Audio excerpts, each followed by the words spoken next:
Right. I think we'll get that back up. Get that life expectancy back up.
Vegas.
aging well.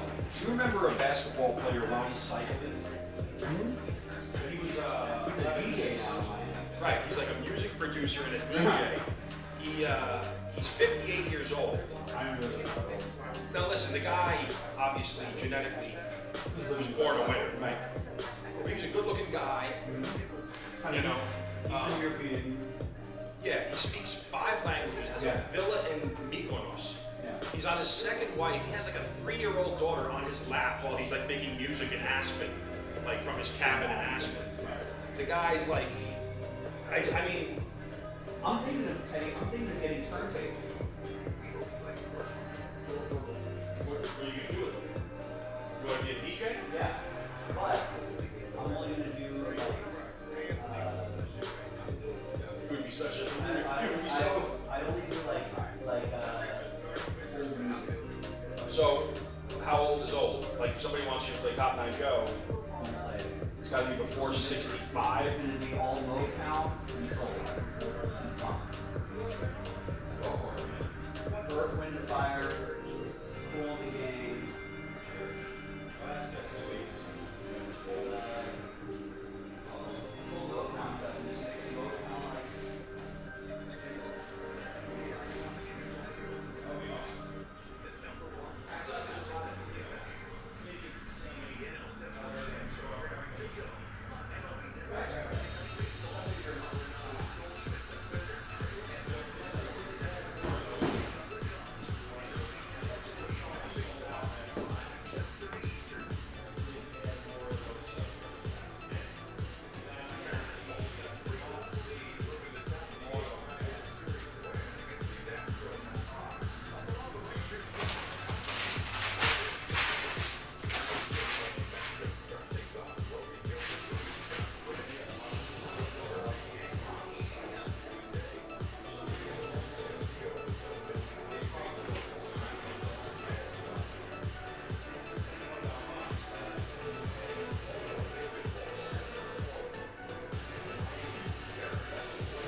West.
Logan, what's going on? David, hello. Happy Sunday.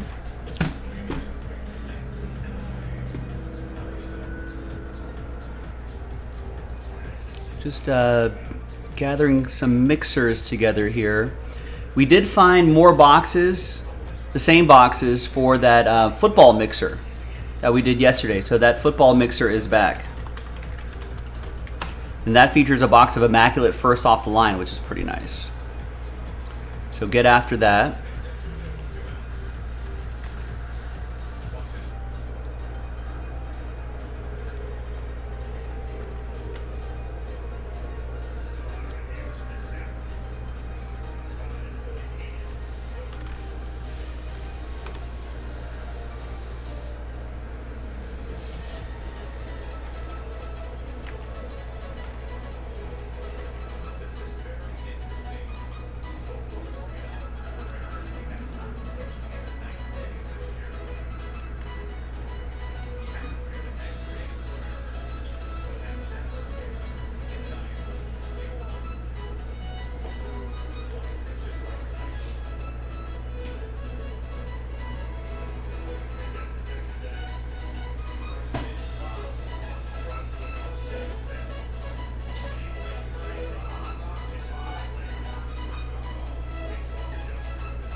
baseball mixer. I think it's version 2 of that mixer.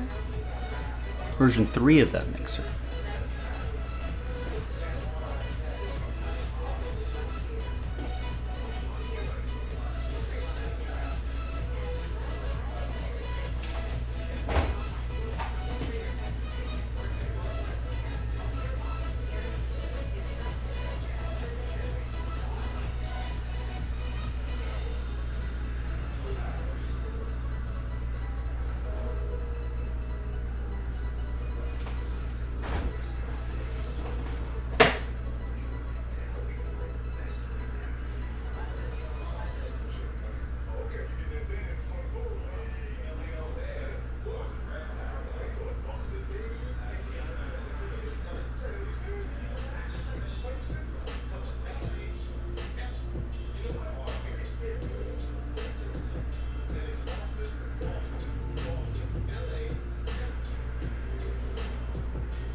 right, let's go through some orders here. Aaron got some mixers being set up. Aaron gets a spot in the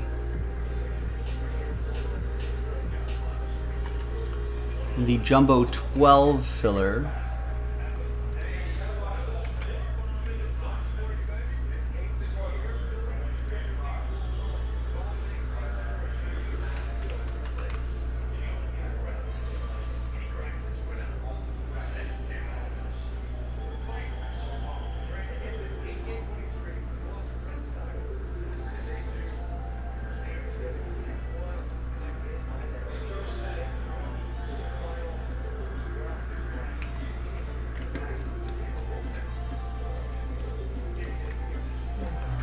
Aaron also gets the Orioles in Bowman 13 and 14.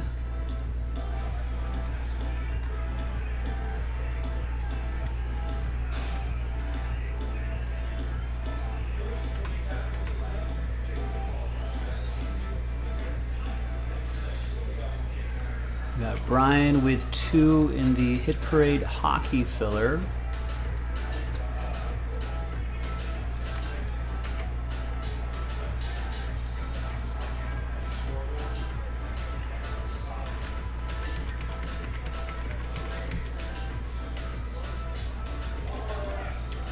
Darren gets 1 in the baseball mixer filler.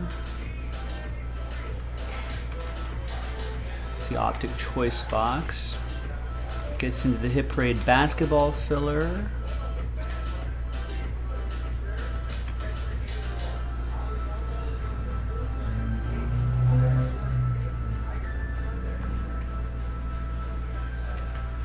And the Hit Parade baseball filler.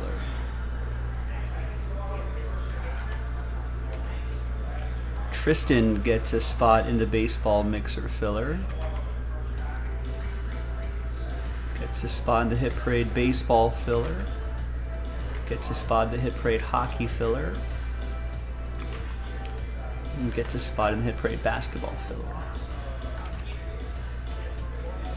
William gets a spot in the random number block for archives. I'm shocked that it hasn't sold out yet. I posted that days ago.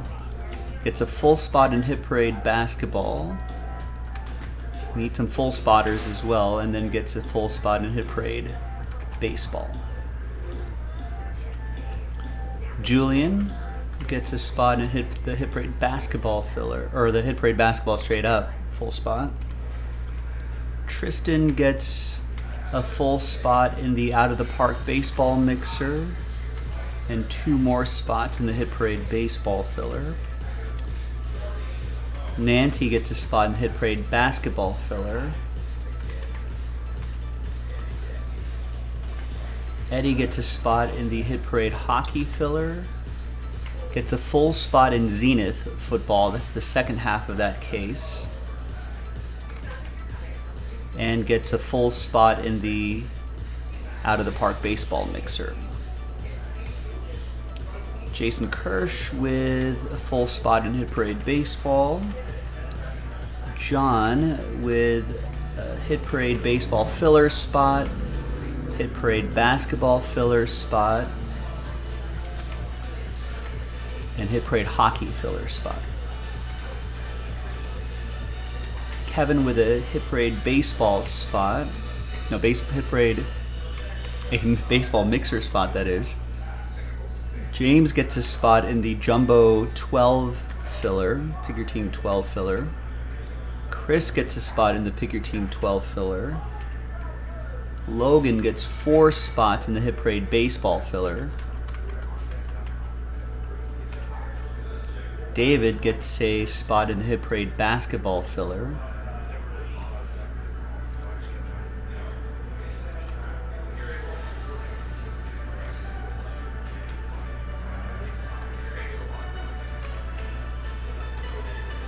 David also gets a spot in the Hit Parade baseball filler. And that's it. I've gone through all the orders. Nothing sold out at the moment. But you know where to go. Lots of stuff close. JaspysCaseBreaks.com.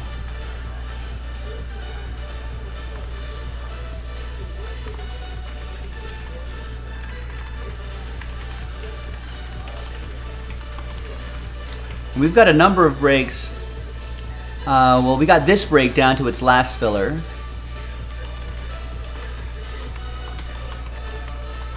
And that's for HP NHL, Hit Parade Hockey.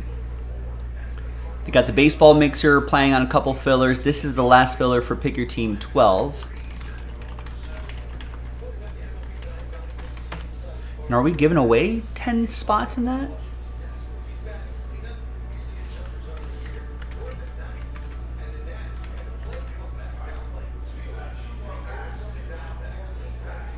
Yeah, we're giving away 10 spots in that. So yeah, so we're only selling 20 spots outright. Half of those names are going to get extra spots, little buy one, get one. So check that out. And then we can start working on Pick Your Team 13. That archive's halfway there, 5 left.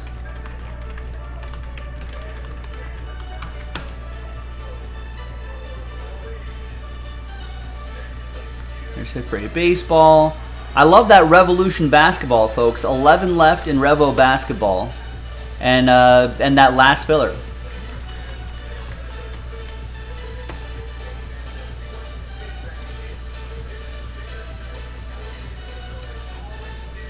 I suppose we can create...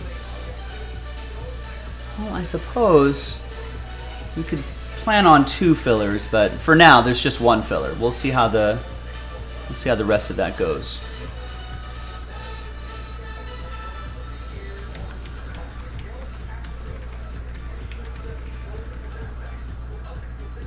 You know what? I take that back. We're gonna back out another 4 spots. People might be more willing to get full spots if they see fewer full spots. And we'll plan on 2 fillers. I mean, and that filler is only $12 a spot. It's pretty nice.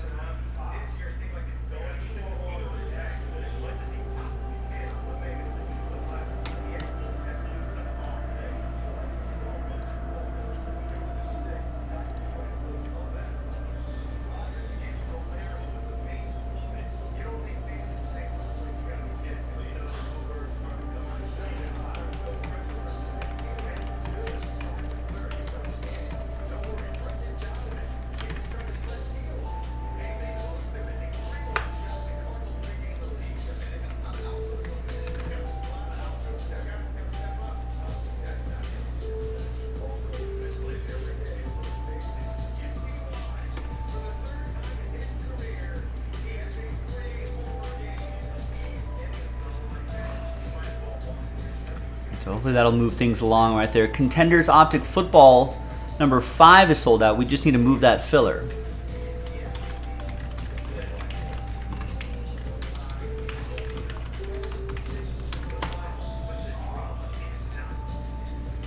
I mean, almost half the pack, almost half of you involved will get a team in Contenders Optic Football. Only two spots moved. When's the last time we moved a spot on this? We might just cancel the break outright. Last spot we moved was 2 days ago from Kevin.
All right, just to help move this along, the next, the first 5 people that purchase spots in this will get extras. We'll have a chance at an extra spot.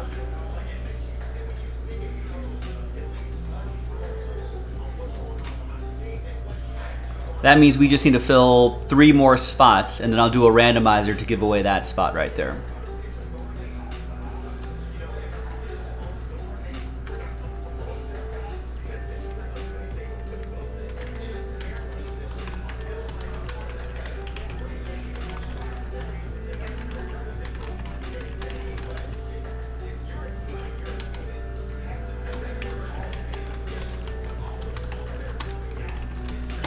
So the next 3 entered, the next 3 purchased, that is, will be entered in a 5-spot randomizer. That'll get you an extra spot. I got to move this. We got to do this Contenders Optic football. We got to move that break along, ladies and gentlemen. So take advantage of that. A little extra bonus.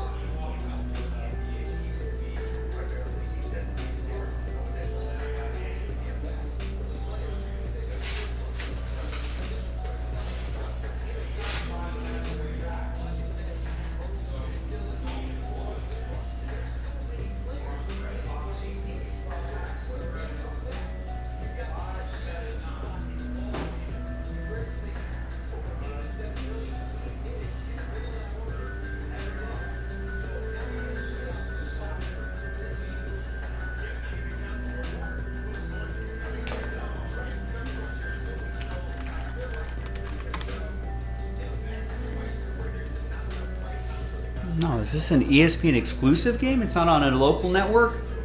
I have to watch these ESPN doofuses? Alright.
All right, Matt's going to get another spot. He already got a spot before. Scott's going to get 2 spots there. Nice. And gets 2 spots in the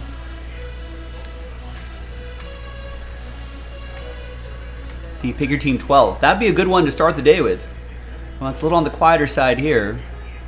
Be nice to get a sort of a longer break going. Oh no, Mookie! He usually doesn't do that. The sun must have gotten in his eyes.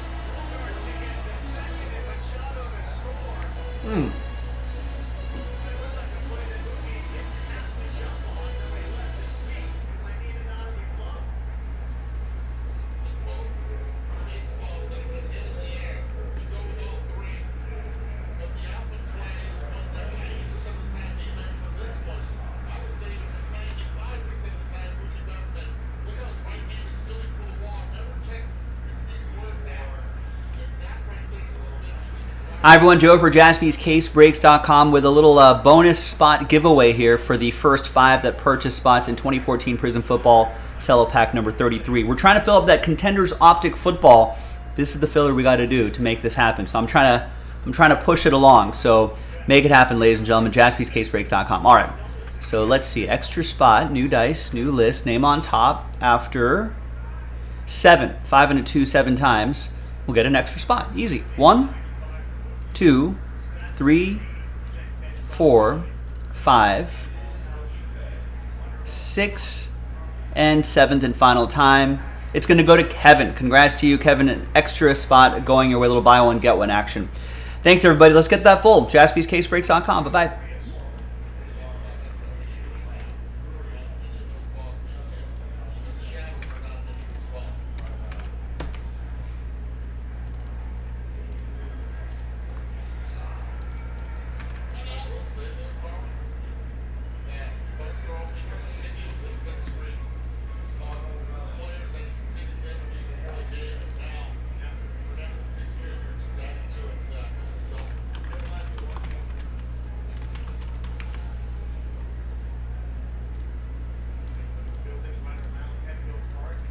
Just for transparency, we'll load that up.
Grab this. It's the last one I see in there.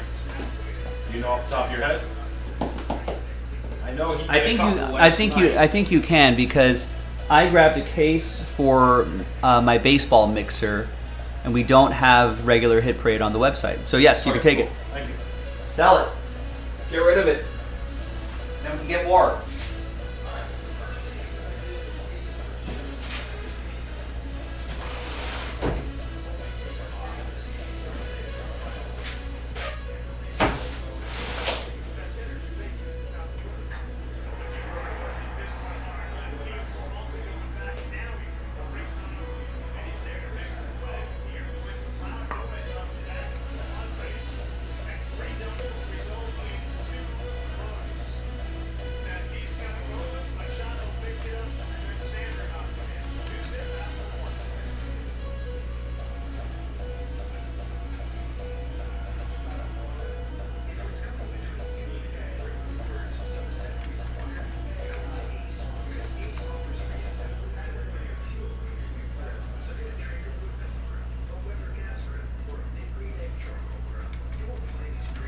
Should we do another one?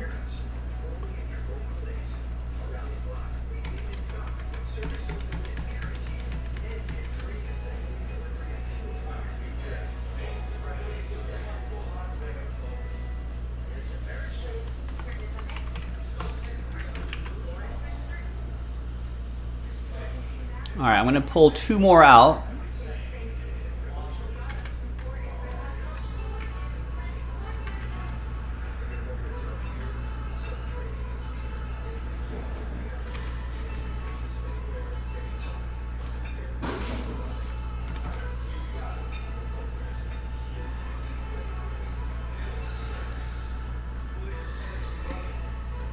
All right, so the next 10, well, Alan counts, but so the next 9, I guess, that purchase spots, we'll give away 2 spots. That's 10 spots total. So this was 1 and 5, that's 20%. This is 2 and 10, 20%. So same odds as before. 20% is your odds.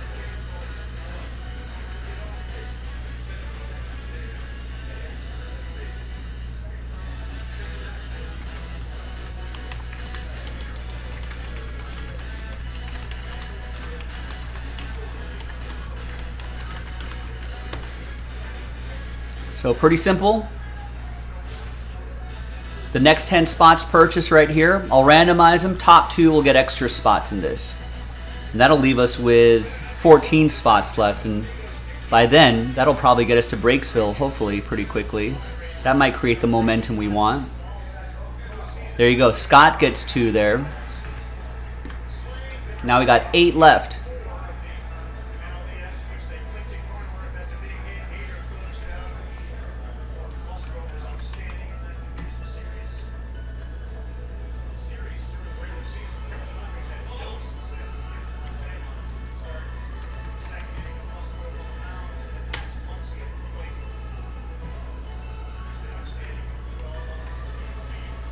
And that ultimately unlocks Contenders Optic 15, or number 5 that is. So that, or 15 teams being given away in this break right here. So half the break, almost half the break, will win teams, which will be awesome. Oh, nice catch by Tatis Jr.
That's a catch.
Caleb, when do the hits begin? Whenever something sells out. Nothing sold out at the moment, but lots of breaks close. So if you help us sell out a break, we can get something going. Right now, we've got a little special happening. No one's into it, huh? I'm trying to give away spots and nobody's into it. The next 7 spots per... I'm going to randomize these 10 spots right here for a couple extra spots in this Prism Cello Pack break. That's going to help open up Contenders Optic football.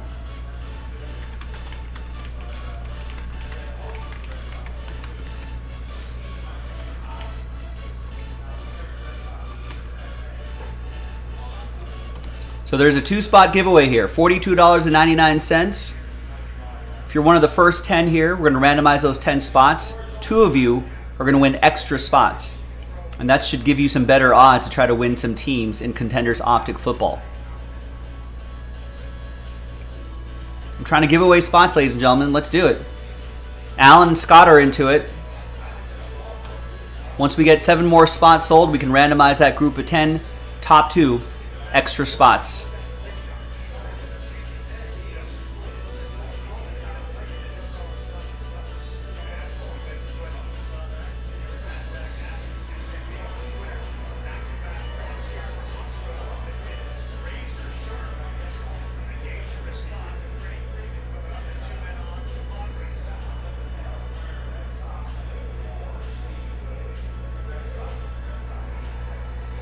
So if you're just joining us, those 10 spots right there, we're going to randomize those. Once those sell out, we're going to randomize those 10. Top 2 will get extra spots.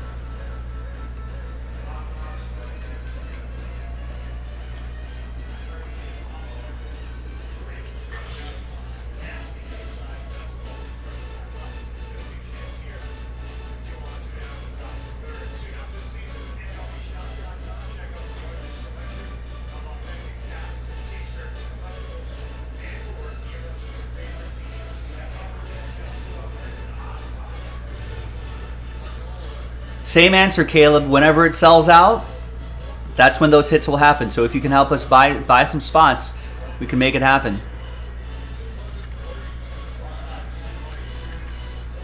All right, Steven just got a couple spots. 5 more. And then we can randomize those 10 names and see who gets 2 extra spots. And that'll go a long way to help us get to Breaksville on this football break.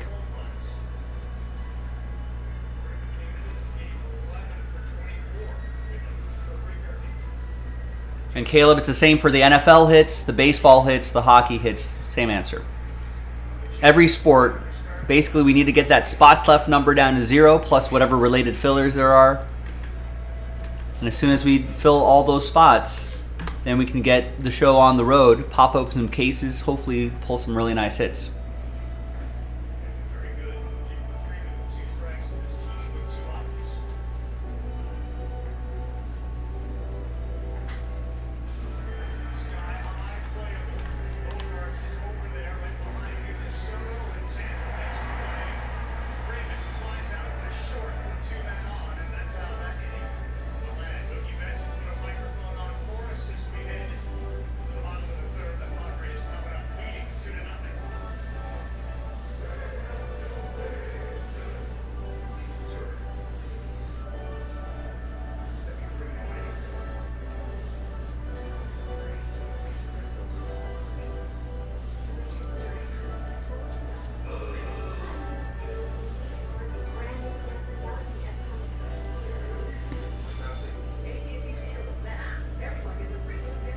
And so who wants to follow Alan, Scott, and Steven into action here? We need to sell 5 more spots, and I can run a randomizer. Well, I randomize all 10 spots here.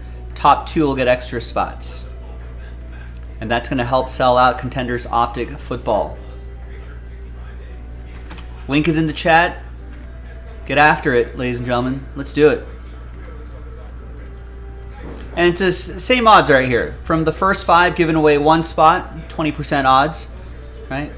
10 spots, 2-spot giveaway, 20% odds as well.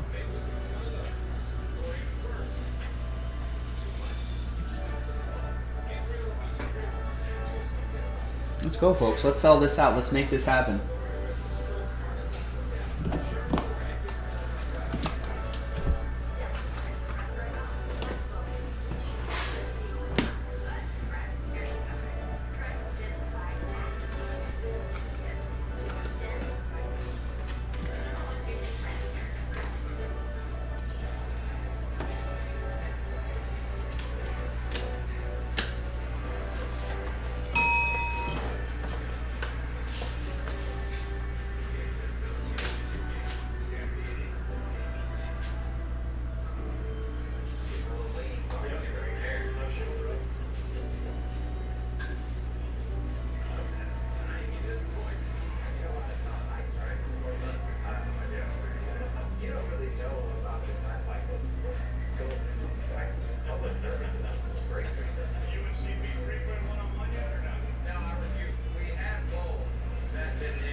pretty much off soda, man.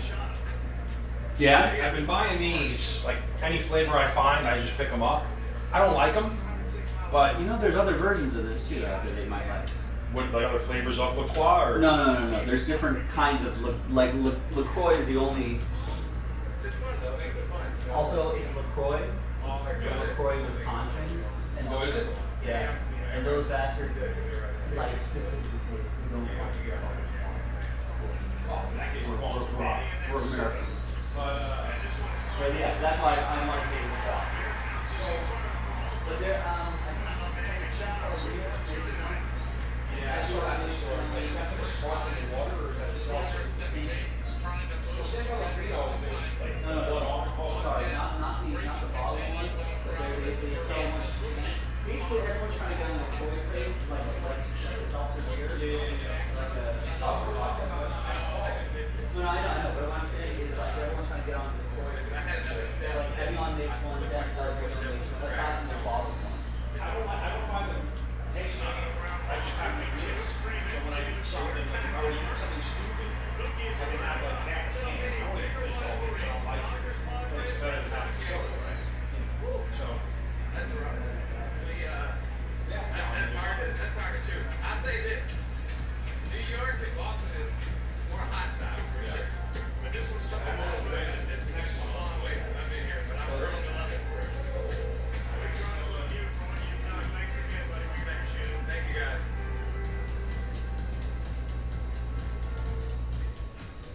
Introducing Instant Cash Out. Quick, easy process. Instant Cash Out is exactly what it sounds like. Official offer by your car. There's no obligation. Schedule the time. Right away.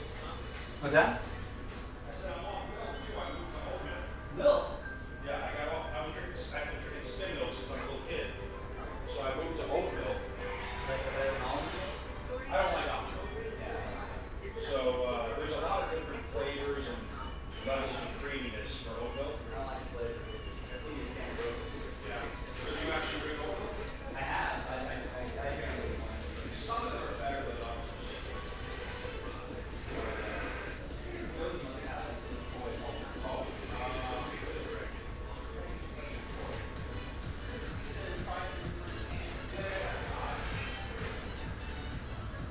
I can just get off the freaking snacks in the break room over here, especially when I'm dead. Like this weekend I've been flying there.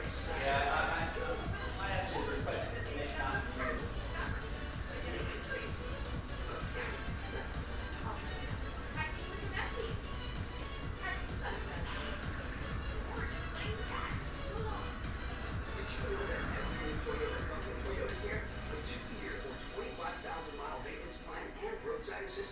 That's the value you can expect from Toyota.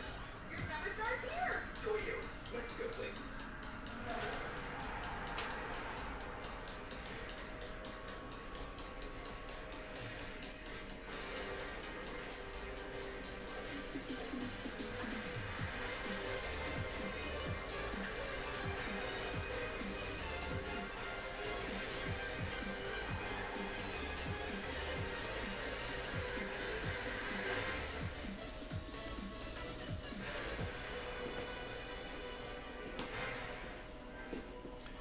All right, listen, ladies and gentlemen, if you're just joining us, San Diego we're going to do a 10-spot randomizer, give away a couple spots in that 2014 Prism Football Cello Pack, which is going to help sell out Contenders Optic football. Really trying to make this happen, and this group's trying to make it happen as well. We already gave away a bonus spot. Next 10 spots per, we only have 5 more left, but next 10 that are purchased, we'll give away 2 extra spots, as you can see right there on your screen. So special little offer just for the people who are hanging out and listening right now. Take advantage of it.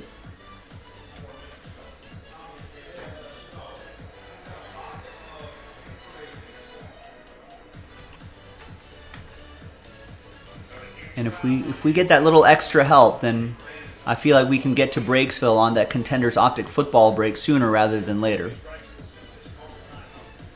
So help me out, help yourself out. Right now, the momentum is a pretty key part of the show, right? So if you're sitting there going, well, I'll get a spot once this break starts getting closer. Imagine if everyone thought that, we would never get any break any closer. So we've been live for almost we're through the first quarter of the show already. I have yet to do a break, ladies and gentlemen. So let's make it happen. So I'm really trying to push that Contenders Optic football. Try to win yourself a spot. If you were considering a spot anyway, you may as well just buy one now so you can throw your hat into the ring for an extra spot. Hit Parade Baseball, 7 spots left, 2 fillers. Hit Parade Basketball, 7 spots left, 2 fillers.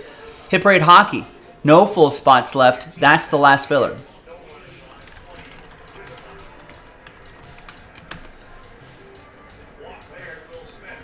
So link is in the chat. Check it out. $20 a spot can help you win a $60 spot. Top 10 will get a spot, and we can unlock Hit Parade Hockey, a Jaspy exclusive. We got a baseball mixer up, 8 spots left, plus a couple fillers. This Pick Your Team 12 filler.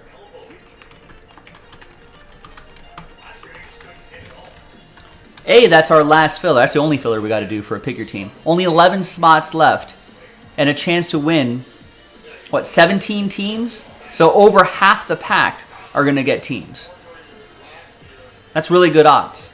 That's excellent odds. That's better odds than this little promo here, although it's a little more expensive. So, I don't know. Give that a shot. What else do we have left? Archives. 5. We're 50% there. Only 5 more spots left. That unlocks the full case of Archive Signature Series. Flawless Collegiate Basketball. No filler yet. $25 a spot. On sale as well. It's not $9 spots anymore. It's $60 a spot. That's a great... We don't usually put things on sale. So take advantage of that. Revolution Basketball. 7 full spots left. 2 fillers. We got another high-end football mixer loaded up. So I know Chris did one. I think Jason and Chris both did one of those mixers each over the weekend. Got another one loaded up, same boxes, same configuration. We talked about this Contenders Optic football. With those 10 spots sold, we're going to randomize those 10 names. Top 2 are going to win extra spots within the filler pack. Take advantage of that. Clear cut, a couple of those will unlock another Upper Deck the Cup hockey break. Give that a go. And we got some SP Authentic ready to go as well. That's also on sale. No filler. Not yet anyway. So for those of you who are like, man, I don't like those fillers. Hey, I never win in them. Blah, blah, blah. Hey, let's avoid the filler. Get your spot straight up.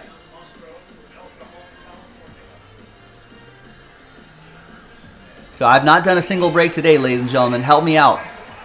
Put me to work.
They might have gotten Will Smith there.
All right, nice. Kenny gets a couple spots in the last filler for Hit Parade Hockey.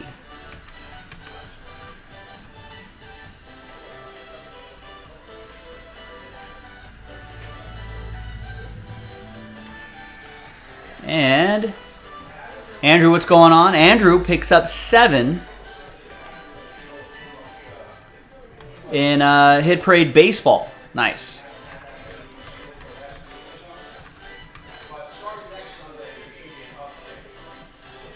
Well, you know what that does, Andrew? That's going to unlock 9 more spots in this break and cancel a 30-spot filler. So far fewer spots we need to do to unlock that Hit Parade, which is awesome.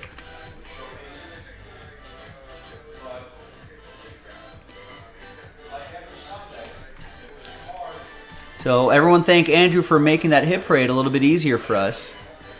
So now, instead of 49 spots to fill a break,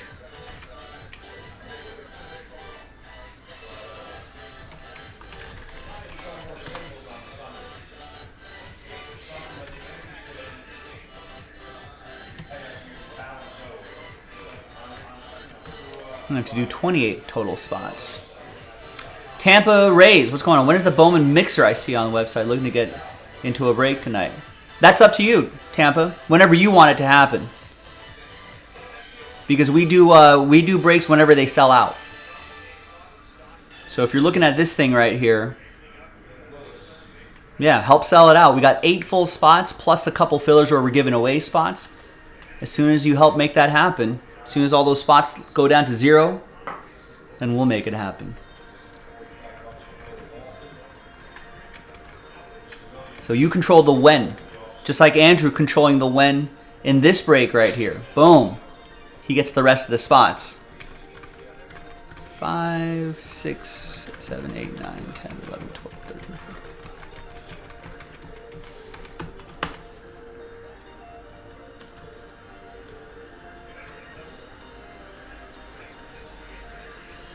So there's 5 spots there. 5 plus 14. Perfect. And Andrew, you're part of that bonus there as well. So thank you, Andrew. Someone help Andrew out. He's putting in some work. He needs your help. He can't. Well, he did the that one filler by himself, but he can't do all of it by himself. So give him a hand. Help him out with some spots.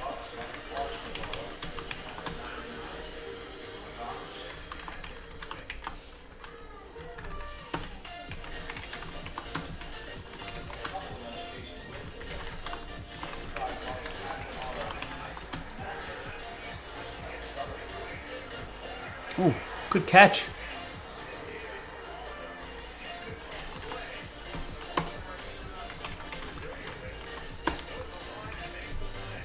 Remember, ladies and gentlemen, you control the when. We only control what we post. All right, but you control when that break happens.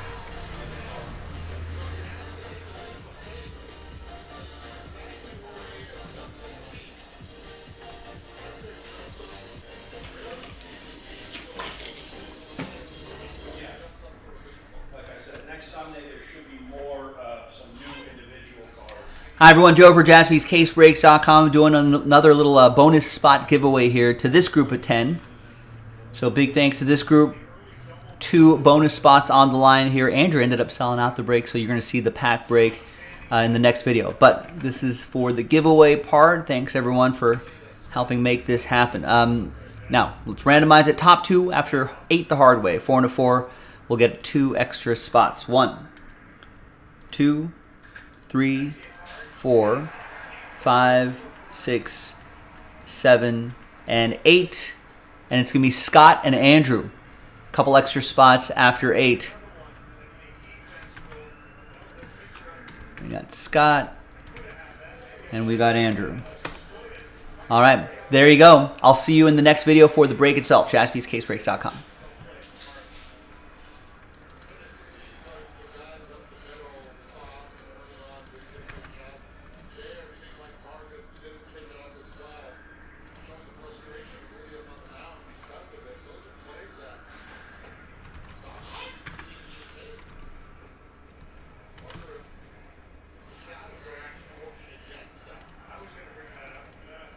I hate these Sunday night baseball games because, especially on the West Coast, where the shadows all get in the way and create some goofiness here.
All right, so just letting you know that after we do this break, we'll pop the rest of these teams into a filler as well. So if you wanted to grab your teams and pick your team 6,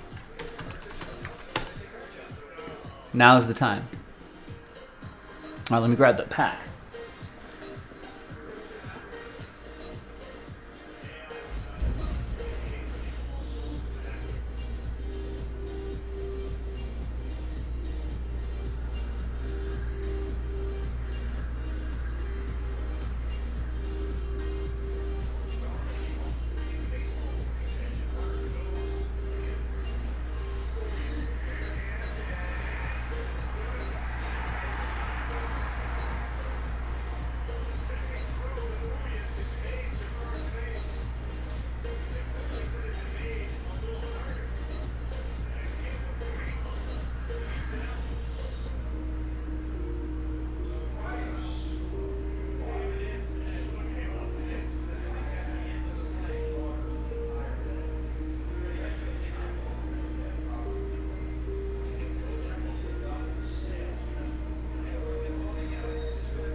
And I'm pretty sure that this case, that's it. That's all we have of Contenders Optic football in the shop.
Gabe, what's going on? Chilo in the house.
Who do I have on? I mean, I think the odds are with the Nuggets being up 2-1. Obviously, if they go up 3-1, you know, we all know the odds there.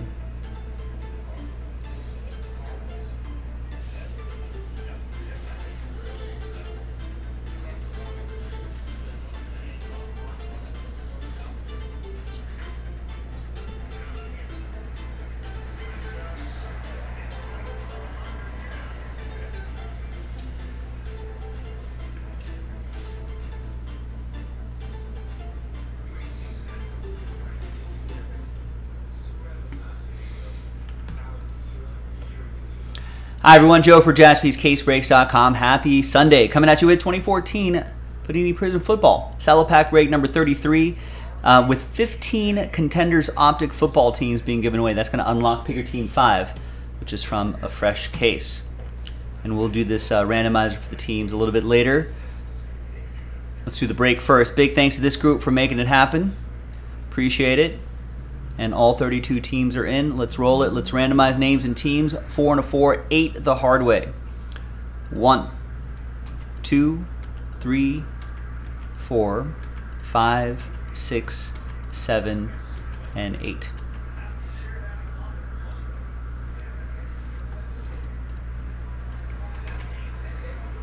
Four and a 4, 8 the hard way for the teams. 1, 2, 3, 4, 5, 6, 7, and 8. Use a different dice roll for the team giveaway part. Got Atlanta down to Buffalo. No trade windows and filler breaks. Let's just show you what teams you got randomized here really quick. There's the first half of the list. There's the second half of the list right there.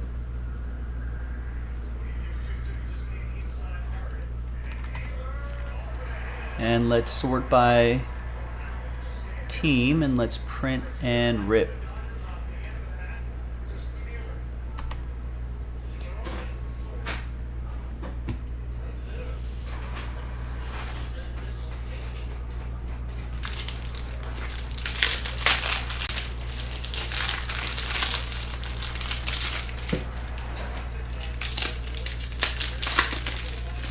We got the Dodgers at Padres game on in the background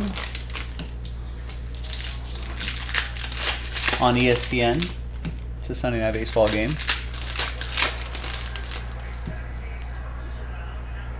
Oof. Dodgers down a couple runs, but still some game left.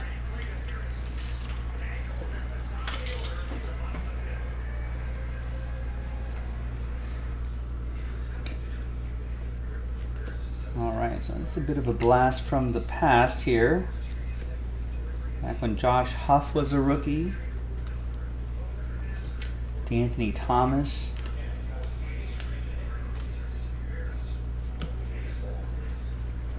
All right, nothing too crazy there. What about the red, white, and blues? We got Alex Smith, DeAndre Hopkins, and Brandon Marshall. All right, nothing too crazy there, but what's crazy is almost half of this group right here will have a chance to win a team. So let's gather your names again, 1 through 32 and everyone in between. New dice, new list. And it will be the top 15, almost half, top 15 after 9. We'll get into the Contenders Optic football break. Good luck.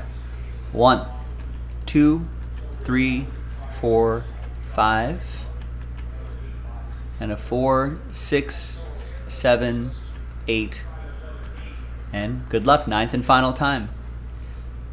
So now from 16 through 32, thank you for giving this a shot. I appreciate it, but we'll get him next time. Andrew's definitely had odds on his side. He's got the 15th team down. Kevin, you got a team. Andrew, you got a team. Let's see who else got a team. Andrew, Scott, Andrew, Scott, Matt, Andrew, and Andrew. Last spot Mojo with the team on top. Nice.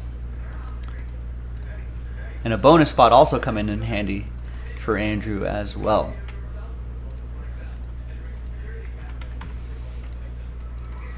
All right, this was cello pack 33, so we'll put cello 33 next to your name, so you know that's where you won this team. So Andrew, you got the Jets, the Lions, I almost said that's not the Royals. Kansas City Chiefs. Andrew, you also have Tennessee. Matt with Seattle. Scott with Tampa Bay.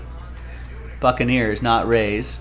And Andrew, you have Miami, Minnesota, Carolina. Or Scott with Minnesota and Carolina. Andrew, Chicago, Denver, Indianapolis, New York Football Giants. Kevin with Arizona. And the Las Vegas Raiders for Andrew as well. I guess I was in a baseball mode when I was setting up this filler. All right, there you go. We'll see you in the next video for the break. JaspysCaseBreaks.com. Grizzlebees, what's going on? Happy Sunday.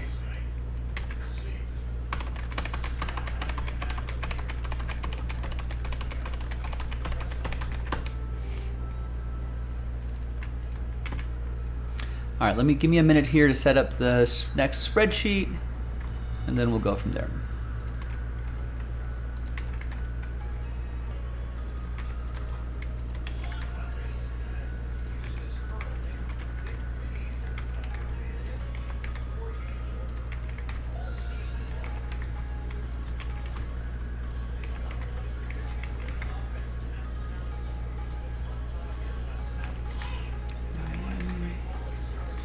Minnesota, Carolina, Chicago, Denver, Indianapolis,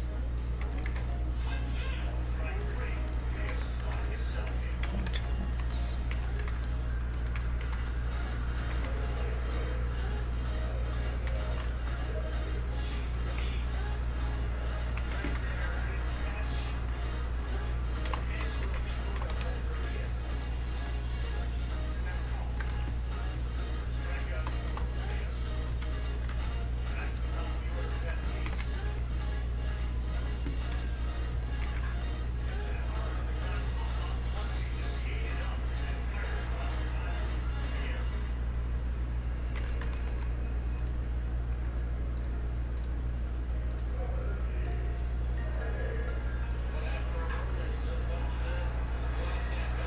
So that's uploading.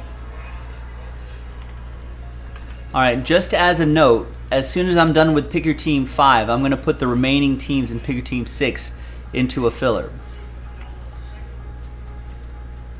So if you wanted to grab your teams, if you were like eyeing a team and Pick Your Team 6 and have yet to nab that team, now's the time before it ends up in a filler. So if you're on the fence about it, time to get off the fence. William, what's going on?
All right. I think I'm ready to go.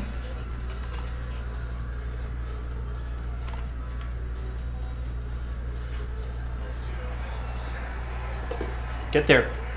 There you go, James. Nice one, James Altman.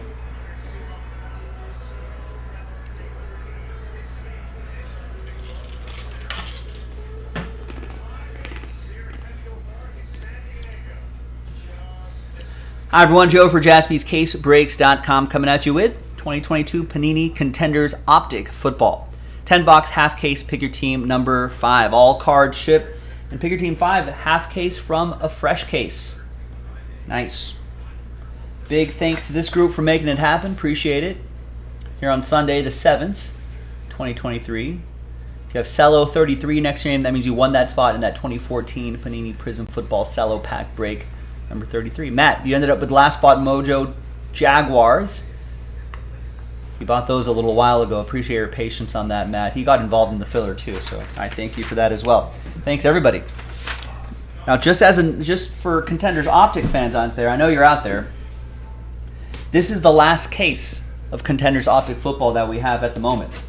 And we may get some more later on, but once Pick Your Team 6 is complete, then I don't have any more here at the moment to post. So if you want to run this back, we can finish this off tonight.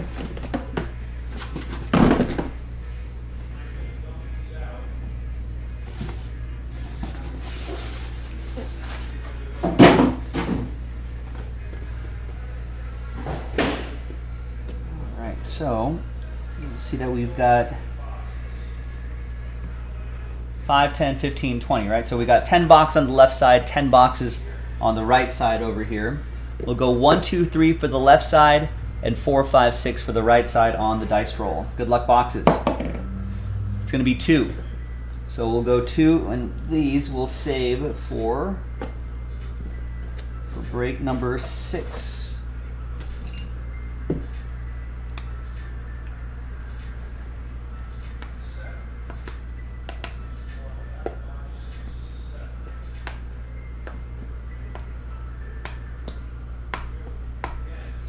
So you can kind of see the little Sharpie 6s that I've wrote on these boxes right there. So you know they're all from the same case.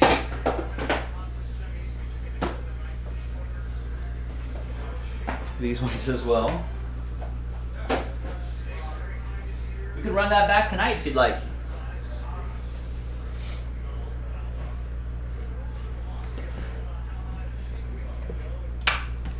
All right, so 2 autographs per box on average.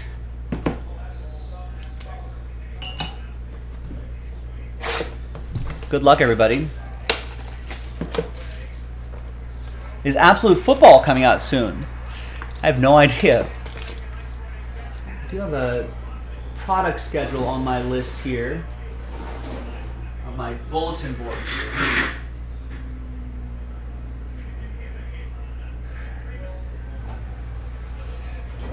No, I don't see Absolute Football on my calendar. That might have come out already, no?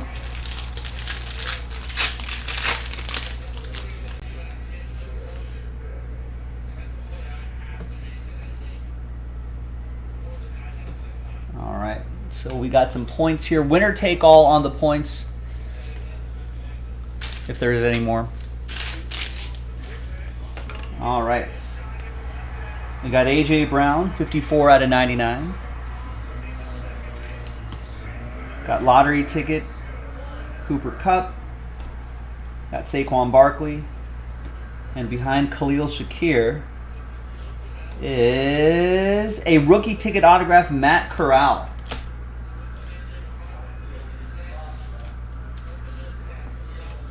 And that will be for Carolina. That's going to go to Scott and the Panthers. 8 out of 50.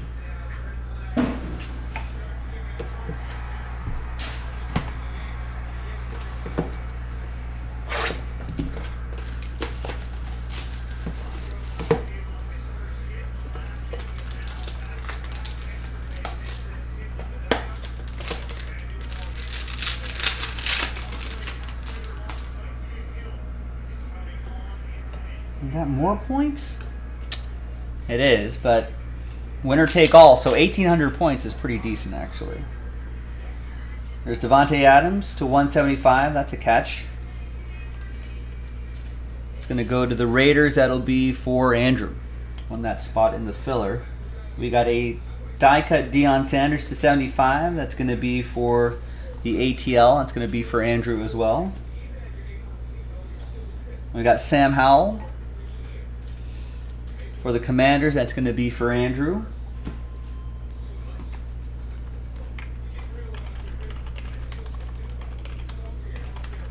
The Commanders, did they go with a quarterback? I don't think they did, right?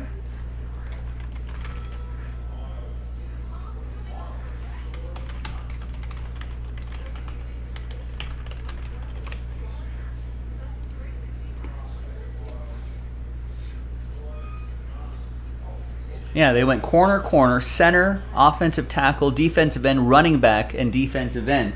So yeah, Andrew. So this is actually a little extra especial because yeah, Sam Howell is your QB1 as of now. So let's see what happens. I think the only Jacoby Brissett's on the team, Sam Fromm, and Sam Howell. But I think they're going to give the keys to the car to Sam. At least that's what Ron Rivera seems to have suggested. All right. And behind here is Isaiah Spiller. 2 out of 4 is to 4. And that's going to be Tristan and the Chargers. There you go, Tristan. Out of 5s and under, get the train whistle. All aboard the Big Hit Express. Woo woo! I like that pattern in the background.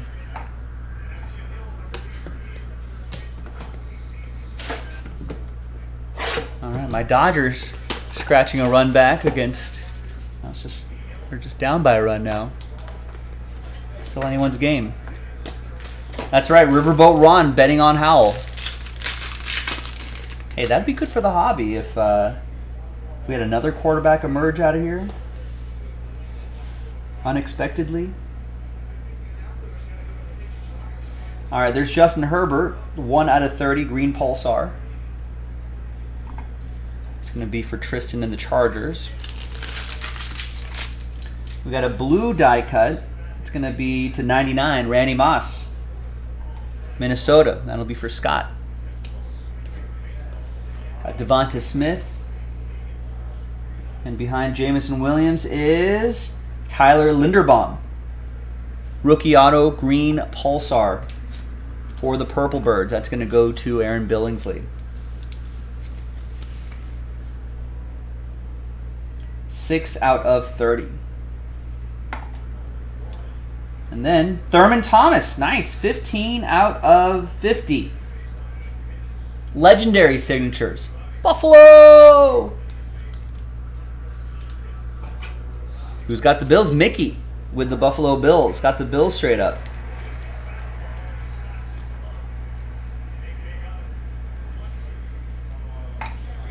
And then there's Jamison Williams. You gotta know when to hold 'em. Know when to fold 'em. Know when to walk away. Know when to run. Yeah, Commanders do have the new management, old Chiefs offensive coordinator. Could be an under-the-radar team. That would be good for the hobby.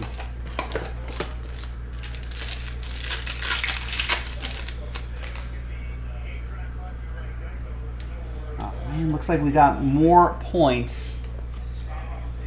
But now it's ending up kind of being a nice group of points there. Winner take all on the points.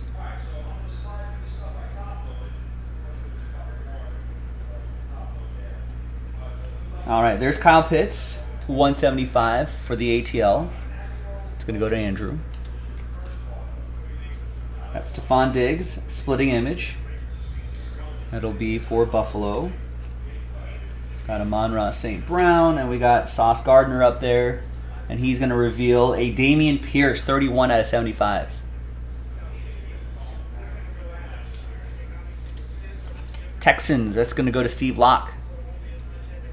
I feel like he was getting, Dameon Pierce was getting a little early season Rookie of the Year talk. So he still could be someone to keep an eye on.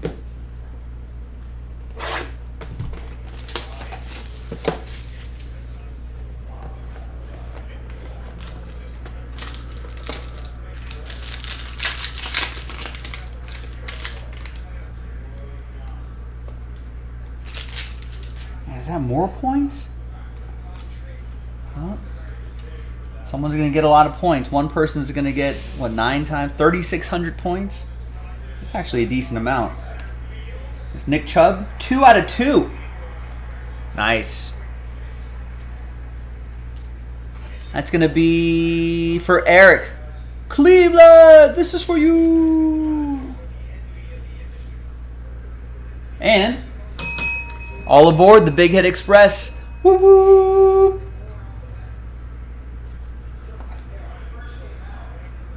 And we got Trevor Lawrence to 13. Nice low number there for Matt and the Jaguars.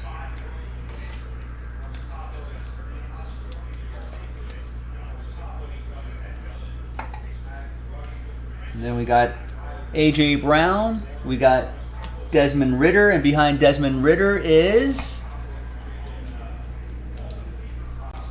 Pierre Strong Jr. Rookie autograph, rookie ticket autograph for the Patriots. That's going to go to Walter in the Pats.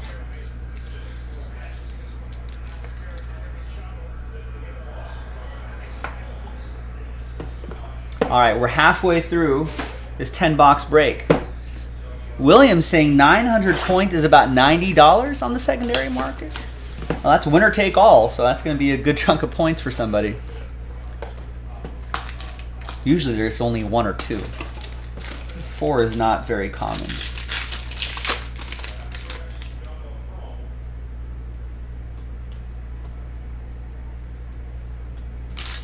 All right, reach for the sky. Sky Moore to 175. There's a snake in my boot. Andrew with the Chiefs. There's Mac Jones. DeAndre Swift. Where'd it get James Allen?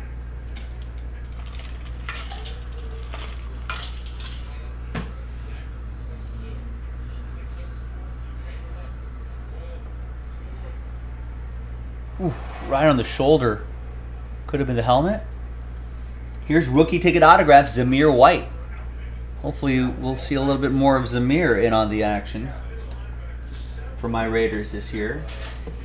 It's going to go to Andrew.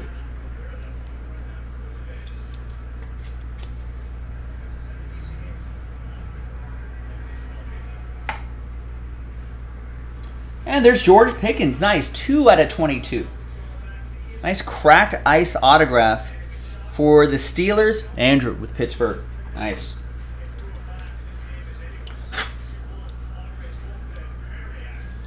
Eric says, no ties with the Browns whatsoever. Just love to hear me say, Cleveland, this is for you. It's fun to say.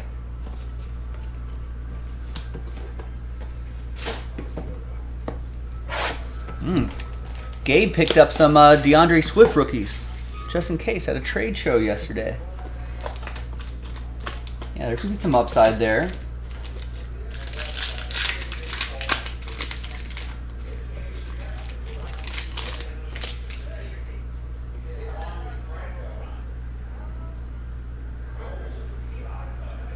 What do we got? Oh, forgot that extra card. There's the, all right, there we go. We got Isaiah Pacheco. Did they give him an extension? Here's die cut Dan Marino for Andrew and the Dolphins. And there's Tua also for the Dolphins. Your 2 autos are going to be Jahan Dotson, 122 to 149.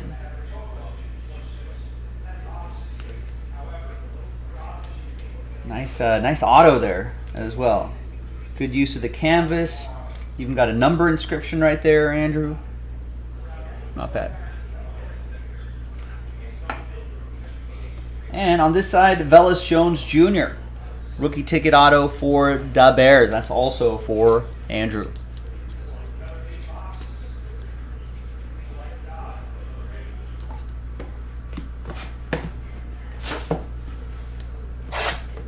Three more boxes to go. 6 autos to go. Still a lot of autos left. Fingers crossed, everybody, if you haven't hit. Remember, the next half of the case is in the store now. I'll be putting it into a filler after this break. So just keep that in mind. So if you want to pick your team straight up before that happens, please do so. All right, saw a redemption on the bottom there. Here's Wan'Dale Robinson to 175 for the Giants. That'll be for Andrew. Got the Emmitt Smith die cut for the Cowboys. That's going to go to Joe Christian. And the Tom Brady Buccaneers, that's going to go to Scott. Your autograph is Jack Jones. Not Mac Jones, but Jack Jones. Patriots, Walter.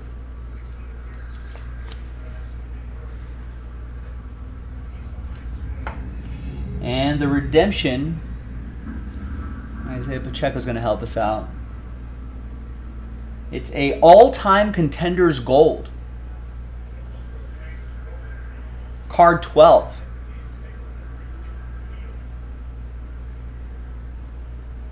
Starting with letter B. B, Bill, Brian. B-E, Ben. Ben Coates. Ben Roethlisberger. Ben Coates. Ben Roethlisberger. Ben going to Andrew and the Steelers, a team he bought straight up.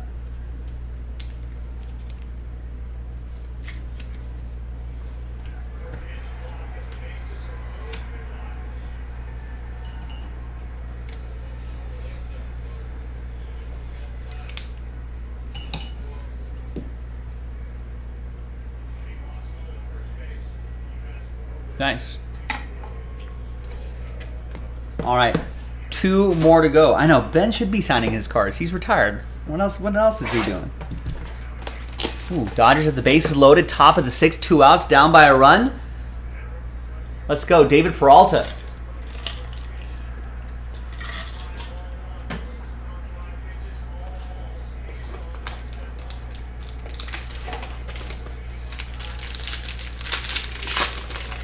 This is the moment, David. Let's see some of that veteran hitting there. It doesn't need to go out of the park. Just a bloop single to right. That can score a couple runs. Here's Stephon Diggs, 59 out of 99.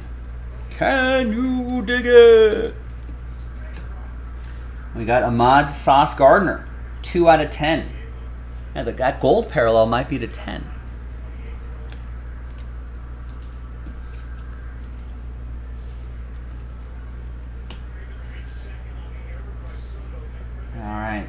We got another Zamir White.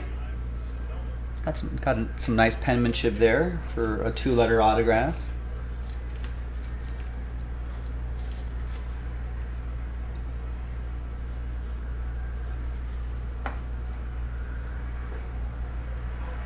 And we've got a Matt Corral for Carolina. That's going to go to Scott.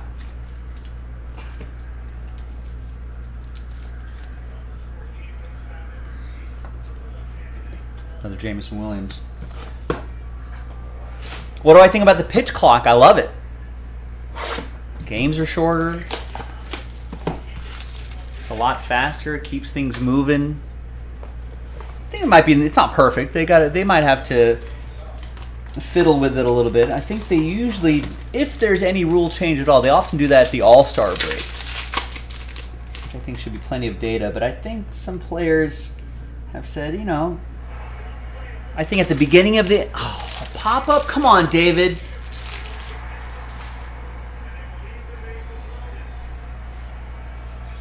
All right. There's Micah Parsons who went... Yeah, I think they could kind of adjust a few seconds here and there. Micah Parsons for Joe Christian. Here's Peyton Manning die cut. Right? I think maybe at the beginning of the inning, a few extra seconds, or if there's no men on base, a few extra seconds, or something like that. Or if there's men on base, maybe a few extra seconds. Less seconds if there's no men on base. Here's Donald Driver, 1 out of 10 legendary signatures. But yeah, I think if they make a few adjustments here and there, you know, I'm sure they'll be able to dial in the perfect amount of time for players and the speed of the game. I think it's great. Ed with Green Bay. And the last one here, 20 out of 50, is. It's going to go to the Chargers. That'll be for Tristan. All right, nice. First half of the break done.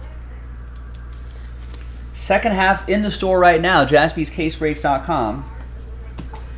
Now, a ton of points to give away. Winner take all the points, as I mentioned. So let's flip back to the list. Let's gather everybody's names. 1 through 32. And new dice, new list. Name on top after 5 and a 1, 6 times. Name on top after 6 gets all those points. A lot of points there too. Good luck. 1, 2, 3, 4, 5, and a 1. 6th and final time. So thanks everyone for getting in on. Let's see who gets these extra points. Very close, Ed. Just not quite. But it's going to be, yeah, Andrew had the odds on his side. Andrew with 4 900-point cards going your way after 6. There you go, gang. I'm Joe for JaspysCaseBreaks.com. Second half in the store. Let's get after it. We'll see you next time for the next football break.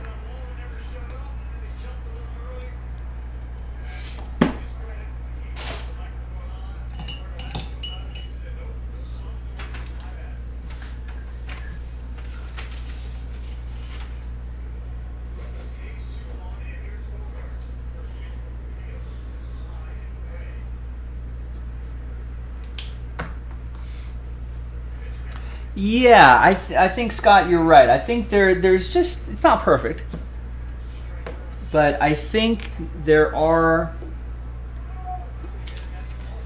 you know, there are instances where maybe you might have to fiddle with extending or reducing the seconds on the clock in certain situations.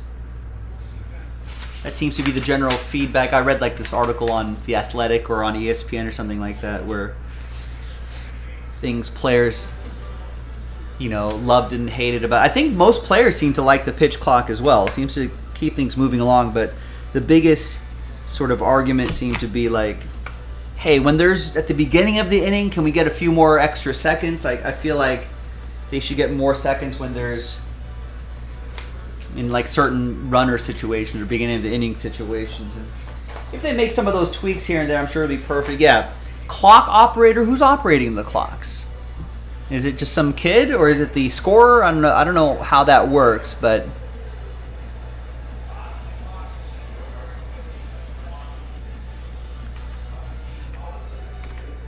yeah, I think, you know, once clock operators start to get better at their jobs too, you know, I think it's gonna be nice. I think it's a good addition. I was curious to see how it would go, but very generally speaking, I mean, I think people like it. I think people like the speed of the game.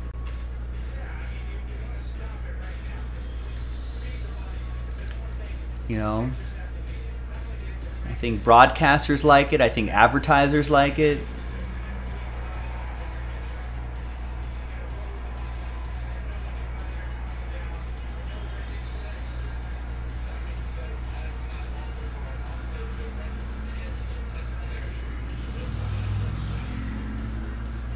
There's more of a captive audience. Advertisers must love it.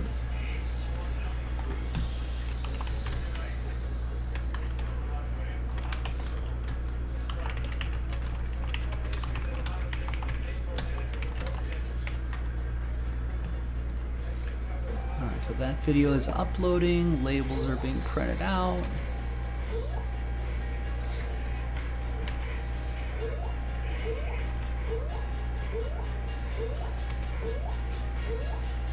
A fan just flopped against Jokic?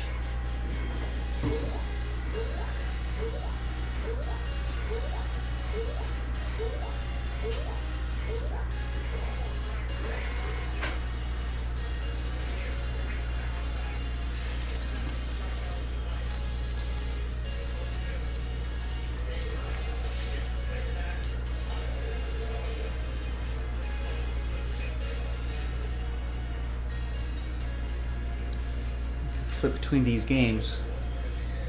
These are close games, 55-54. 2:30 left in the half. What did the fan do? The fan the fan's being escorted out. Is a Suns fan. Thought he was helping his team. Instead he's being helped out. Or maybe he is. They're shooting. Suns are shooting a technical. What happened, Gilo? All right. Oh, we got some orders coming in here. Got half a dozen orders here. Scott gets a full spot in the out of the park baseball mixer. Scott, nice, gets the Jets in the next Contenders break.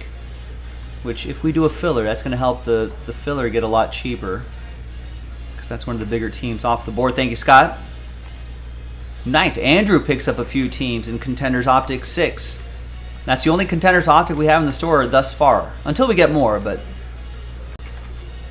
I'm not sure if we're going to get more. Or if we do, when we're going to get more. I have no idea. Nice. Andrew picks up the Falcons, Steelers, and Niners. Some big teams off the board there as well. Plus 9 in Hit Parade Baseball Jaspy exclusive.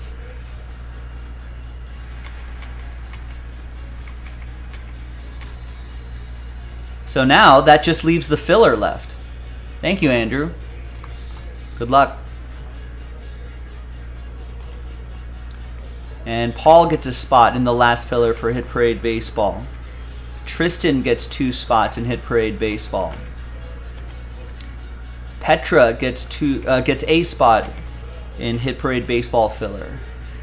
Eric picks up the Cardinals in Contenders Optic 6. Anyone else? I'm going to put this into a filler in a few minutes.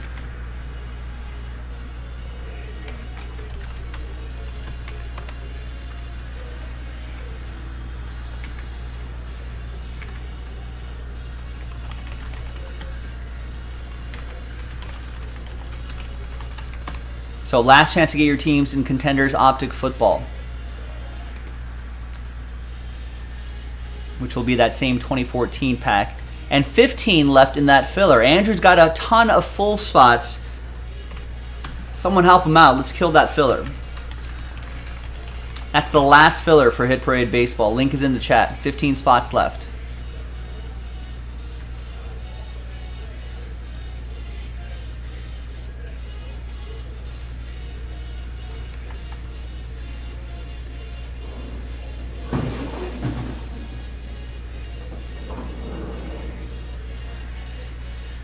Let me start building out that filler as well.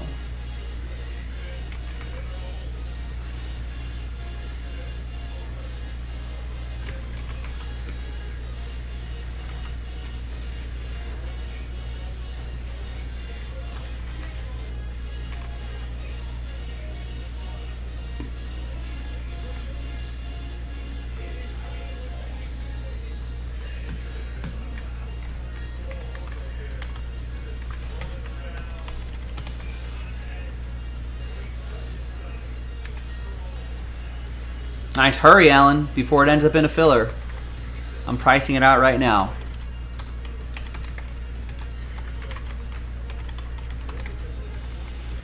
Panthers, Bears, Bengals are all $49.99. Detroit.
All right, nice. Allen gets a big team off the board. Gets Detroit.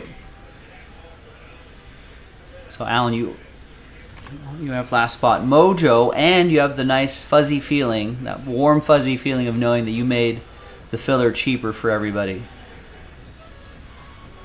Let's take Detroit off the board here.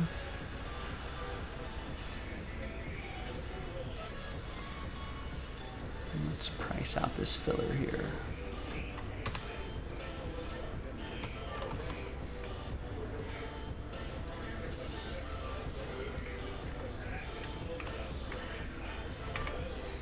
All right. Your chance is now over, ladies and gentlemen.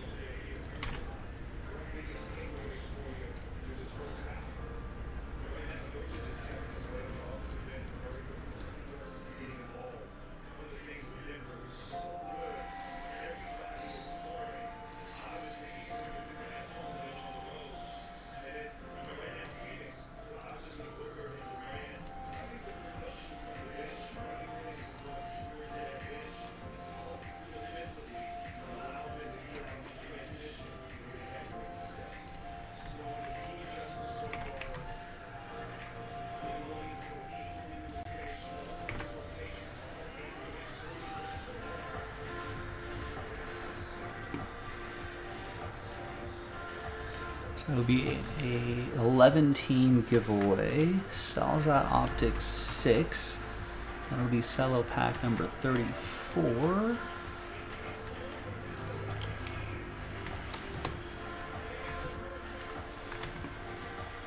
It'll be much cheaper than the other filler. It's only going to be $26.99.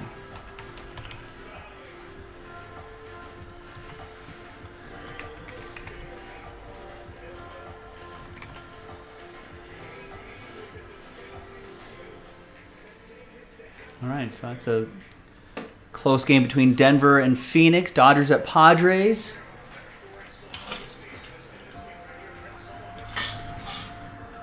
Dodgers down by a run, but they've got a few innings left.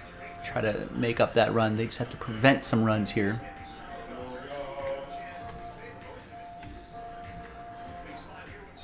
All right, so 1, 2, 3, 4, 5, 6, 7, 8, 9, 10, 11. Perfect.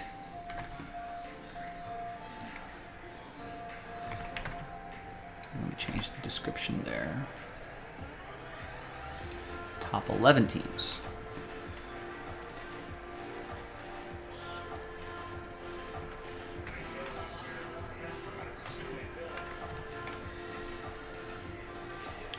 All right, football fans, if you want to finish off that, oh, do I need to put, probably need to put a quantity there, 32 spots, that'll help.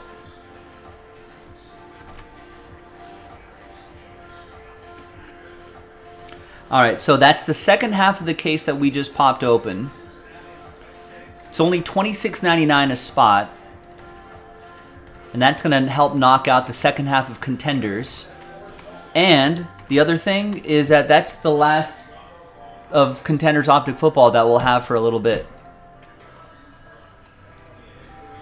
Until we get more. I don't know if we're going to get more. It's not like... We did some nice breaks, but they weren't flying off the shelves. That probably does not encourage us to get more spots. This might be the last you'll see of Contenders Optic Football for a while. Maybe absence will eventually make the heart grow fonder for Contenders Optic Football. All right, so let's see here. What should we do? We've got a lot of nice stuff on the site. How about we do this? How about we fill up this filler, 13 left, then Joe Jaspy will take a dinner break, we'll scarf down some food, and then by the time I come back, maybe this Bowman Jumbo Pick Your Team 11 will sell out.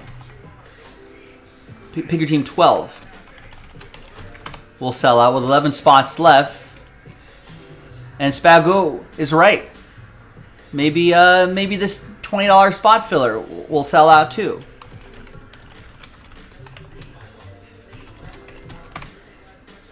So there's three, well, the hit parade breaks are pretty quick. I can even do both before my dinner break if both of those sell out within minutes of each other. And then if that Bowman Jumbo filler fills up, we'll do that after my dinner break. That'll be the first one after my dinner break. But that should be able to sell out soon too. And we're giving away 10 spots. So 10 spots within the pack break. So think about this. We're only selling 20 spots outright. Half of those 20 spots are going to get extra spots within the break itself, which should give you better odds on teams. And half the... God, do them... I mean, you can do the math, right? If we're only selling 20 spots, half of that 20 will get extra spots.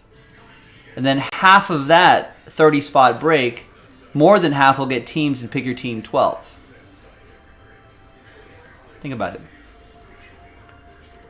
So really good odds.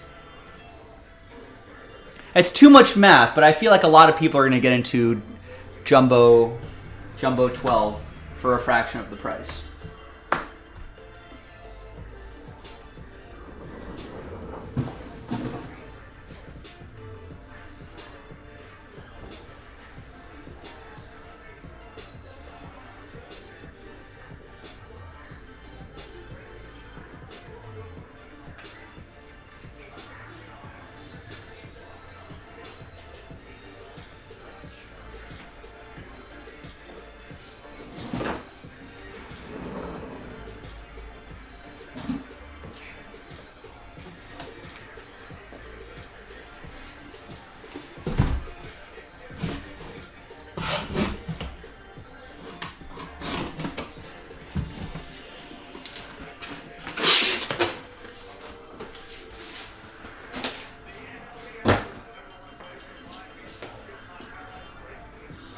Is it Josh McDaniels breaker play? Yeah, it's a lot of math.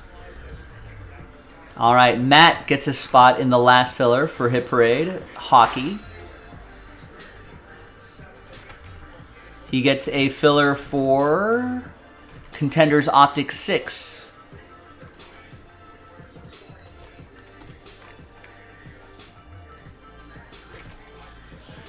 Which is an 11-team giveaway. So that makes that pack considerably cheaper than the first filler we had to do. This should fill twice as fast, I think. Gets a full spot in Flawless Collegiate Football, showing some love for that break, and showing some love for SP Authentic.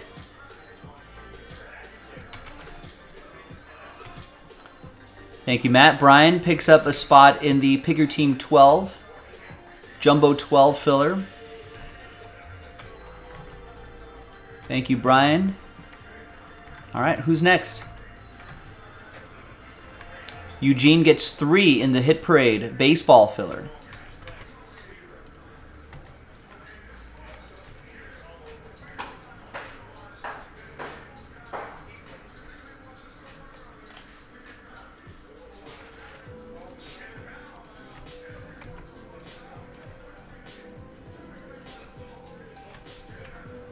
That should bring that down to 10. There we go. 10 left.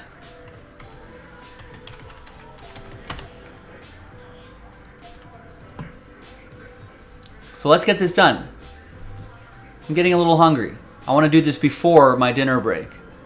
I'll try to if that hunger turns into hanger, then I'll probably walk away and do this after my dinner break. But if you don't want to wait for me to shove food into my face, make me do this now. What's up, Rex? What's going on?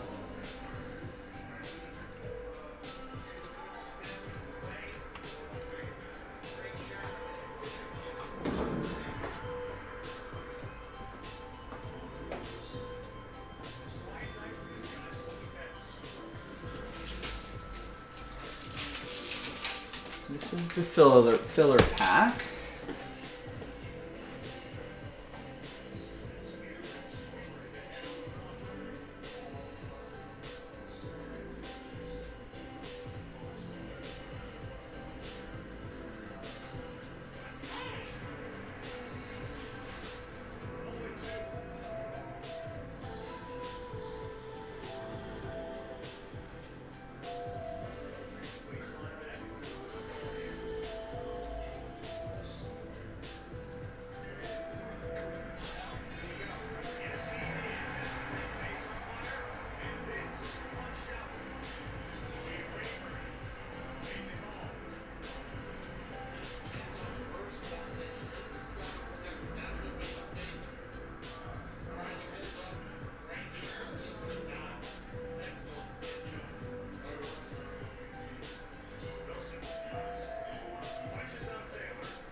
Here's the Hit Parade baseball case right there. And Danny gets 4 in the Hit Parade filler, bringing us down to 6.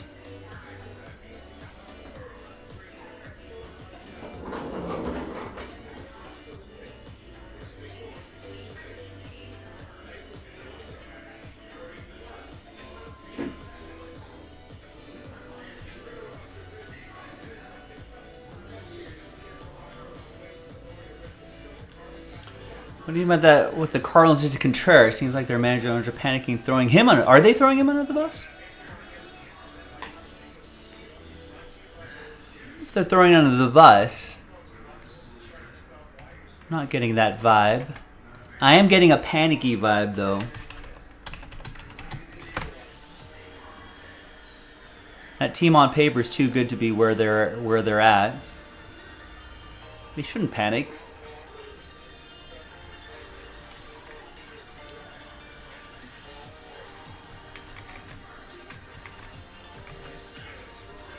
Nice, and Andrew just picked up the last 6 spots in that break. Now, if you're like, dang Joe, I missed out. Don't worry, we've got 10 cases of this. I'm gonna post another one.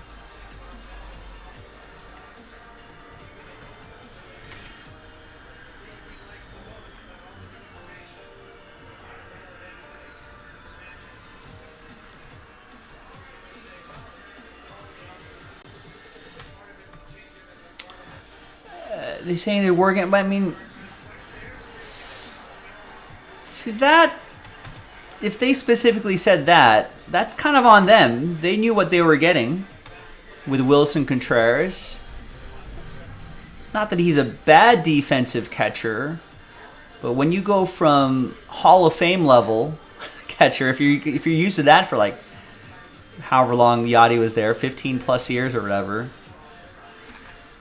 yeah, they're going to see a drop-off. The idea is that they're going to see a little bit more from the bat than Yachty gave you. That's the trade-off. They didn't understand that?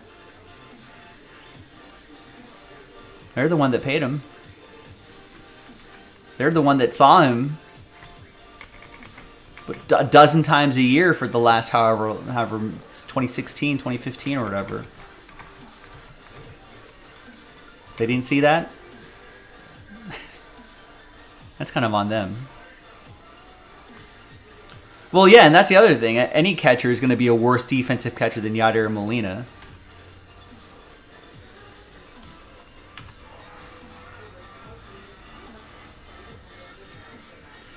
I'm just posting the next jumbo pack here.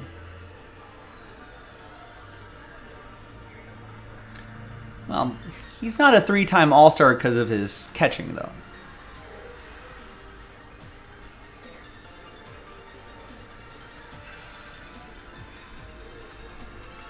So I get what they're saying. But then the flip side of that, though, is like, what were the Cardinals expecting? That's kind of on them.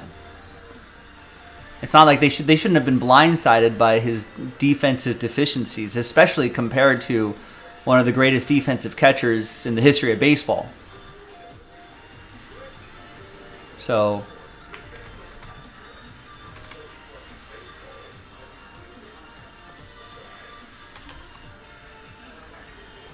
just seems a little odd.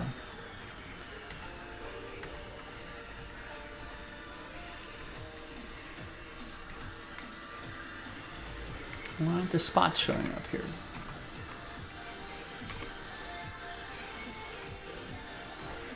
There we go.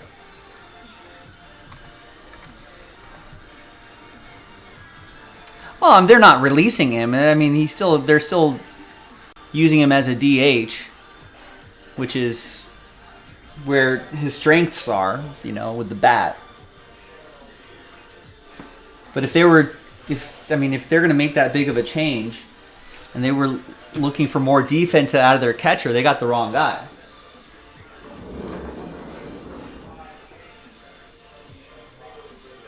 Let me grab a little box for that filler.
I think I saw them say they're recounting. They're not going to do the outfield plan anymore.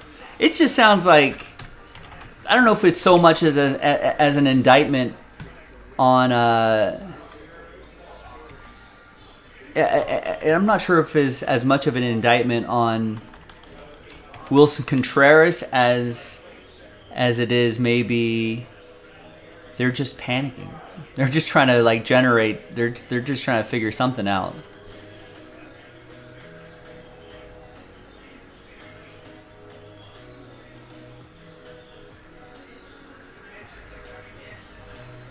The best defensive catcher now?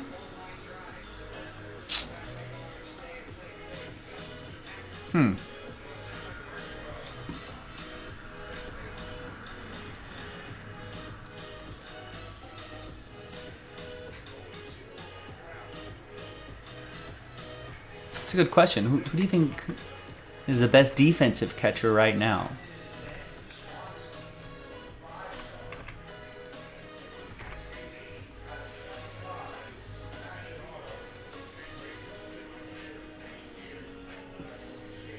Yeah, I like Sean Murphy. I mean, it's kind of easy to think of the catchers that hit well, but best defensive catchers? I was going to say, yeah, Salvador Perez has been a great defensive catcher, but yeah, they're DHing him more these days. Just preserve those legs.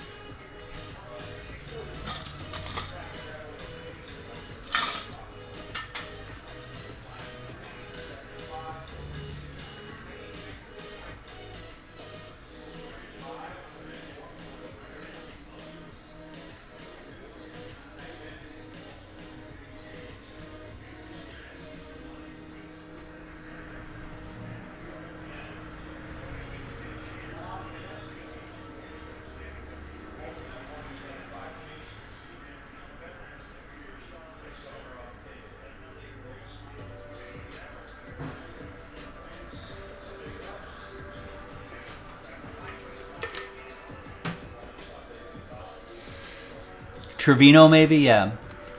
Zunino.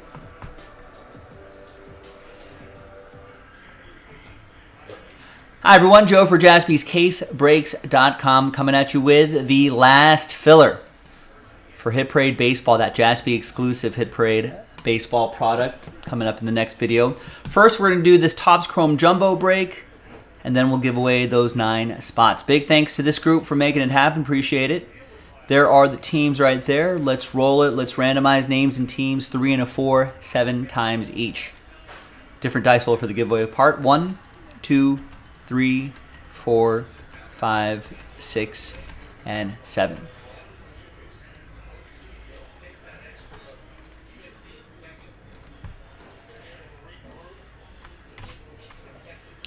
Three and a 4, 7 times for the teams. 1, 2, 3, 4, 5, 6, and 7.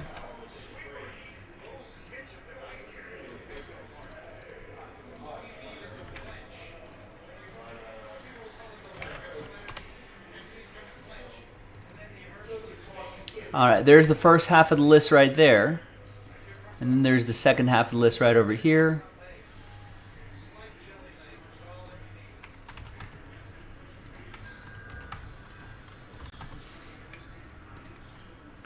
And let's print and rip. Pirates lost their 8th in a row today.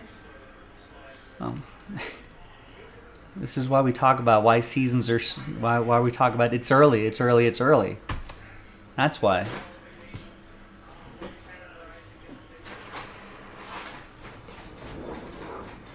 What next, Rex? What if they rattle off another 8 wins in a row? Then you'll be like, no, I think teams are just regressing to their mean. It's a nice start for the Pirates, but this is why we play 162 games. All right. G-Lo's, is there a limit on how many times a batter can ask for time? I think so.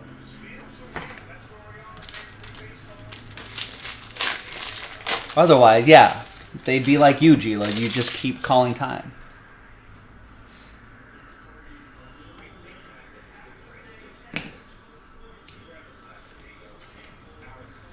Baltimore's a little more understandable because they had a real nice finish last. Speaking of Baltimore, here's Alex Wells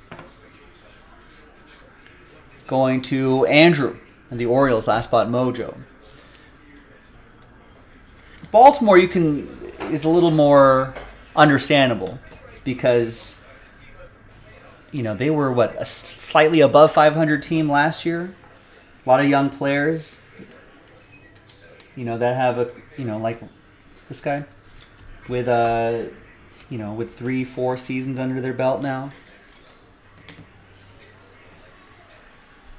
The Pirates are showing a glimpse of what that young team can do, but they're coming off of not a very good season, so seems like they're more regressing back to the mean. All right, let's grab everybody's names, 1 through 30.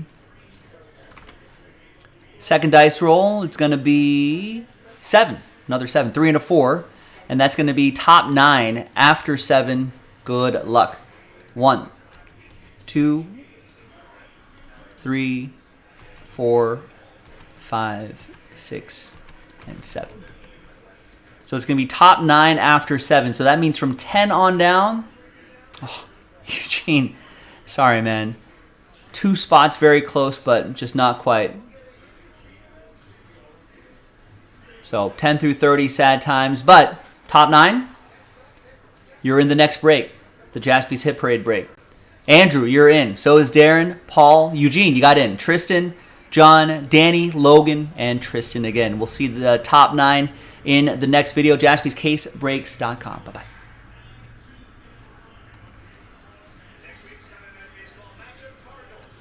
Never thought the Yankees would be 10 games out. I think the Yankees are dealing with a lot of injuries, though, Rex. So it shouldn't be that surprising, I think.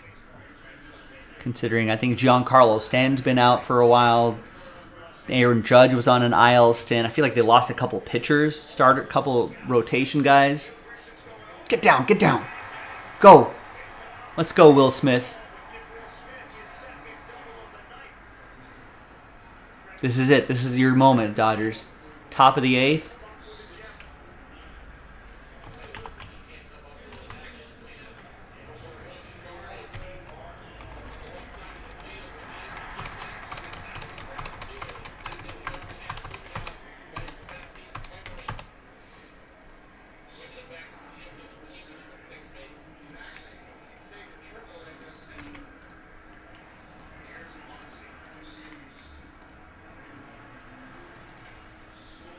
Right, yeah. I mean, if they're healthy, it's kind of like the Lakers. If they're healthy, look what that team can do.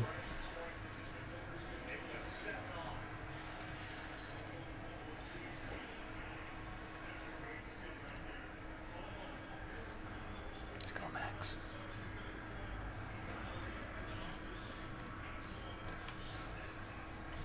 Alright, so that video is uploading. Let's set up the next spreadsheet.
Hi, everyone. Joe for JaspysCaseBreaks.com coming at you with another break of 2023 Hit Parade Baseball Edition, Jaspy's exclusive. We worked together with Hit Parade, built this product right here. This is random team break number 4 of 10. There's only 10 cases here. It's a 6-box break. Big thanks to this group for making it happen. Andrew with a big chunk of spots there. Congrats to the winners in that Topps Chrome Jumbo break, pack number 92. Big thanks to, I did not put the team, I was just so eager to do this break. Big thanks to the teams right here. And I don't think I made the spreadsheet. Man, I was just so eager to do this break. Today is the 7th, 2023. All right. Now, let's roll it and randomize names and teams. 4 and a 3, 7 times each. For names and teams, 1, 2, 3, 4. 5, 6, and 7. Got Andrew down to Andrew. 4 and a 3, 7 times for the teams. 1, 2, 3, 4, 5, 6, and 7th and final time. After 7, we got my Dodgers, who's got runners on first and second, top of the 8th, down by a run to the Padres. And Michael Bush, the youngster, with an opportunity to put the Dodgers ahead. All right, so Andrew, you got my Dodgers, Paul with the Astros, William with the Brew Crew, Andrew with the Twins, Tristan with the Rocks, Andrew with the Red Sox, David with the A's, Andrew Diamondbacks, Orioles, Yankees, Rangers. Tristan, you got the Mariners, Andrew Tigers, Royals, Nationals, Eugene with the White Sox, Danny with the Reds, Nicole with the Rays, Nancy with the Cubs, Andrew with the Cardinals, Jason with the Braves, Darren with the Phillies, Andrew Pirates, Padres, Logan with the Mets, Andrew with the Guardians, John with the Marlins, Andrew Blue Jays, Angels, and Giants. Now remember, trade at your own risk, especially with these Hit Parade breaks. All right, so we're going to pause the video. When we come back, we'll see if there's any trades, and then we'll have the break. Be right back. Logan's got the Mets up for trade. Danny with the Reds up for trade. Danny also disappointed with his Mariners pitching staff. Yeah, I thought they'd be better, too. Still early, still early. I guess, what teams am I sort of surprised and not surprised about?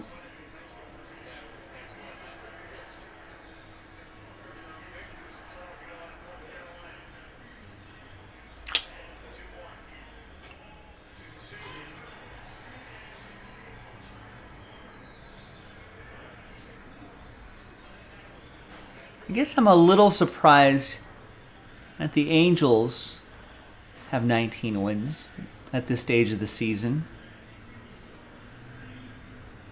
That might regress back to the mean, though. I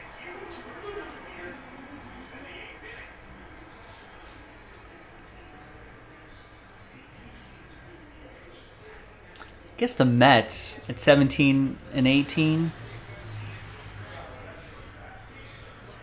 I feel like they had some injuries, too.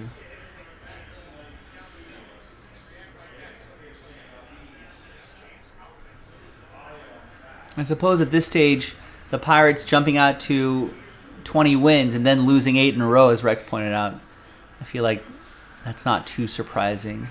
I get Cardinals only having 11 games. That is surprising. I feel like they're panicking a little bit now as well. Yeah, I think, we're only a month into we're only, April, May, 2 months into the season? A month and 7 days into the season, a month and a week into the season.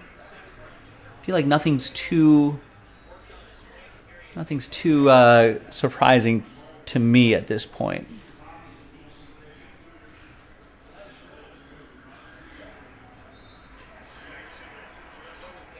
Now if Pittsburgh somehow keeps winning 57% of the time, into June, July, that'd be surprising. The Cardinals only winning 31% of their games through June and July, early July, up to the All-Star break, basically. That'd be surprising.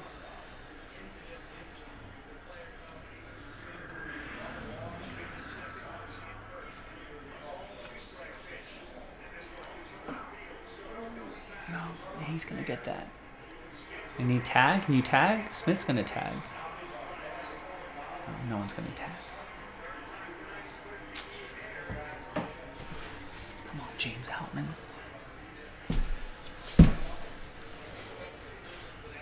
Danny's looking for his Mariners. Not sure if Andrew's going to move Angels or Yankees for Mariners. Who knows? Remember, trade at your own risk. I don't know what's been pulled the first few cases. Or no, I did one case, right? Break one.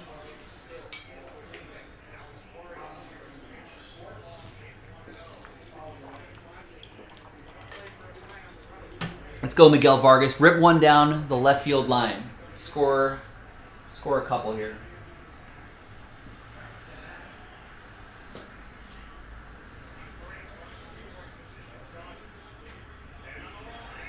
Oh! Was the correct side that I wanted, but that...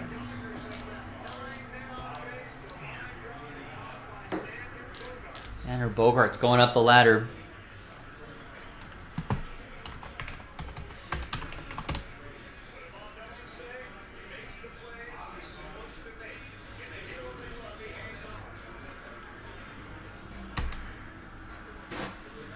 Yeah, that is surprising.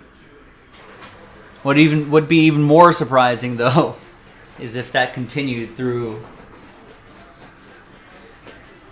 the next month or so of the season, through May and June.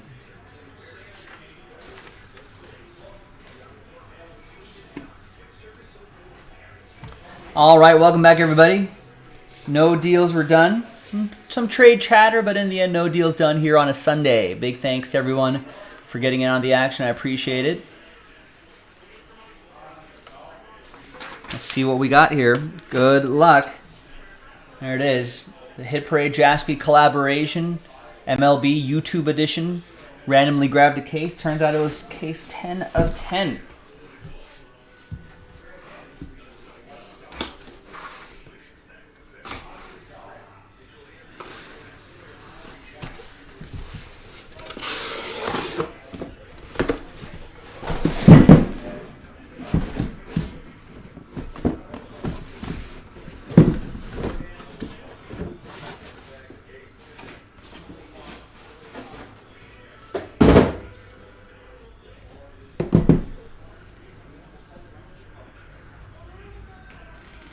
All right.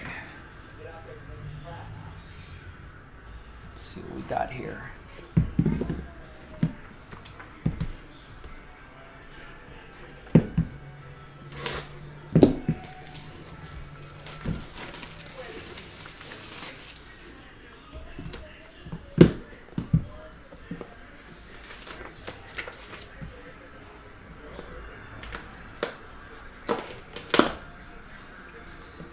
All right. Next up it's Max Muncy. It's a 1 of 1. Max Muncy. Dodgers. Andrew's got my Dodgers. And all aboard the Big Hit Express. Woo woo. Nice Max Muncy. Who had a slow week to start his season. But I think a week or two maybe, but made some adjustments and has hit well for the most part since then. I think a walk-off grand slam a few nights ago.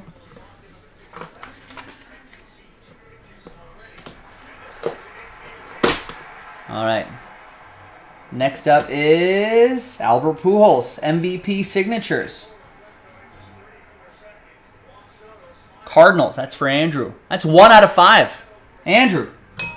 All aboard the Big Hit Express. Woo woo! Back-to-back train whistles. He's heating up. He's on fire.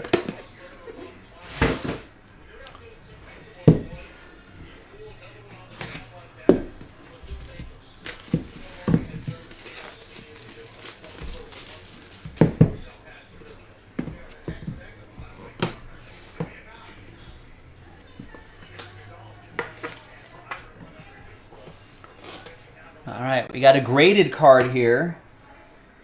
It's a dual auto, Ken Griffey Jr. and Ichiro. Dual auto, PSA 9. From 2022 Topps Pristine. I think that's on the sell sheet, right? 15 out of 25. Woo. Tristan with the Mariners.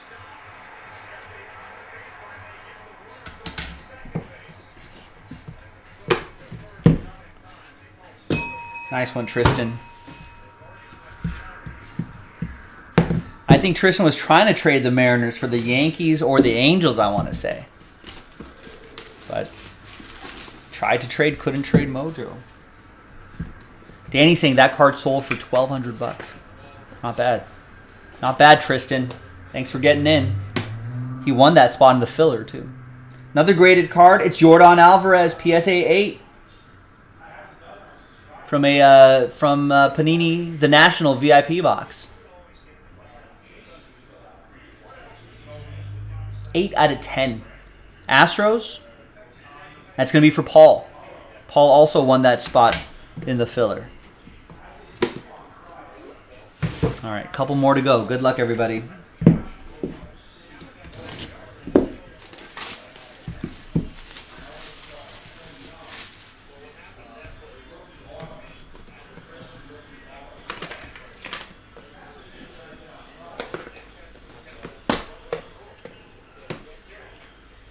And here is a rookie auto, O'Neal Cruz, 9 out of 25 from Tier 1 Baseball. We have a baseball mixer on the site that features a couple boxes of Tier 1. JaspysCaseBreaks.com, ABC, always be closing. So that's going to go to the Pirates. That's going to go to Andrew and the Pirates. All right, and the 6th and final box. And if you want to run this back, we've got another case loaded up in the store. Check it out, JaspysCaseBreaks.com. A lot of fun, a lot of really nice hits, and just a limited number of boxes and cases.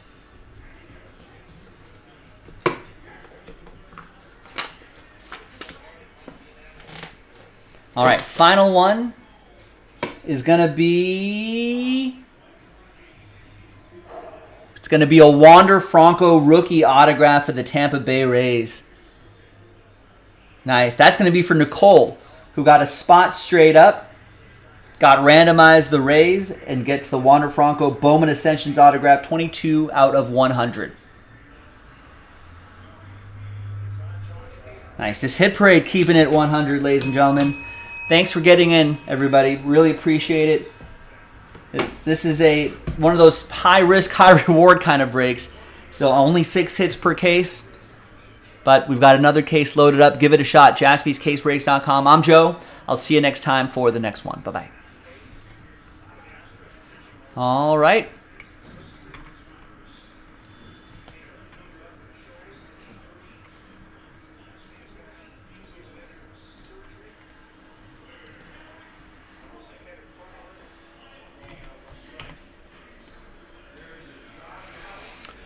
I'm not sure if the Dodgers are going to win this one, folks. That 8th inning, that top of the 8th was their chance because now Josh Hader is going to come into the game. It's going to be difficult getting a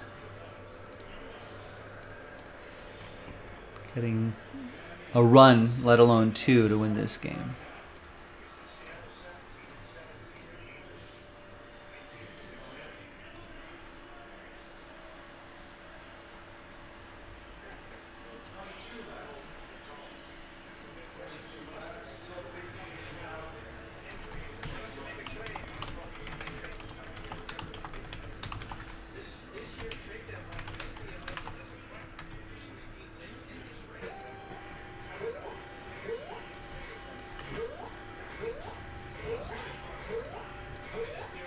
Wander Franco hitting 302. If only he was on a like a major market team. All right, Jason K gets the first spot in the filler for the next Hit Parade baseball break. You can definitely run this back tonight. Would love to run one back tonight. Another one back tonight.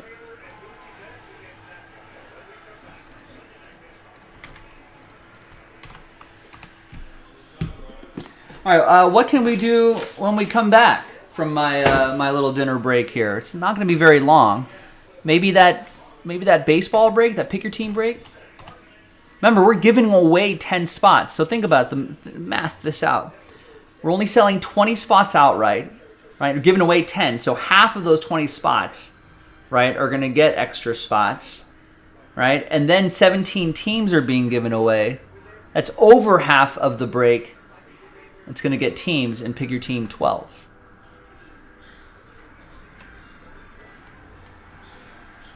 Some pretty good odds there, ladies and gentlemen. Get after it. JaspysCaseBreaks.com.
He shoved the owner?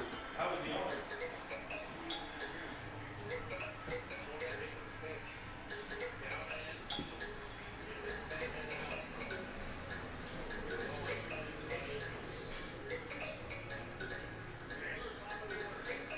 Wait, so Teddy, Gabe was saying earlier, ball goes out of bounds, plays dead for a bit, and a fan is holding the ball. For some reason, Jokic tries to grab the ball from the fan and shoves him. Is what Gabe said earlier. Gabe, Teddy is saying that that might be the owner? Or an owner?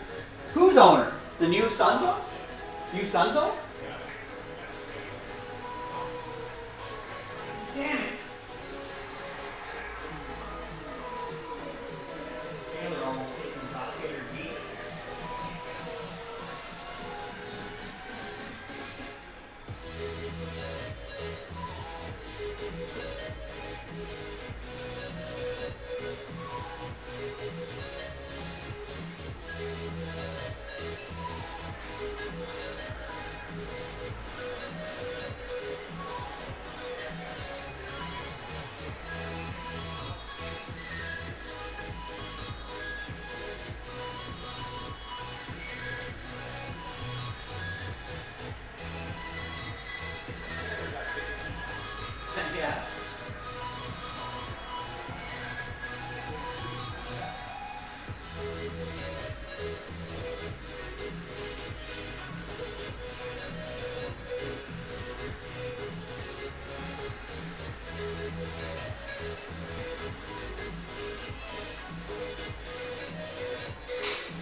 That's off the internet.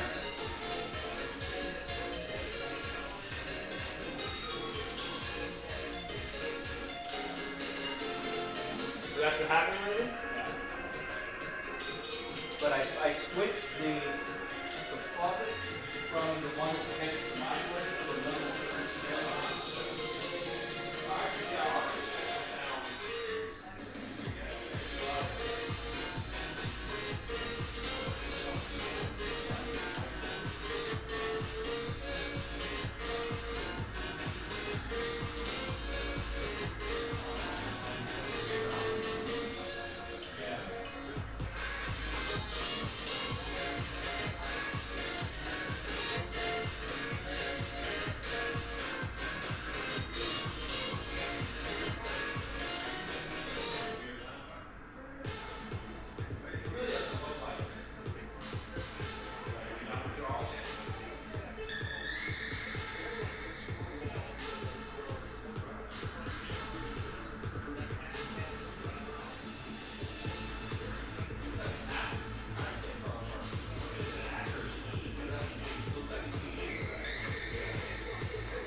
Good meal.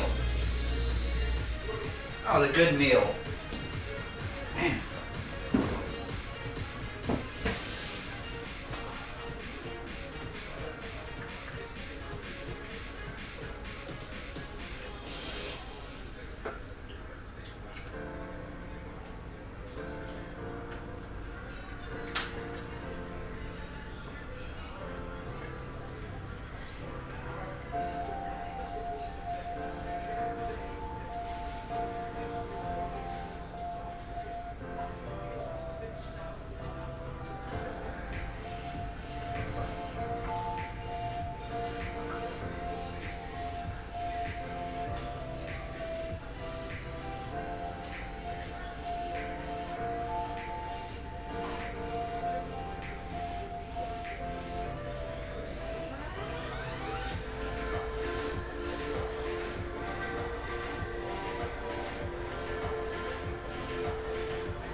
Was that the Sun? Was the Suns owner in the green jacket, James?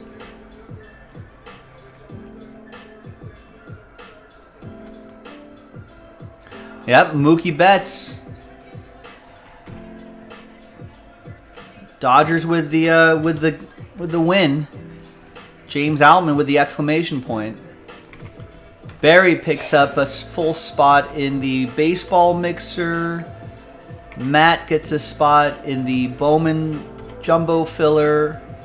Tristan gets a full spot in the next Jaspy Hit Parade break. Victor gets a full spot in the baseball mixer. Alan gets a spot in the Contenders Optic filler. That's the last one. It's the last Contenders Optic for a minute or two. Gets 3 in the Bowman jumbo filler. Jason K gets a spot in the Revolution basketball filler. I don't know, underrated break, Revolution. Let's get that going. And gets a baseball mixer filler spot. That's the Optic Choice box. Tristan gets a spot in the jumbo filler. Devin gets a spot in the jumbo filler. Matt gets a spot in archives, that number block, and that's it. That's all the orders I got. So here's what we're looking at, folks. Let's do that archives first, because that Bowman Jumbo, that's like an hour and a half break. Or by the time, it's like an hour and 10 minutes, but by the time I, do all my pre-stuff and post-break stuff and print out labels and maybe snap some pictures of some of the monsters we pull out of there, yeah, then it becomes that. This archives doesn't take very long. That's just 20 hits all encased. It makes it really easy. So archives fans, if you want to get this done before, so you don't have to wait, 4 left on that. Otherwise, Jumbo fans, you can fill up the last 4 spots right there. Either way, both should happen tonight. Just a matter of when those breaks are going to happen, or which one happens first. All right, so you know where to go, gang. JaspysCaseBreaks.com. I saw that, Paul. I was just watching, I think, Ross Chastain throwing a punch to Noah Gregson.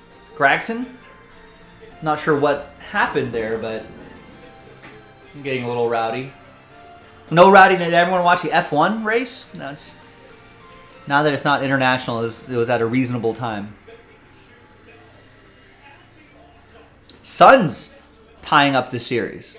Nuggets took the first 2. Looked like they were going to run away with this series, but this is basketball, right? Suns win the next 2. Now we got a series.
All right, David placing order. David gets 4. David's voting for Hit Parade. Hit Parade hockey. Yeah, we can pivot that way too.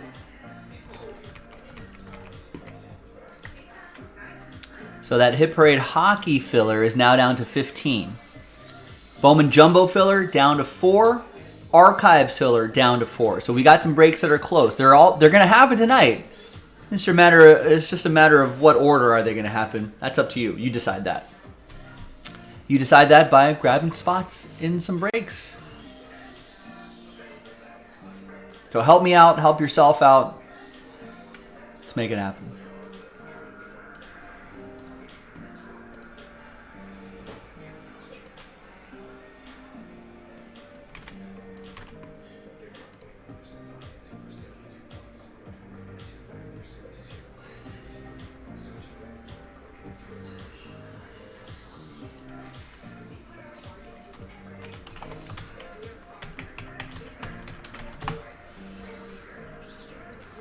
Date on that.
Here's the archives case.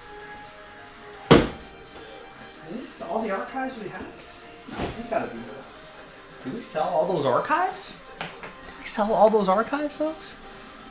Check our inventory system.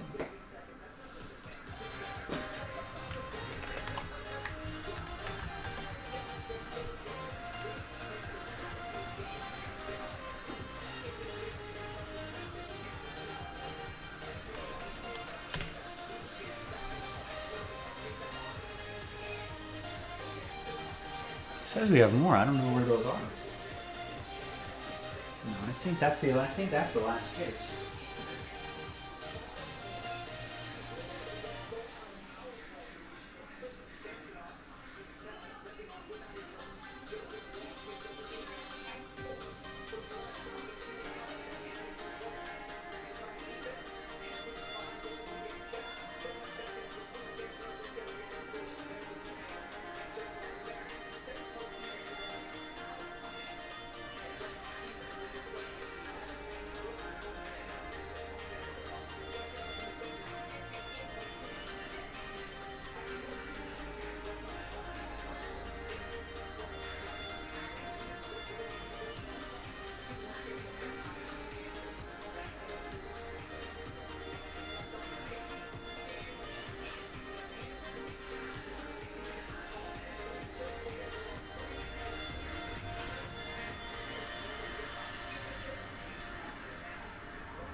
I don't see any more archives after this, but they're hiding somewhere.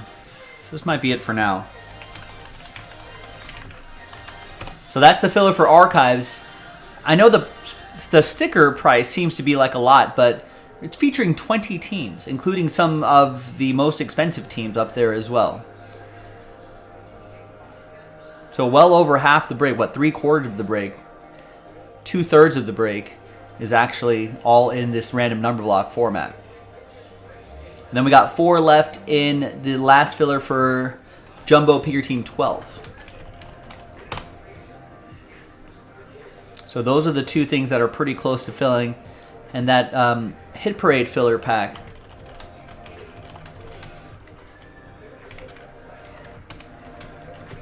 it's a little over halfway there.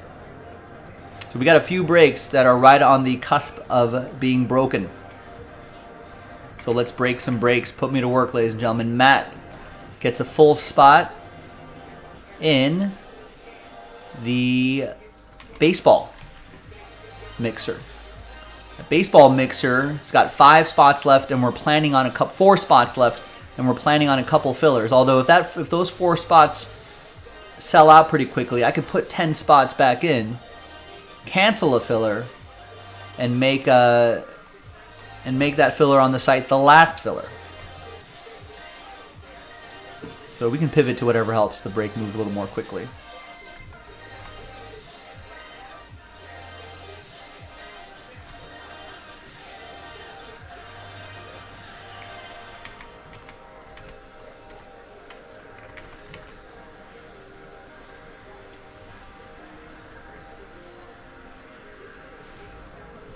So, boys and girls, we are in the last, I guess we're in the middle of the 3rd quarter of the show.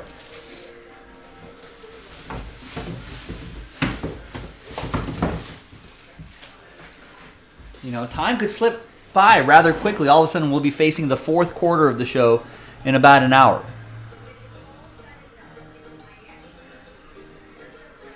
So, put me to work now, sooner rather than later. Remember, that Bowman Jumbo break is an hour plus break.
Is that would that be like 8th grade?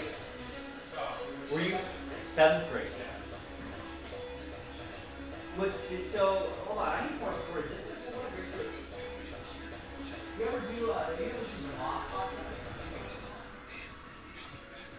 Her big video was on that. It was on. It's like a story time. It's not stand-up, but it's more like story time stuff.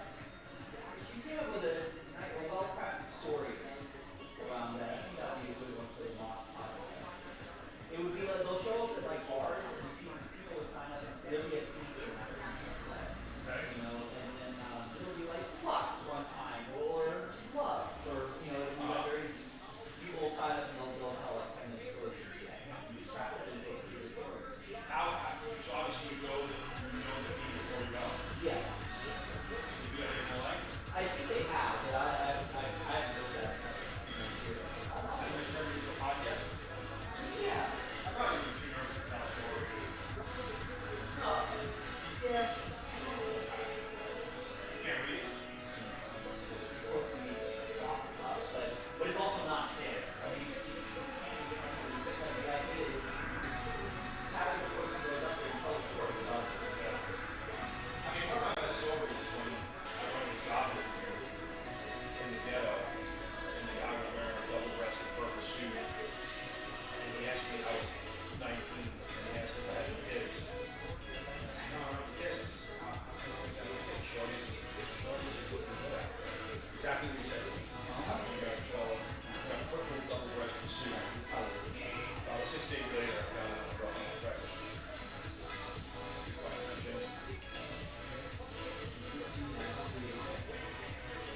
He asked me, how come you got no kids, Short?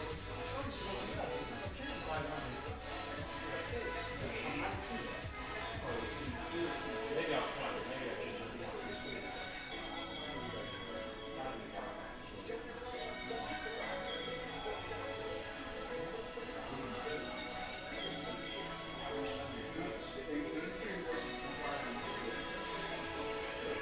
It was the job that had nothing to do with menu. It was like stocking the shelves at gas stations with like $2 toys. It was like a third-party distributor that like went to like pharmacies.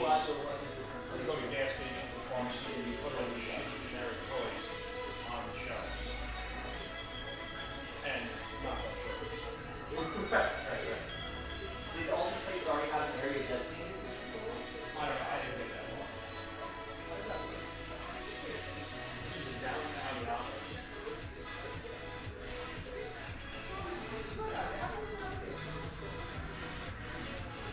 So when did your Nickelodeon show air? It aired out like 3 weeks after the shop. So like they shot and they shot it before and had Did you have like a party then?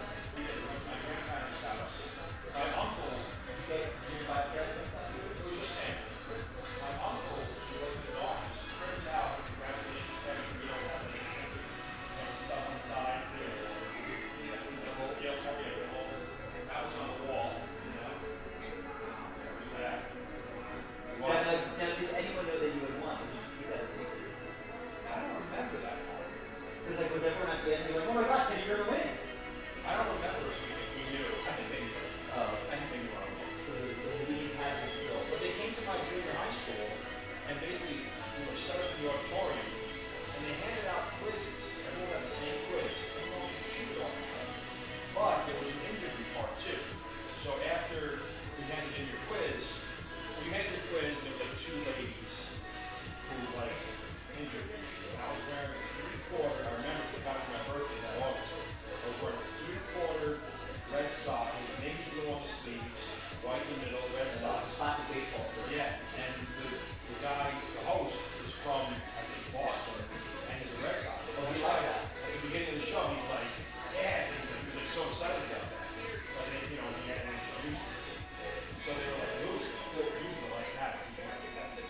heavy wooden skee balls and she was throwing them overhand? Then break the set, yeah.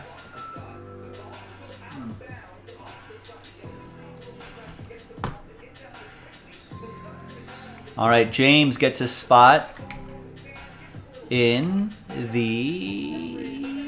this break right here.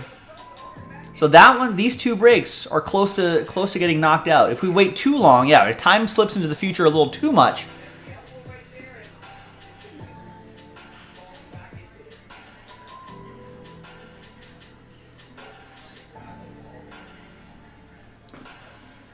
If time slips too far into the future, we might not have enough time to do both breaks. But as it stands now, we can do the jumbo break and the archives break. We should be able to do those. I want to do those. Let's do those. I'm going to make that happen. I think there's no other major sporting events happening, right? I think basketball's over. Sunday Night Baseball's over. I guess I could rewatch Formula One that I already watched earlier today.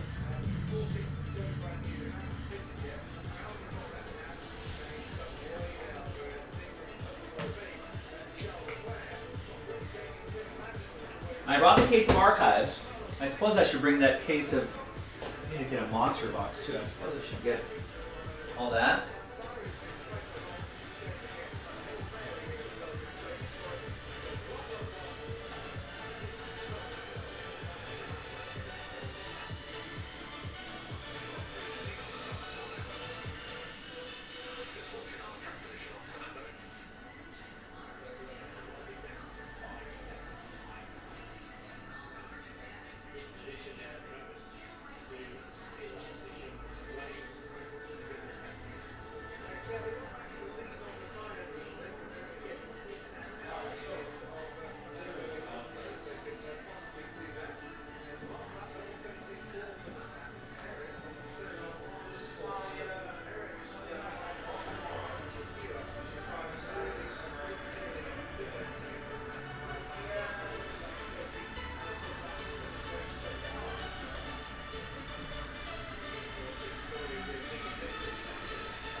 So here's the Bowman Jumbo case.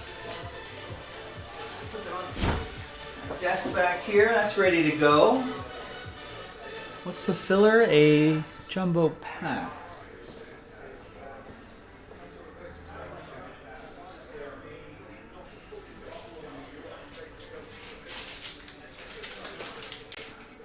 That's the filler pack we got to do.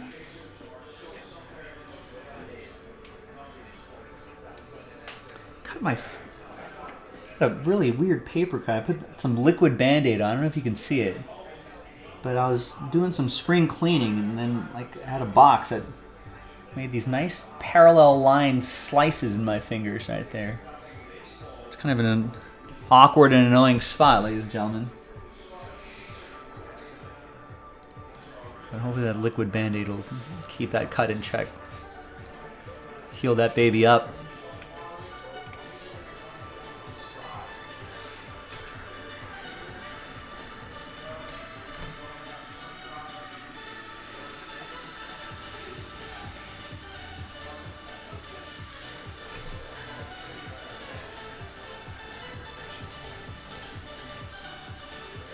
I know. I should have been wearing gloves, to be honest with you, Gilo.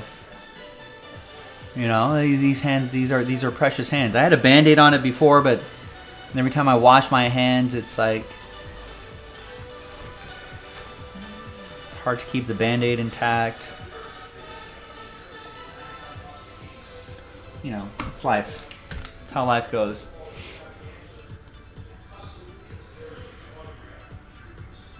Could be some DNA. No, I put some liquid Band-Aid on there. Put that right on there. I had a proper Band-Aid on it earlier. Some of you might have saw in some of the videos, but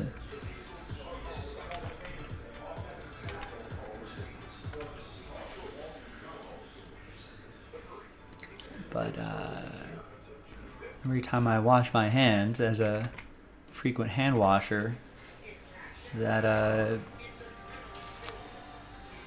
just wasn't sticking. Mike Tower just picked up a spot here. We got 2 left on this.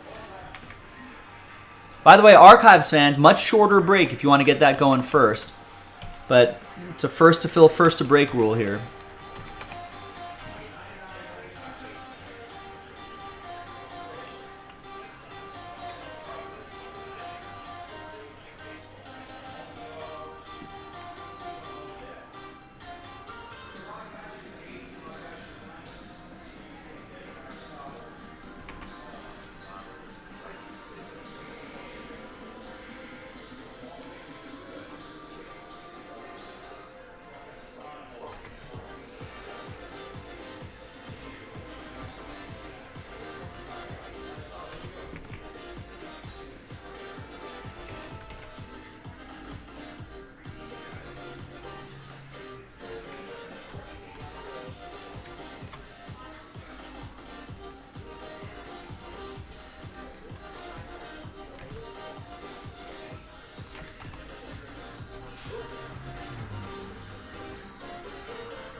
Also, some fox-eared listeners may recognize that the non-licensed music, I switched it up. I spent a little time over the weekend switching up some of the non-licensed music.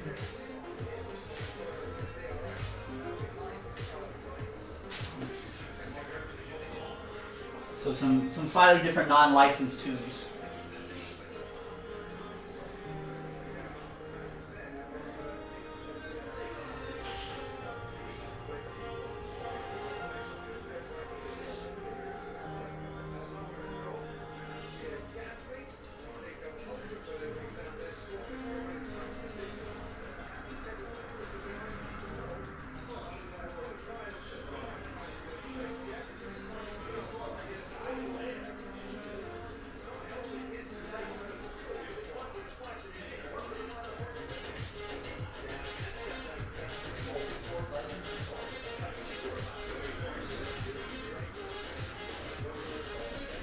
Wow.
Oh, that's a movie with PKs.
I think it's okay to die without trying with this.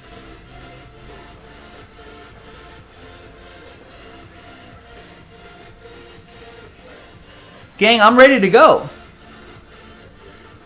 Are these good generic tunes, Grizzlebees? Yeah. We got 2 left on this. Come on. Let's get some. Put me to work, folks.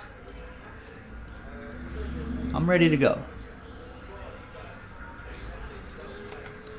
2 left on that, and then we got 4 left in Archive, 6 series. That filler right there. Hey, there's Joe Pizzle. It is. That was a pretty exciting game. I was watching both the Dodgers game, which was also exciting, and the Nugget. We had 2 TVs out there. We had Nuggets Suns on there as well. Pretty exciting. Pretty exciting.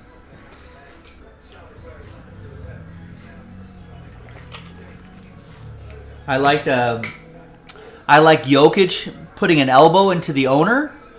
And the owner kind of did like a good flop. I like that. Then there was the guy that reached out and pushed Jokic on the shoulder. He was in the black polo with the Suns logo. Was that the owner? That wasn't the owner. The owner was the green jacket guy was owner, right? Who's the owner? I guess we'll look it up.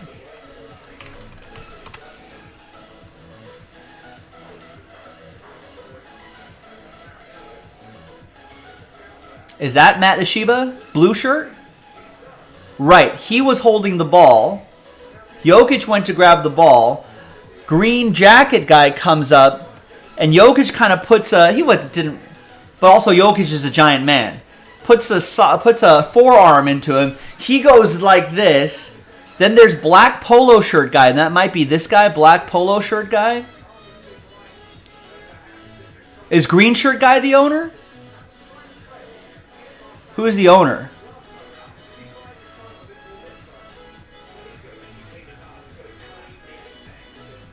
Oh, green jacket guy is the owner. And then there was that forearm shiver.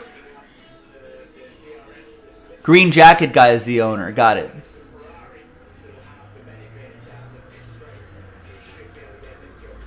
So yeah, he's got the ball under his arm. And he rips it out of the arm. It gets dropped.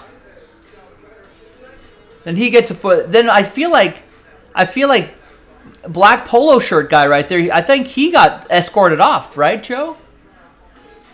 It's pretty fun. Right, kind of pushed at his shoulder, his big meaty shoulder, and ooh, there was some excitement there. Can't touch players. But you also can't shove owners, right?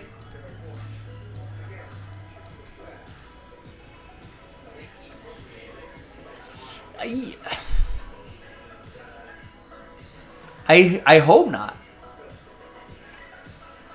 I hope Jokic doesn't get suspended.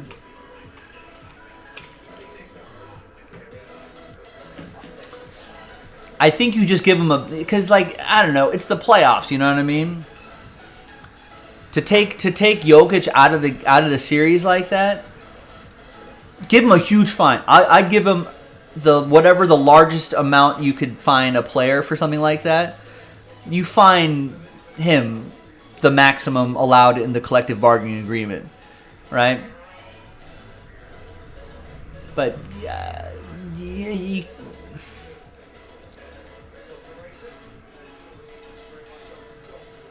in a regular season, that could be a suspendable offense, though. I mean, you can't go in there and interact with fans like that. That's tough. By the letter of the law, I'll bet he could get suspended.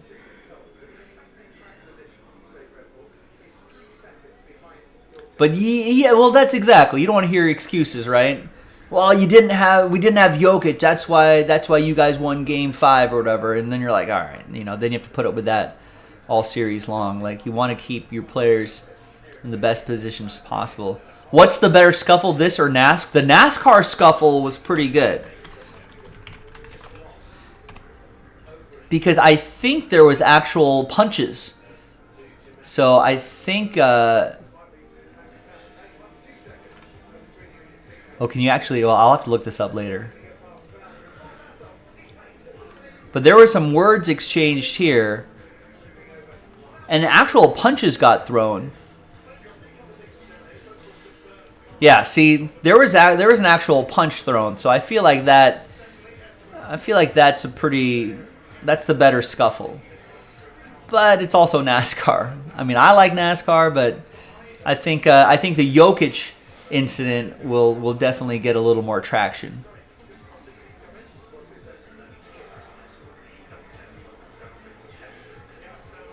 Yeah, Devin's like, if that guy's just a fan and not the owner, he probably just gets escorted out, and that's the last of it. But the fact that he is an owner, holding onto the ball, what's he doing? What's he doing there? I know you just bought a basketball team, but... So maybe that's why you don't get the suspension, because he was the one taking the basketball in the first place, So maybe that those actions balance each other out.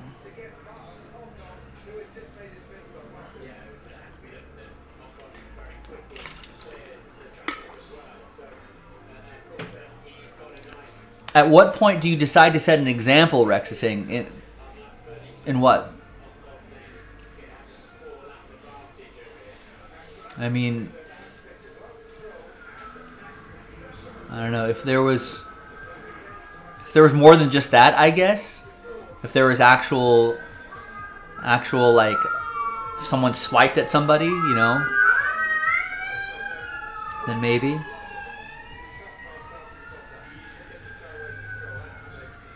By the letter of law, I think so too. Anytime a player goes into the fan area, right? That's an automatic suspension, right?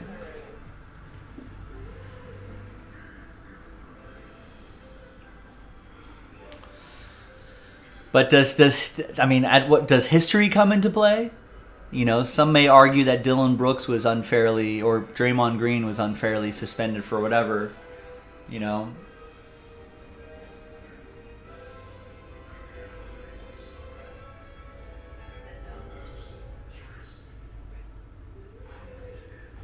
I don't know. We'll see.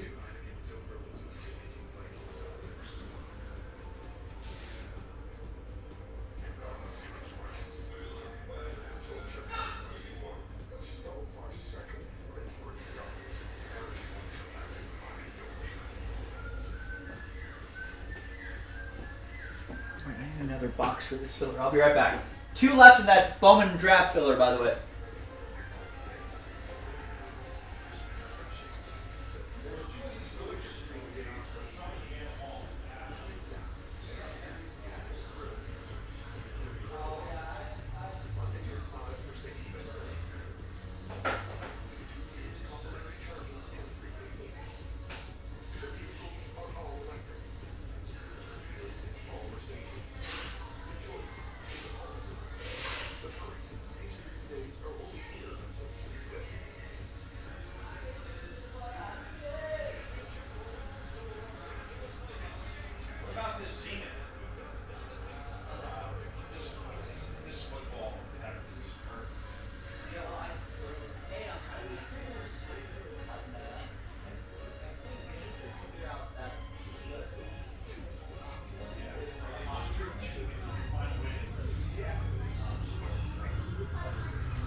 I guess you're just what I needed.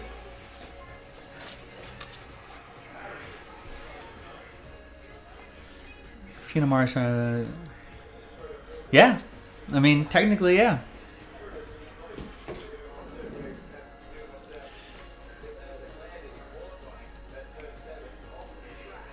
Nice. Chris Butler knocks out the last 2 spots. Well, no, I mean, I don't think he thinks that. You have to think that if it's the postseason coming, then that can happen again because the player would be like, it's only going to be a fine. Yeah, I mean, I don't know. But, you know, the NBA has suspended players during the postseason before, so there is a precedent there.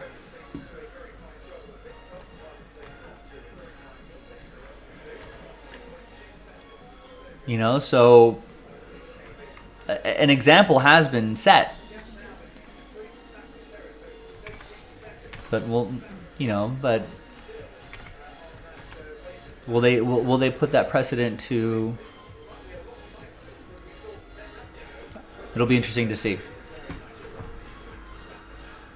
Ironically, the player that makes this, the person that makes this, the executive that makes this decision is old Detroit Piston bad boy Joe Dumars. Right? I think so. Hi everyone, Joe for JaspysCaseBreaks.com coming at you with a pack of 2023 Bowman Baseball Jumbo Edition. Now, we got a few different dice rolls happening here. First, we're going to give away 10 spots within that pack break. Second dice roll will be the pack break itself, and the third dice roll will be giving away a ton of teams. We're giving away a ton of spots here too. Let's flip back over here. So we only sold 20 spots outright. Half of you are going to get extra spots. That's pretty nice. Let's roll it and randomize it. 6 and a 4. 10 times top 10 after 10. Good luck. 1, 2, 3, 4, 5, 6, 7, 8, 9, and 10. After 10, Alan, Chris, Matt, Chris, Mike, Matt, James, Aaron, Brian, and Jordan. There you go. Extra spots going your way. So we'll put a little rooftop symbol there next to your names so you know you won that in this filler.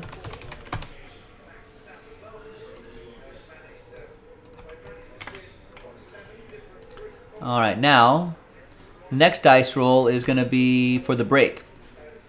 So for names and teams, 2 and a 5, 7 times. 7 times each. 1, 2, 3, 4, 5, 6, and 7th and final time. Got Aaron down to Matt.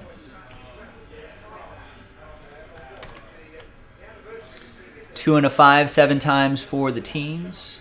2, 3.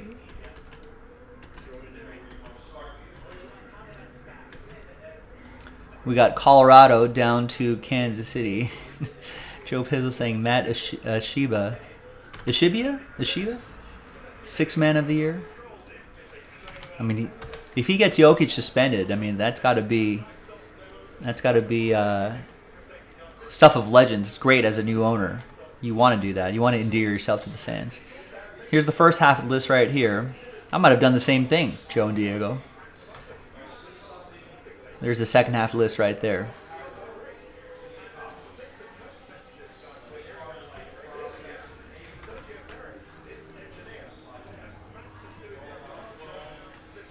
All right, let's print and rip. The break itself coming up in the next video.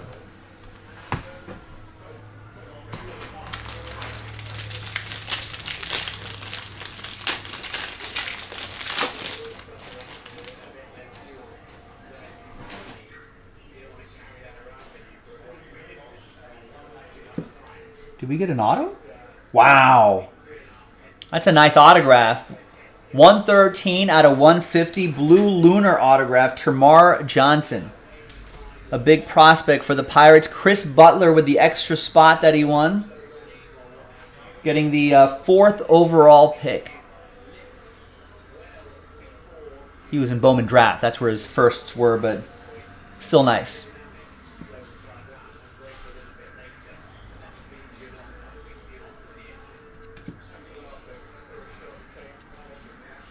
All right, hey, not bad for a filler. Chris still has an opportunity to win a team in the Bowman Jumbo break. All right, now let's gather everybody's names for the third and final dice roll, 1 through 30, new dice, new list, and we'll match you up with the team right there. We're just randomizing your names, not the teams. Good luck, everybody. So top 17, so over half of this group will get teams in the next break after 8, 3 and a 5, 8 times.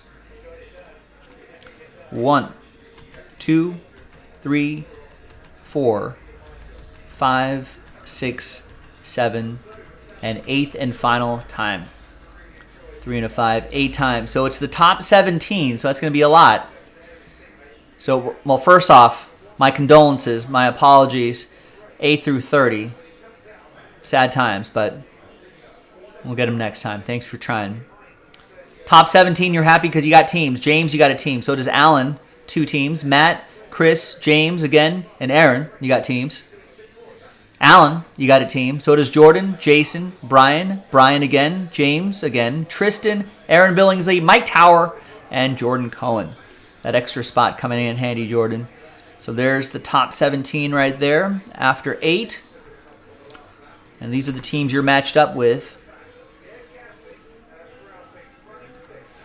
Jordan, you got the Orioles. We're going to put Jumbo 12, Bowman Jumbo 12.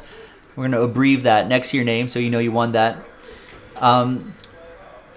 Orioles for you, Jordan. Mike with the Marlins, Aaron with the Braves, Tristan with the Angels, James with the Giants, Brian with the Red Sox and Tigers, Jason with the Rangers, Jordan with the Astros, Alan with the Royals, Aaron with the Pirates, James with the Guardians, Chris with the Rockies, Matt with the Padres, Alan, Cardinals and A's, and James with the Chicago White Sox. There you go, gang. I'll see you in the next video for the break itself. JaspysCaseBreaks.com.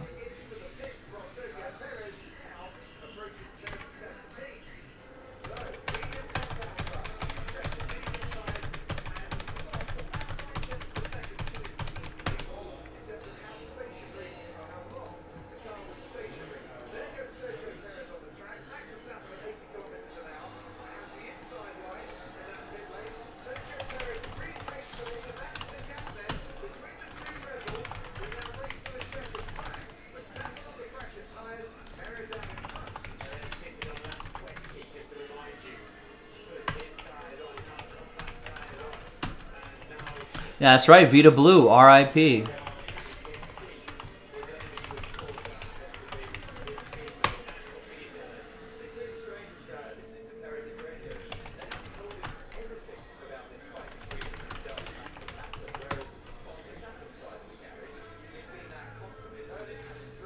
Now, I know we've got a longer break lined up here, but I hope that we'll still have some people sticking around to do this archives break. We got 4 of 10 left. Let's do this tonight.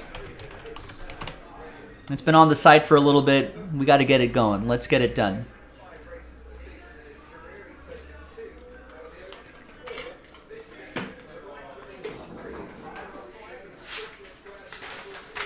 All right, let me set up the next break in just a second. And we'll get the... let's just sell this out now. Let's just get it locked in on the schedule. Might as well.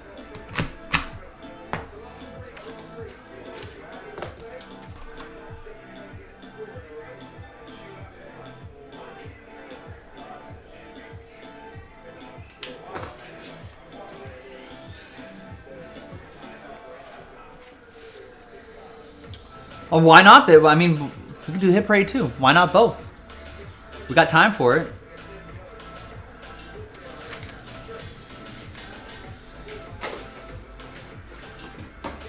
Hit Parade hockey is a little further away though. But if you want to do it, I'm down.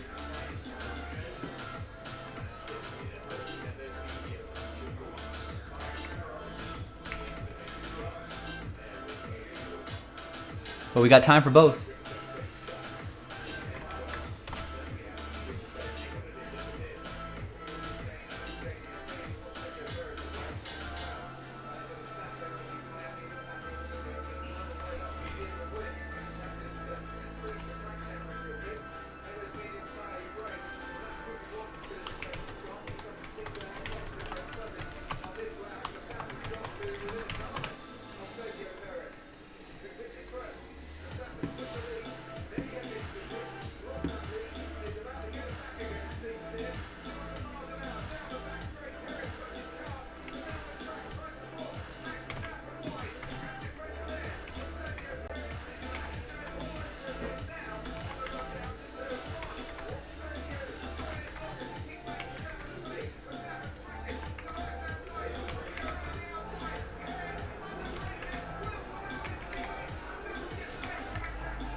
You should just have Max Verstappen start in the middle of the grid every race this season.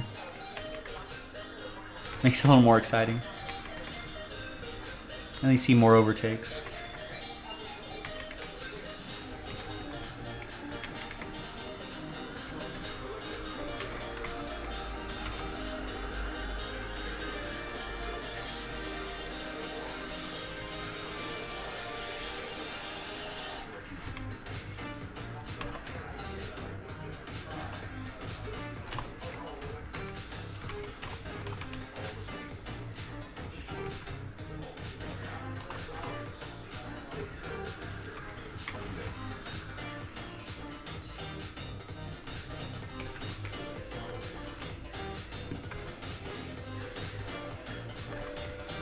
Yeah, Willie Mays turned 92 yesterday. Yeah, he's still kicking.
One of the old guys think about the new rules. They probably think, yeah, that's about how long it took us to play baseball games back in the day. That sounds about right.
hold on, Rex. Wait until we start the break. Some good trivia.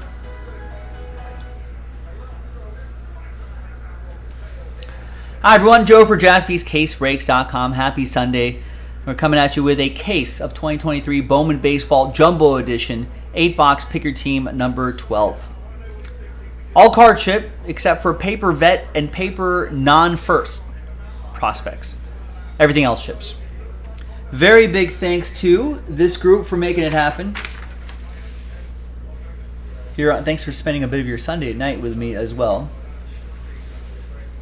Bill with the Cubs, Last Spot Mojo. There's everyone else right here as well. So if you have Bowman Jumbo 12 next to your name, that means you won those teams in that pack break. Now the next Pick Your Team is in the store right now, JaspysCaseBreaks.com. And we'll probably pop that into a filler after this. So if you're watching live, now is the opportunity for you to get your team straight up before they're gone.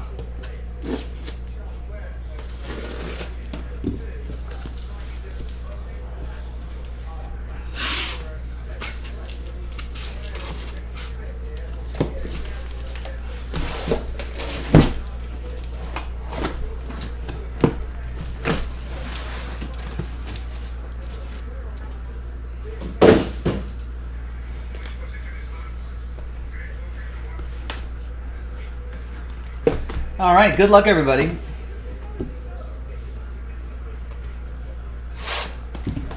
Now, Rex has a trivia question for us. What team and year was the first Major League Baseball night game? I feel like I knew this at one point, but now I don't.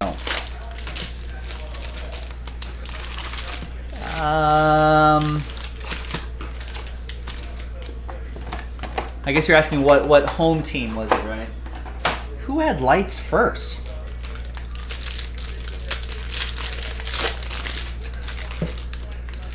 I want to say the Cubs were among the last teams to have a night game. Yeah, I say post-World War... No, it's got to be earlier than that, no? I want to say it was like 30s.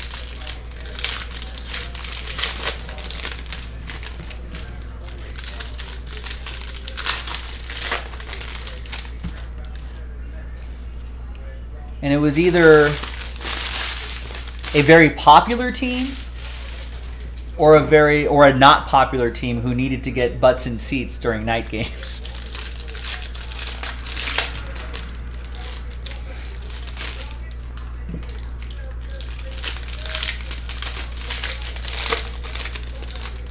And you got to think about what teams existed in the 1930s.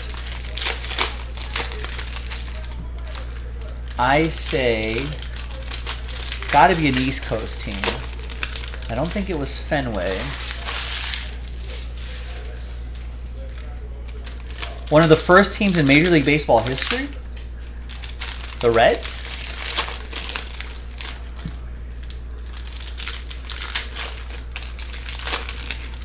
Cardinals? A red team? Is it a red team, Rex?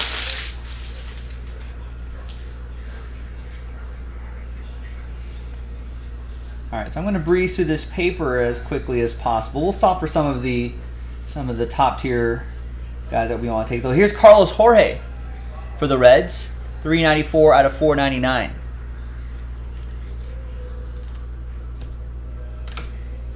It was the Reds.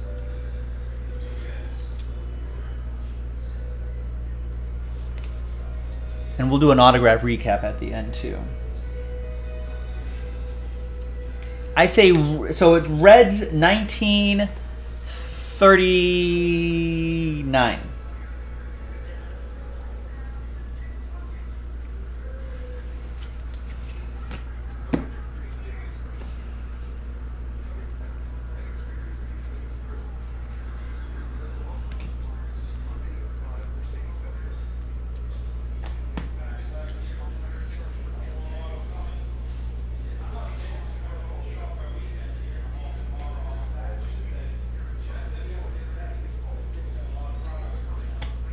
The Reds were the Red Stockings originally?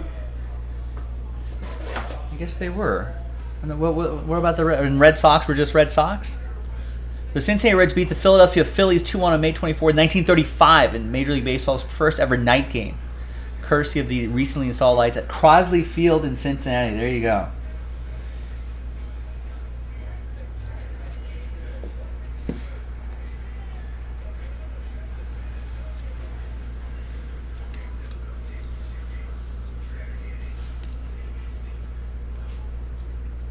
And who was the last team to have a night game? Was that the Cubs at Wrigley?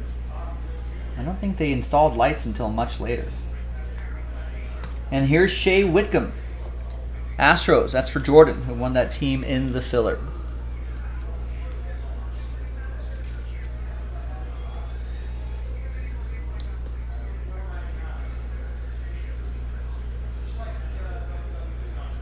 And we got a blue shimmer.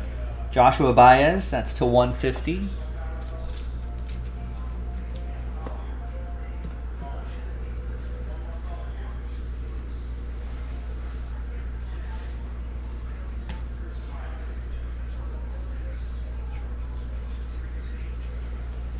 There's our first Drew Jones paper.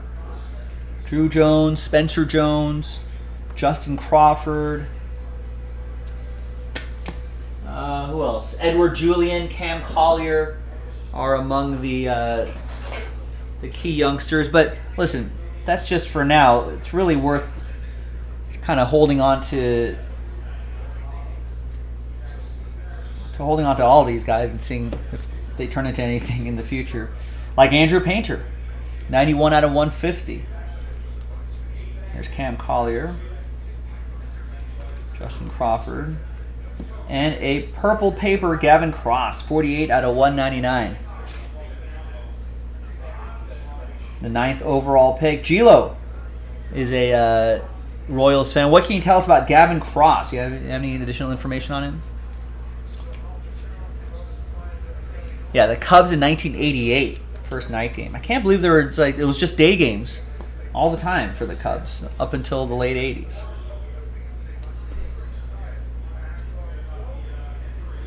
Plot twist, when was the first day game? I don't know. When was the first official Major League Baseball game?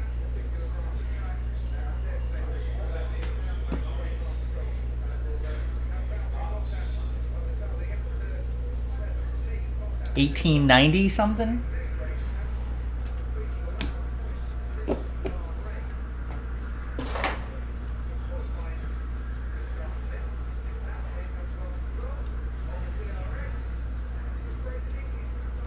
There's Jorge Burgos.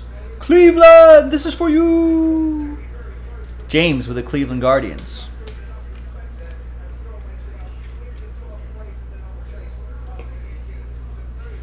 Nice purple chrome auto.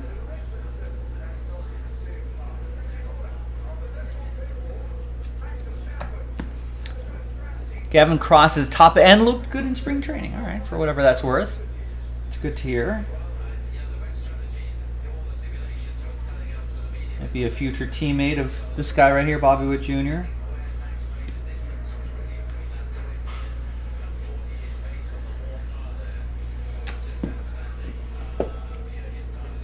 Oh yeah, Wrigley was home to the Bears for many years.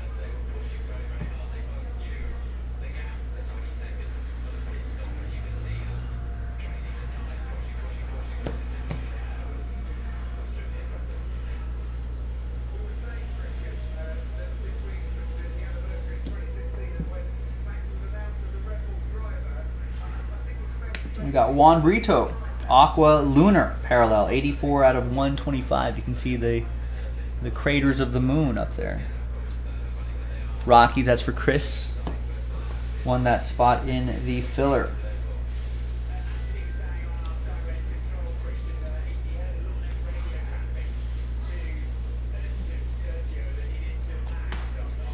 So there's a Spencer Jones for the Yankees that's going to go to Oren, who got the Yankees straight up, which I love. And Stephen Carney also got the Twins straight up.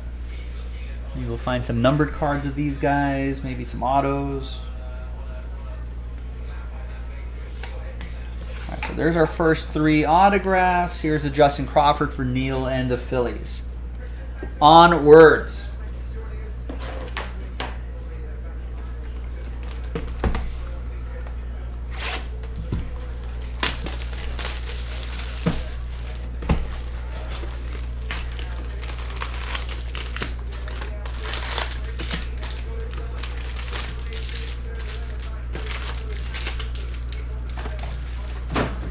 Well, what happened in baseball today, ladies and gentlemen? We can whip around the league while I rip open some packs. Let's see. The Braves beat the Orioles on a Michael Harris single. Phillies Braves beat the Orioles 3-2 in 12. Phillies beat the Red Sox 6-1. Schwarber and Walker lead Phils over Boston, stopping their losing streak at 6. And stopping the Red Sox winning streak, I think, at 8 or something like that. Blue Jays pounded on the Pirates 10-1. Whit Merrifield with 4 RBIs.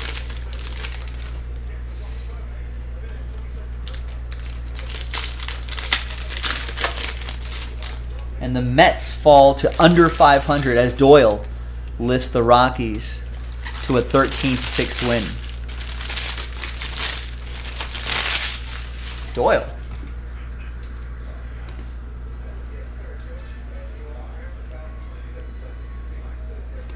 Yeah, Brent Doyle went 3 for 5 today, 3 RBIs. Wow, that's pretty nice.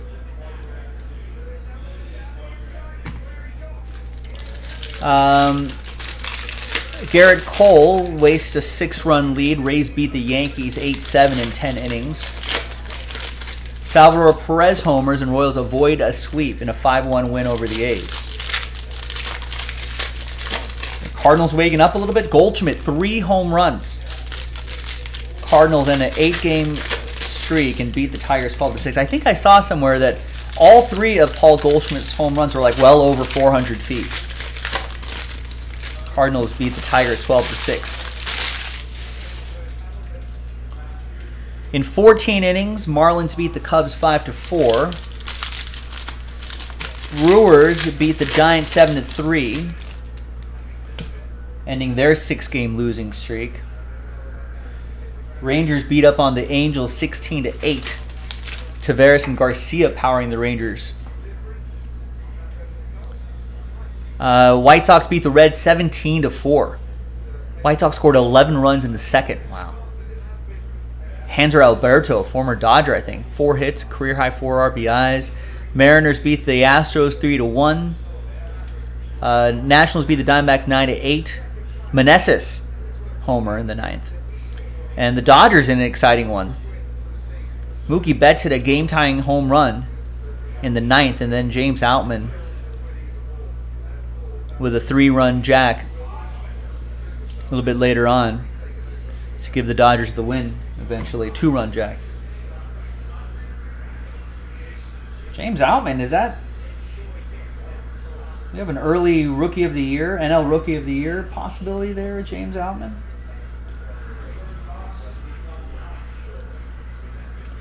Possibly.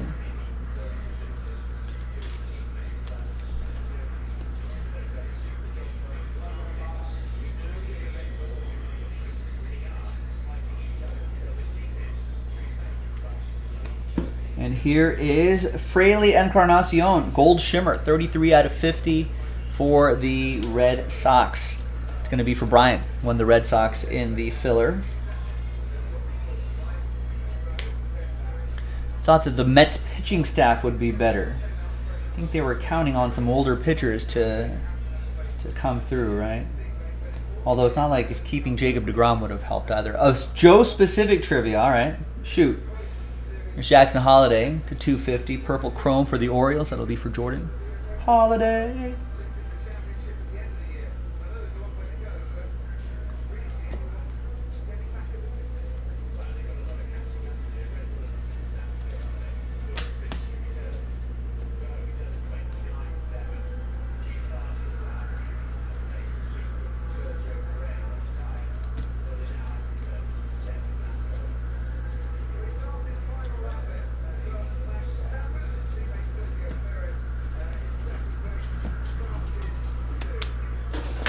Here's a chrome Cam Collier. Or Collier, perhaps? Not sure, Mark, but that one's for you in the red legs.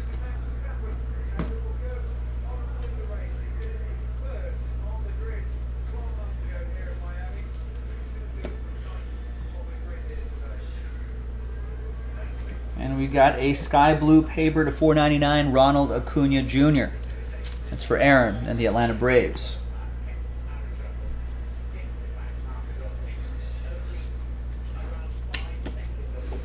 Who has the most home runs for the Dodgers? It's a very good question. I want to say it is...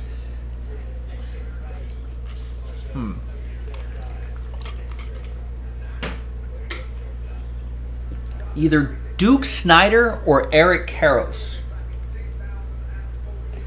Here's Nelson Rada to 199. Angels, that's going to be for Tristan.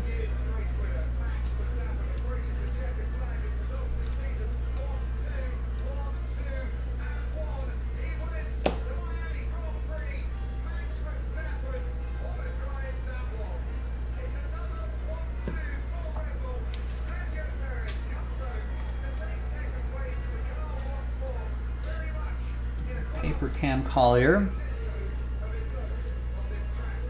Spencer Jones Chrome.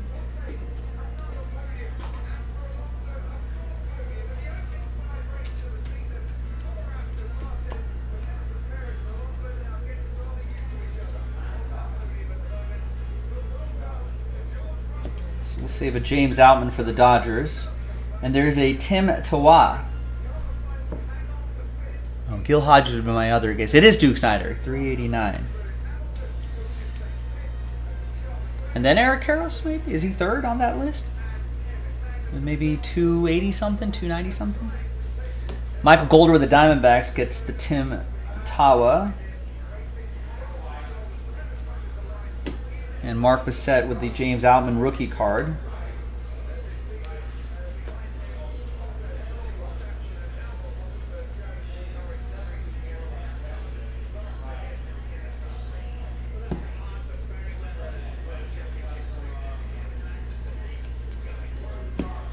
I'd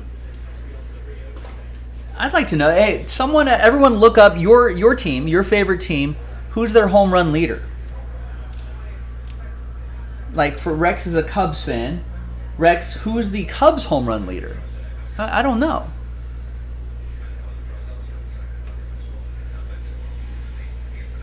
I'm not sure if Sammy Sosa played on the Cubs long enough to have the Cubs all-time home run record. Could it be like Ron Santos? Karros is 270.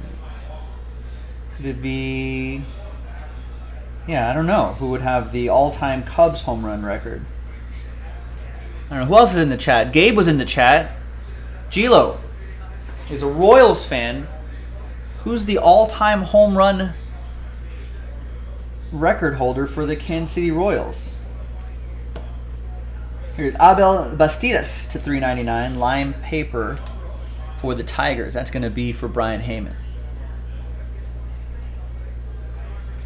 Yeah, tell me who your favorite team is. Tell me who their home run leader is.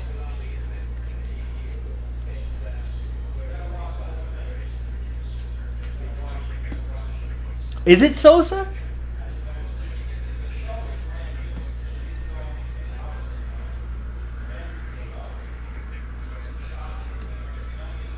I guess Sosa did Sosa. I guess right. I feel like I thought he played for like other teams, and maybe he spent his entire time with the Cubs. There's Liover Peguero, 88 out of 150, Rookie of the Year favorites autograph. That's for Aaron and the Pirates. Yeah, someday.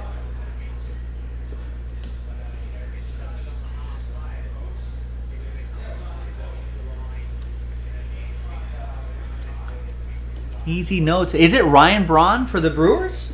352 home runs? George Brett. Duh. That makes sense. Royals, George Brett, 317 home runs.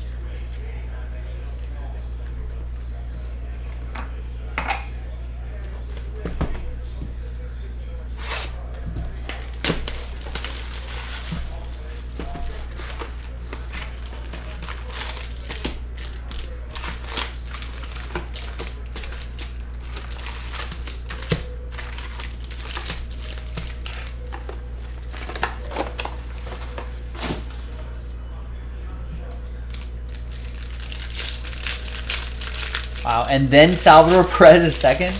Royals didn't have a 40 homer season up until a few years ago. Wow.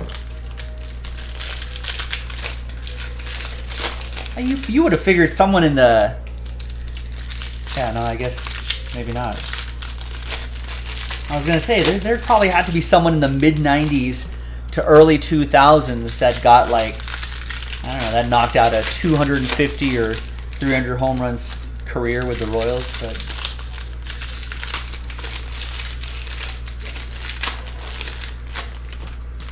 I guess Royals were committed to not not getting steroids guys on their teams in the 90s.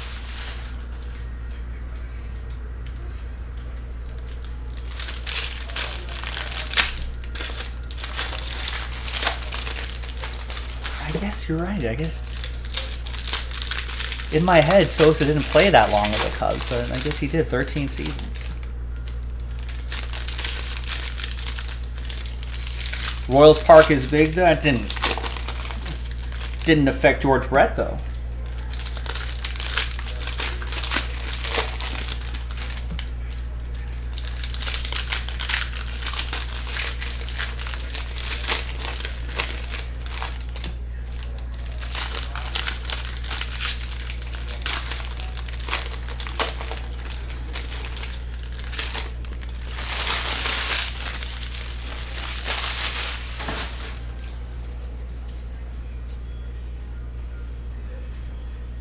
All right, next jumbo box. Good luck.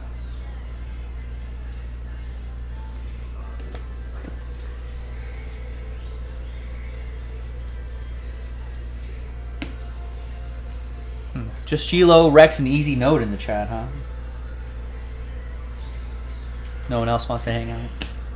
All right, no one else is interested in telling me who their favorite team is and who has the most home runs on their favorite team?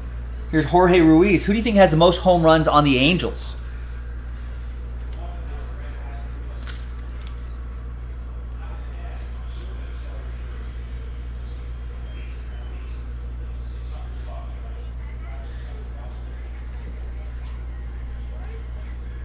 You think Mike Trout already has that record?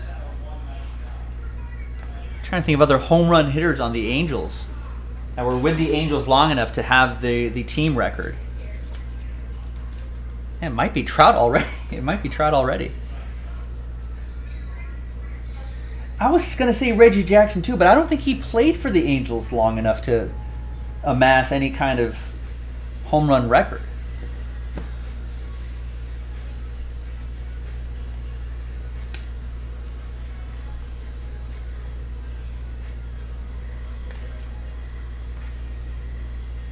I don't have the answer. I don't have the numbers in front of me. I'll look it up later, but...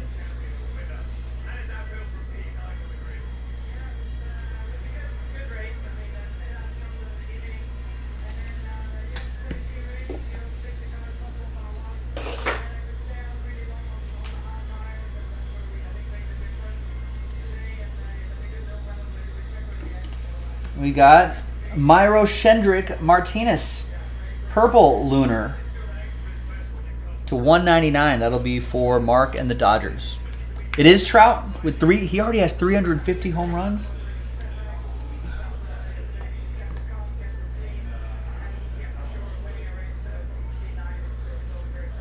How many seasons do you think he's missed due to injury over his career? You think it's 2, maybe?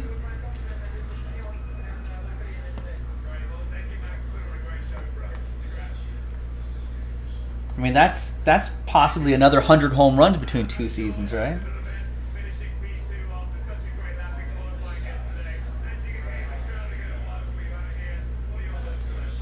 And we got a Hunter Green in pink to 175 for Mark and the Reds. I mean, that's actually really godly, right? Chilo's saying, yeah, those Trout numbers. Like, it kind of just feels weird when you're actually in it.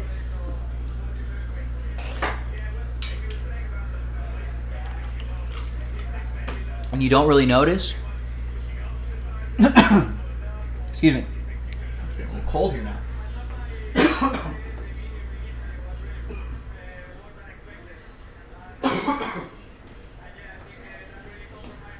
Excuse me.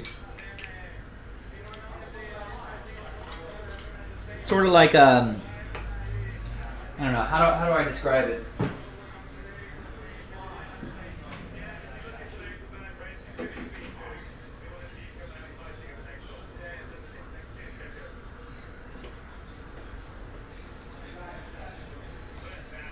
It's like if you have a friend that you see every day for years and your friend becomes fat, you don't really notice it because you're kind of seeing it in real. Nice Jacob Berry, green grass autograph, 71 out of 99. You don't realize it in real time, but if you have a friend that you hadn't seen in years and your friend got overweight, then you're like, oh man, you packed on some pounds, or vice versa if they're losing a lot of weight, you know. That goes to the Marlins. Mike Tower. There you go, Mike. I feel like that's kind of the Trout effect. Like while this is happening in real time, he's kind of normalized what he has done from year to year. So it just, I feel like you just kind of take it for granted, I guess is really the best way to put it.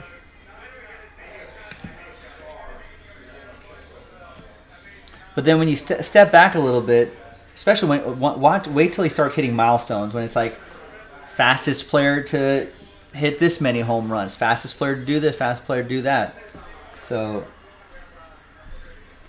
you know, once we start seeing that, then I feel like then it'll start really coming into perspective.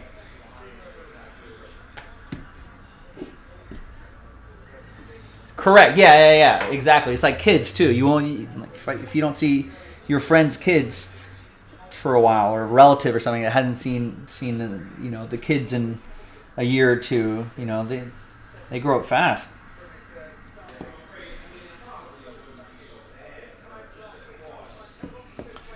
George Brett hit 317 home runs in 20 seasons, and Trout has hit 350 in 11 seasons.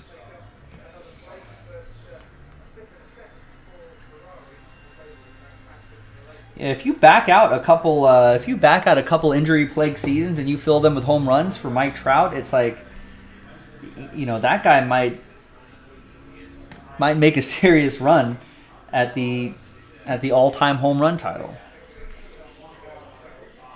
Like legitimately, which is like kind of crazy to think about, but nice Yendry Rojas Invicta autograph. 5 out of 99 for the Friars. That's going to be for Matt, who won the Padres in the filler.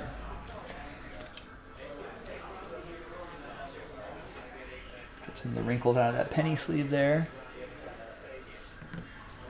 Does that mean bonus autograph, or is that the third?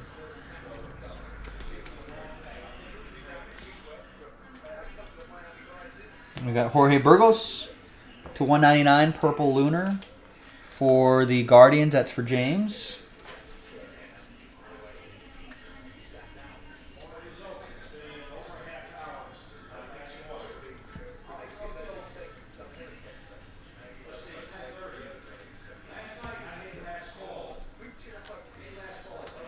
All right, no, so it's just standard 3 autographs.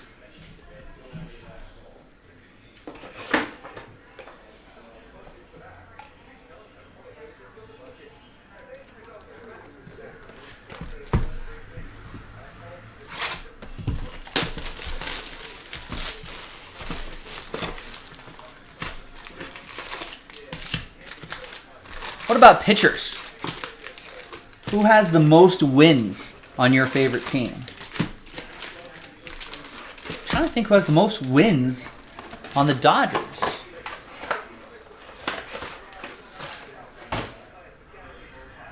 Drysdale, maybe? Don Drysdale, perhaps? Koufax didn't play long enough.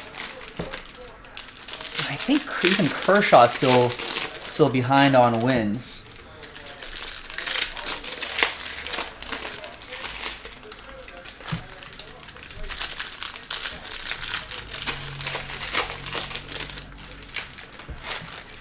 Wow.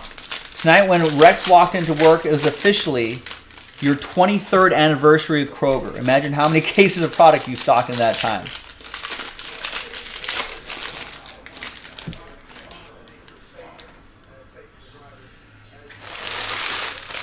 Now we could probably do the math. How many cases do you generally stock a night?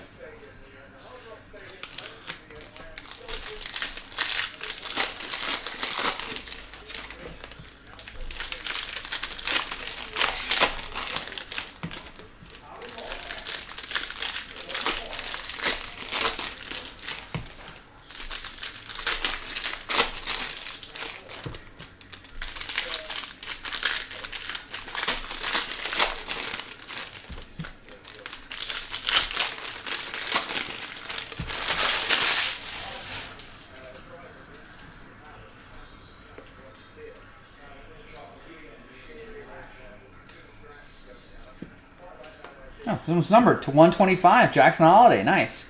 59 out of 125. I like this insert. This is for Jordan and the Orioles.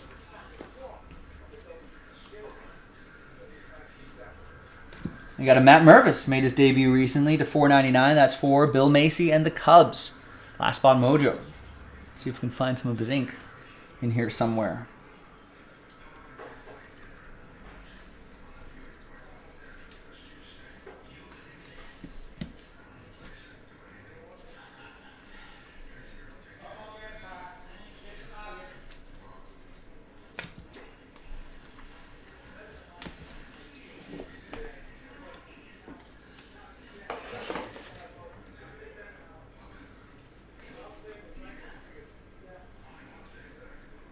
We got Brooks Lee, 26 out of 100.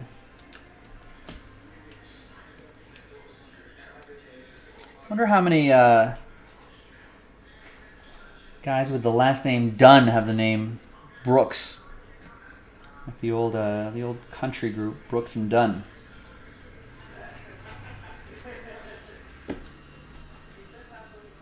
Wow. Paul Splytorf for the Royals has the wins. Yeah, pitcher wins are a little weird. It really is dependent on the runs the team can give you, which I think it sort of feels like sort of an outdated stat in like fantasy baseball. Oh, your fantasy baseball uses quality starts in place of wins. Yeah, I was just gonna ask what some of your fantasy leagues do. We still do traditional wins. And we still do traditional wins, but we did a few years, maybe 2-3 years, we tried to do... What did we try to do? It was a weird stat that we tried to use. There's Jason Curio, Purple Ray Wave. I think it was wins minus losses or something weird like that. Didn't last very long in the league.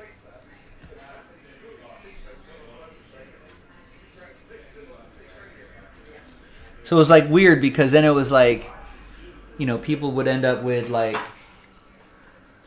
I don't know, odd numbers for that.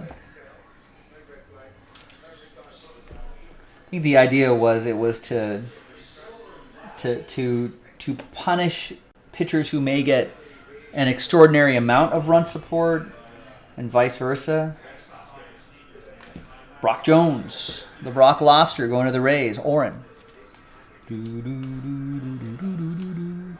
Maybe I'll pitch the idea of quality starts in my league.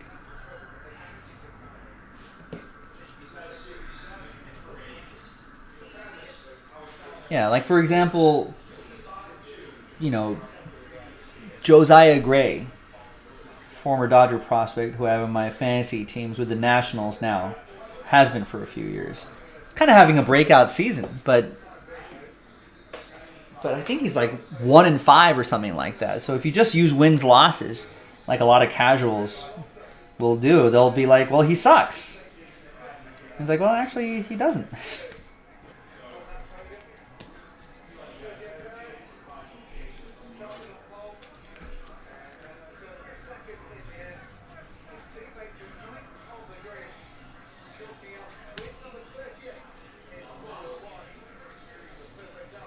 I think our league kicked around the idea of holds at one point too. I've been in leagues with holds. I actually ended up never liking them because it's like I don't want to have to pay attention to you know, to random middle relievers who are getting holds. It's already hard enough to find closers, you know what I mean? But you use holds in addition to saves. I mean, who's the best holds guy in Major League Baseball right now? Maybe a Dodgers reliever. Ooh, look what's coming up. We got Brandon Crawford to $2.99. Magenta paper for the Giants. That's going to go to James. We got a Justin Crawford, Carl Crawford's kid for the Phillies. That goes to Neil. And a blue lunar autograph of Drew Jones. 102 out of 150. To the moon! Michael Golder with the Arizona Diamondbacks. He bought the Diamondbacks straight up.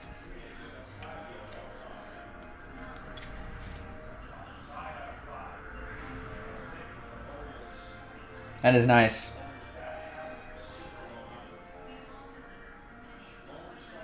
I have to admit, I kind of like that lunar parallel.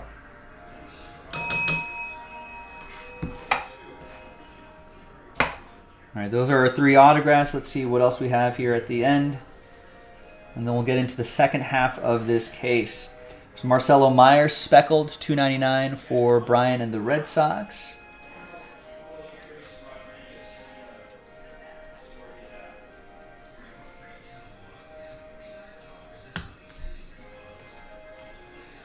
There's Edouard Julien.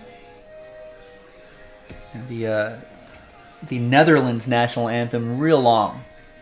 So after every F1 race, you're listening to this like really long thing whenever Verstappen's on the podium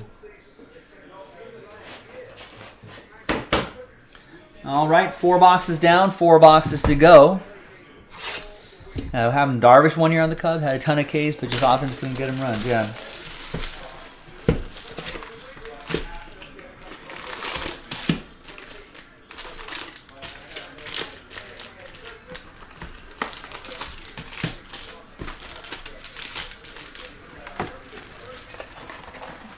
Was you Darvish number one in the rotation, Rex, that year?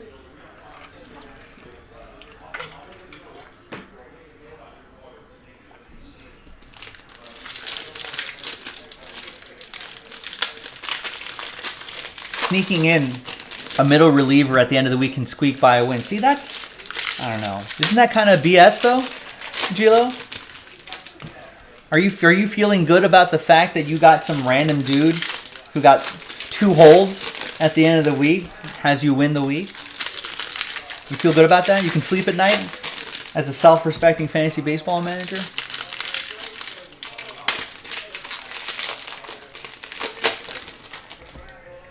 Yeah, because I was going to say, Rex, you know, generally, if you're at the top of the rotation, you're facing other teams' top of the rotations.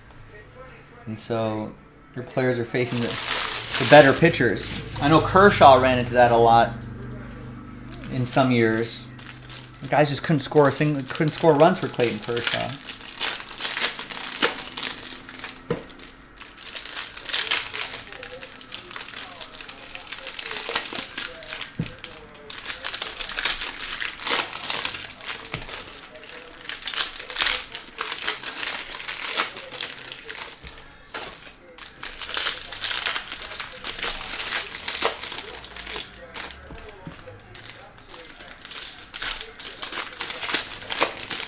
So, Gilo, now I'm curious. What are your offensive, your hitting and pitching stats categories? What are you using? And it's a weekly league too, huh? I'm not sure if I like that. I've tried weekly, that didn't do it for me. I think weekly is really nice, just for obvious reasons, really nice for football. The NFL, but I feel like just baseball doesn't work as nicely.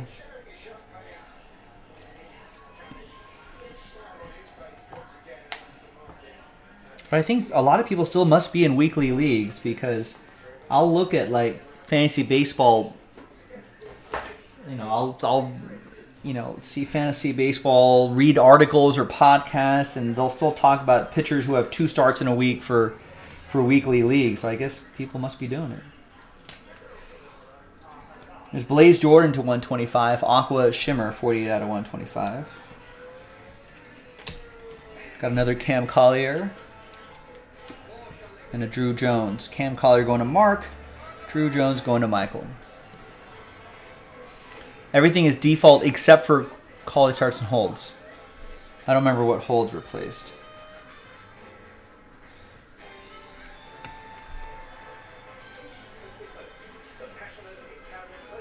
So ERA, whip, strikeouts. ERA, whip, strikeouts.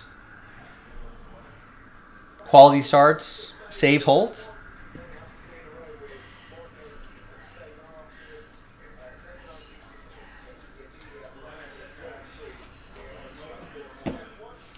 We got a Dylan Frias, 81 out of 150, blue chrome autograph for James. Cleveland, this is for you.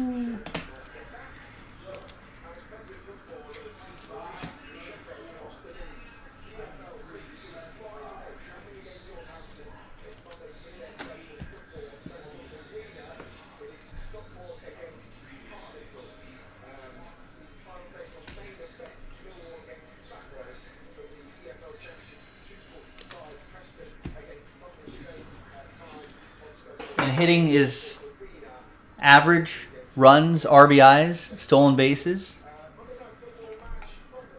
Is there more? OPS? OBP? Both?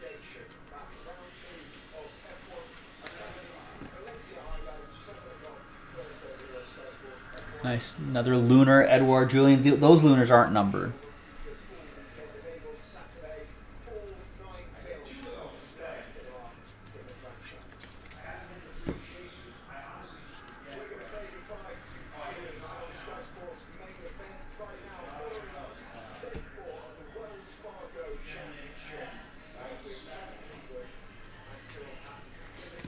We use OPS. I can't remember if that's default. Got it. And there's Oscar Colas. Pink paper to 175. The pink paper. Doo doo doo doo doo doo.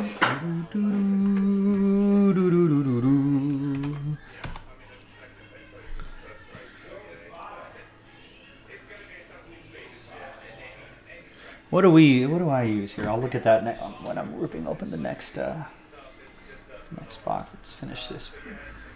Probably should be looking for 2 more autographs.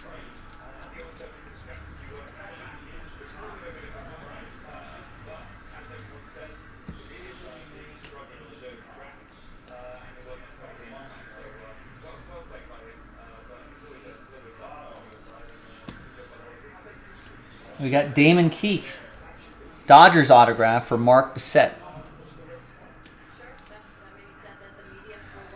Not so smart question. What's the difference between OPS and OBP? OBP is just regular on-base percentage. I think OPS is slugging, your slugging number, plus your on-base number, and you add those together.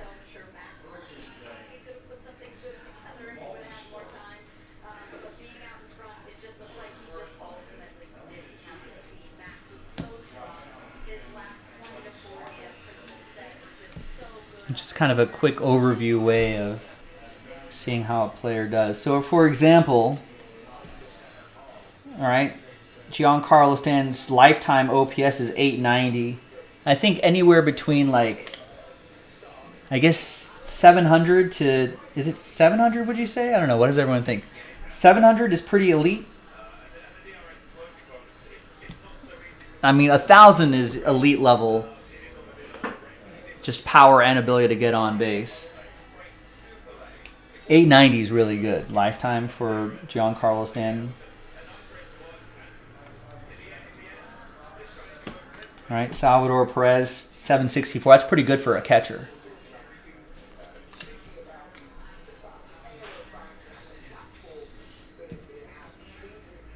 Skylar Fedko, 200 out of 499. Twins, refractor autograph for Stephen Carney.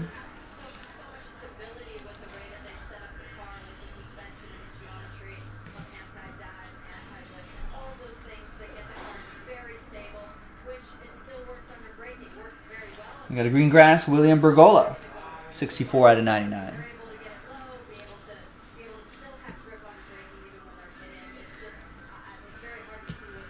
Yeah, 700 plus is probably good, right? That's kind of what you want to see. And some players get it because they got a great walk rate, so they're on base a lot. You know, some guys get it because their slugging percentage is higher, just because they're slugging more, they're getting more extra base hits.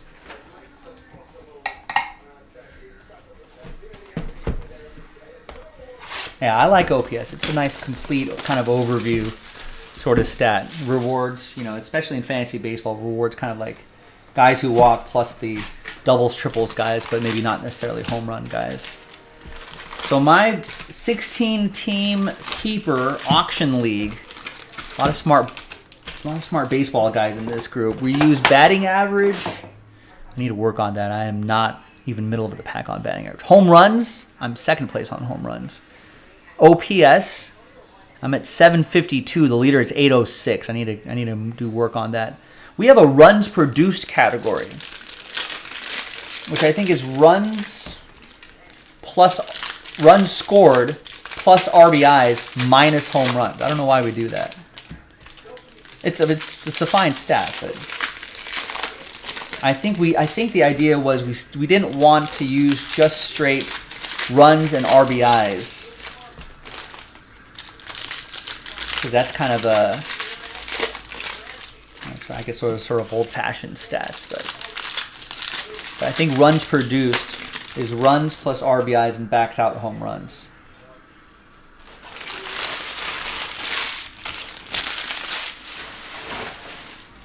Maybe as a way to reward just the non-home run hitters. And then stolen bases. And then pitching is ERA, Ks, saves, and wins and whip. Pretty standard. I need to work on average and my overall OPS. You're thinking, Joe, if you're in second place in home runs, why is your OPS so low? Yeah, that's a problem. That's a problem. A lot of home run hitting dudes who are not doing anything else otherwise.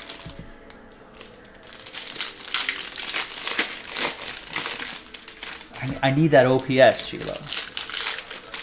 I need that for at least a couple of weeks to get me back towards the top half. I'm still third in the league, but those are my areas of where I need to improve. And I just need to get into the playoffs. We have a month-long Roto playoff.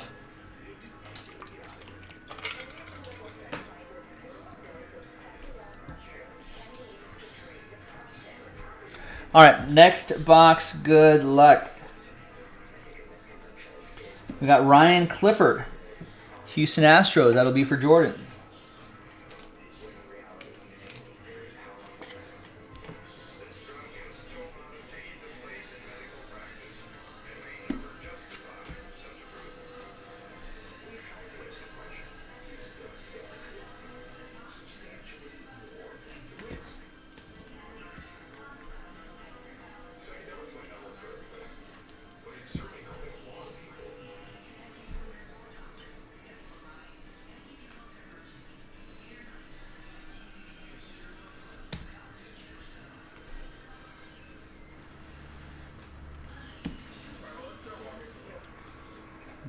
Watch.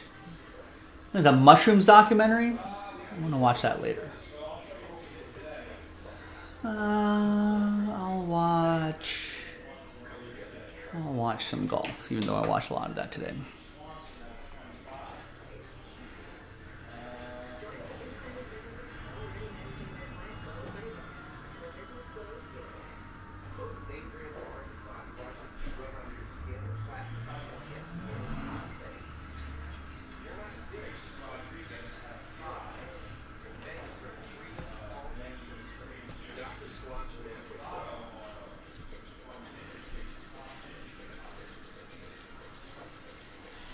What would you rather have? A guy that hits bombs but never singles, or the guy that always singles but never hits bombs?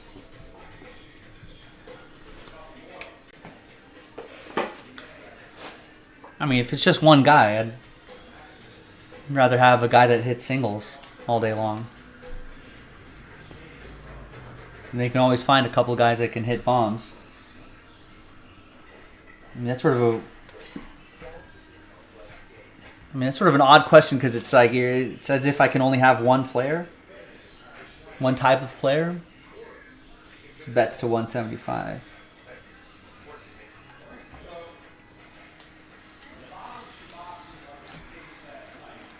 It's 153 out of 299 speckle autograph. I mean, if you're constructing a baseball team, you need a little bit of all that. If you add a bunch of guys that all they do is hit singles at the top of the lineup, then in the third or fourth spot, have the guy that hits bombs.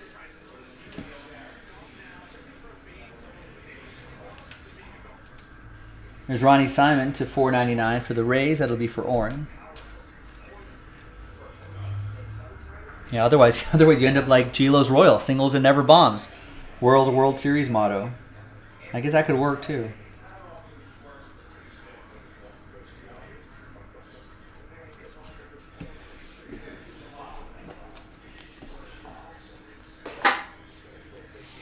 You're asking because there are people that don't like certain players because all they do is hit home runs.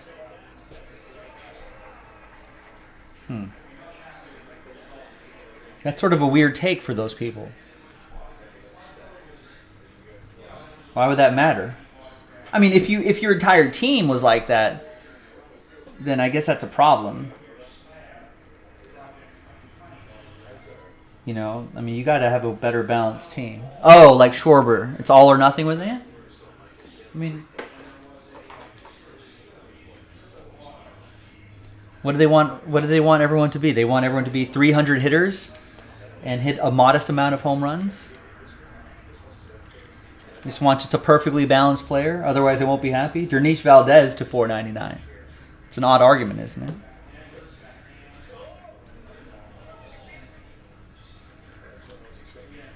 But I suppose if they're talking about, I don't know, if they want like a favorite player, yeah, I mean, everyone likes different styles of players.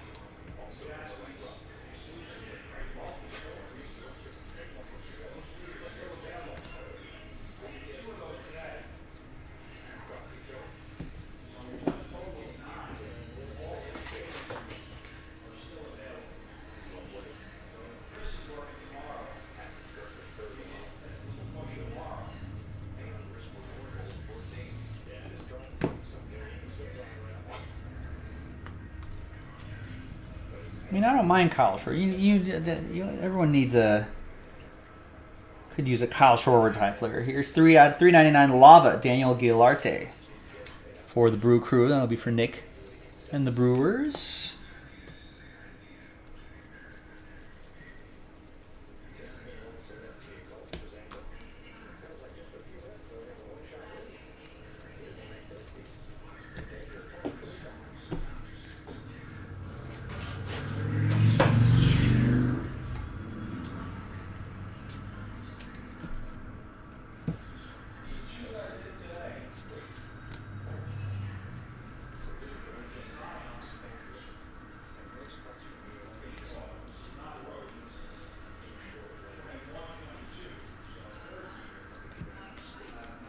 There's Daniel Guilarte, 24 out of 150.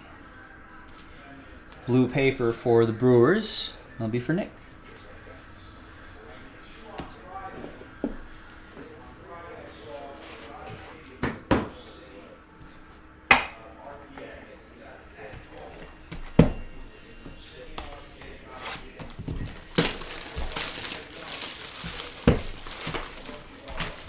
Yeah, that gets me thinking. It's like I don't know if I would dislike Schwarber just because it's all or nothing. Especially nowadays, it's like that's who he's been. So you, I don't know. It just feels weird criticizing him for that, or actively disliking him for that. It's not going to change.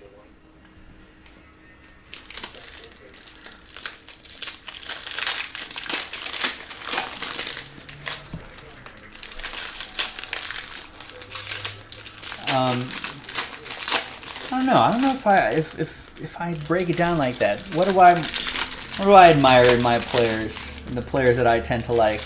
I like players who are clutch. You know, I think players who are clutch, who can perform under, you know, in a disadvantageous position, and they could battle back from that, or, you know, make a high pressure shot or a hit or a pitch or something like that. I like that a lot. It generally requires a level of mental toughness. I'm watching some golf here, which is why I think golf is so great. You know, because of the, obviously you have to have the physical talent to swing and hit a ball, but, you know, the mental toughness to continue with that, I think, is important.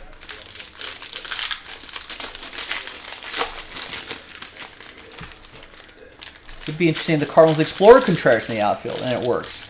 I mean, Schwarber was a catcher. It seems like when most players are catchers, they don't ever move anywhere else. I don't know if that's entirely true. They moved Buster Posey off of catching and moved him to first. You could even argue that the Twins kept Joe Mauer at catcher too long before they had him play first more. Closer Kenley Jansen started his career as a catcher before they converted him to a pitcher. Craig Biggio, Hall of Famer Craig Biggio, started as a second baseman, or as a catcher before they moved him to second base. I feel like catching is the position that players move off of more commonly. Here's Colby Thomas for the A's. That's for Alan Murdoch, because I think catching is such a, especially if you were a decent hitter.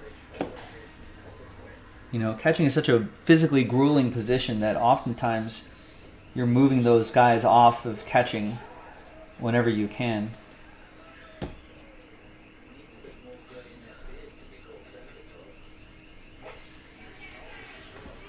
I mean, Salvador Perez, the DH is going to help a lot with that too. Sometimes players are just blocked.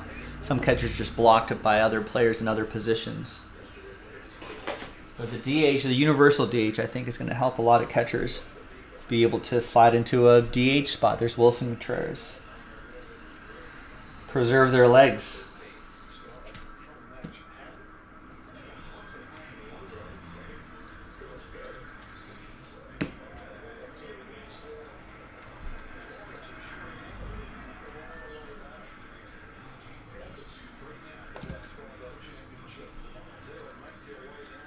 It never goes the other way, though. You're never going to see a shortstop turn into a catcher, an outfield turn into a catcher, right?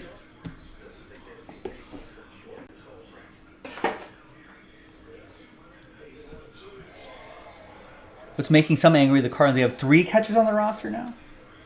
Do they really?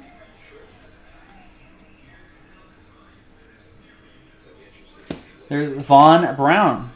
I like what he's doing with the V there. 61 and 75. I hope he makes it, because that would be cool to see in future sets. It's going to go to James and the Giant Peach. James and the Giants.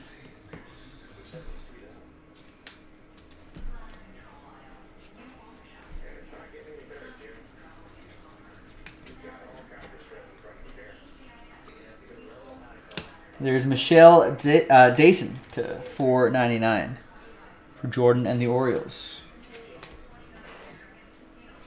Alex Gordon, G-Lo's favorite player because of its clutchness. Yeah, I think that matters. Cam Collier and Drew Jones.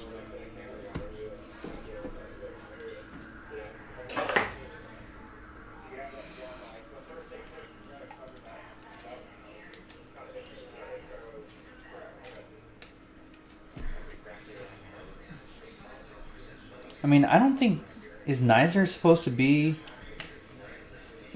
Andrew Neisner? Knizer? Neisner? Is the K silent, like knife? I don't think he's supposed to be up for very long, though, right?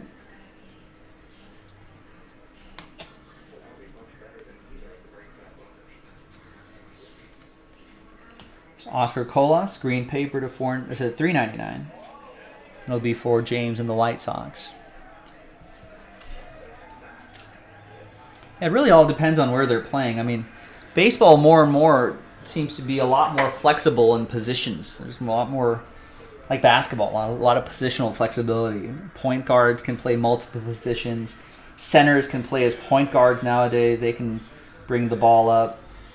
We're seeing that a lot with baseball these days too. Yeah, the Royals have 3 catchers, right? But MJ Melendez is playing the outfield more. All right, I suppose it just depends on how they deploy all those catchers. If you think about it, Wilson Contreras, if he's considered a regular DH now, then they technically only have 2 catchers on the roster, right? Those Cardinals fans shouldn't be complaining.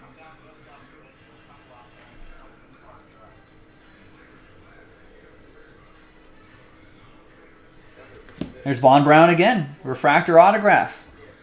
Might be building a rainbow here, James.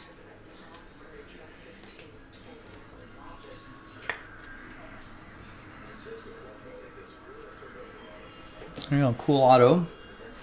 Ah, I see. So they might keep Neisner up a little bit longer. Well, guess what? Contreras doesn't play catching right now. He's a DH now.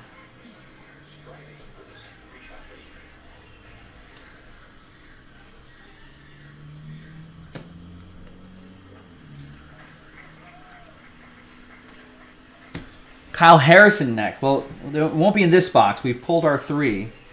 We have 3 more autos in the last box.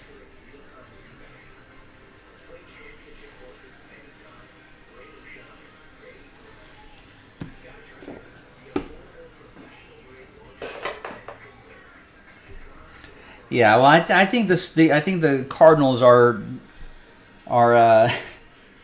here's Jace Young, Josh's brother. I think the Cardinals have been spoiled for a long time with elite catching that they can just pencil in from season to season, year to year. And now they realize, oh, wait a second. We're not used to this. What's going on here? Why isn't this guy calling perfect games and just managing the defense? Just magically.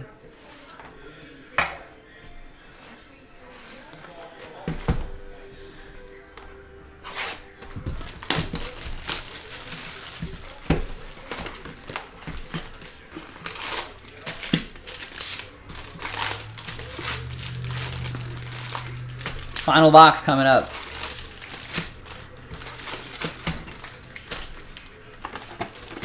Yeah, it's not easy to replace a guy like Yadier Molina, both in the clubhouse and on the diamond. So now it just looks like they're just kind of making knee-jerk reactions, especially since they're not playing good baseball either. Like it's the pitching staff's fault. It's the catcher's fault. I feel like they almost made it to. I don't know. I think they kind of was like, oh, we lost Yadier Molina. Let's get the first free agent catcher on the market and bring him in, without really thinking about what his fit on that team's going to be. And admittedly, I think that's what a lot of people were like. Well, Cardinals need a catcher, Wilson Contreras. It's kind of what everyone said. Maybe they would have been better off just kind of slowly bringing up a young defensive catcher. If that's really what they wanted their identity to be. Wilson Contreras is a above average defensive catcher, but he's no Yadier Molina.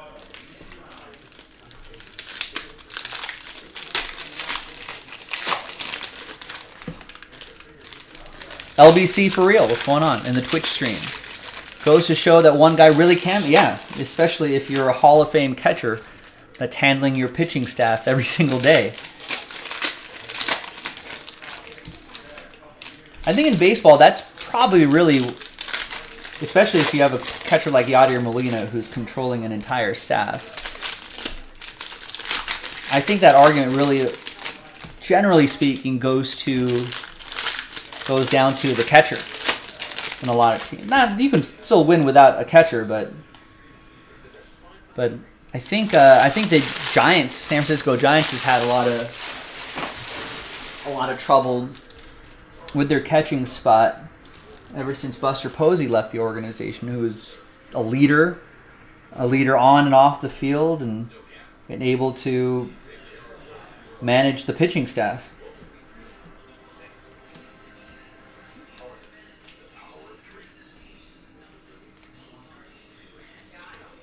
There's Glider Figueroa for Texas. That'll be for Jason.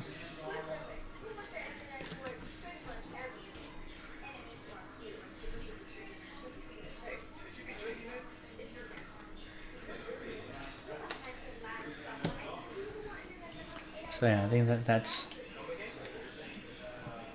think the catching position could be that important, especially if you rely on that catcher there. Can I name the other two Molina brothers? I should be able to, but with all these other names flashing ahead of me right now, I have to admit I can't think of it off the top of my head. LBC for real loved all the Molinas. Javier Molina? Is a Javier in there somewhere?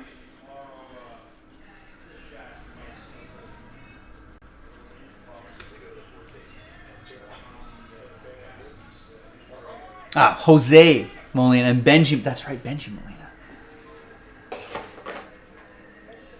Were they all catchers?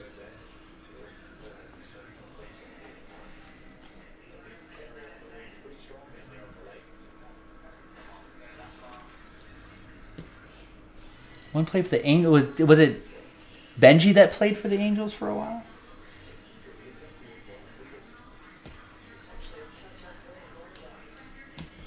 Did one play with the Padres for a while?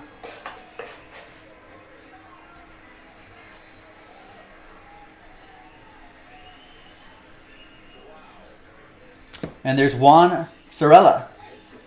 Purple chrome autograph for the Yankees. That's going to go to Oren.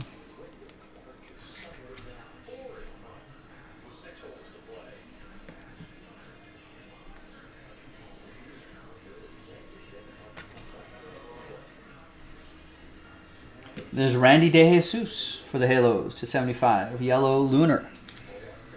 For Tristan and the Angels.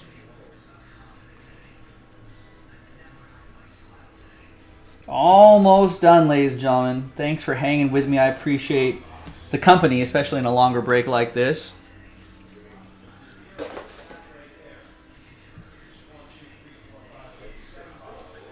I keep thinking that I kind of see like the gold of a super refractor or something like that.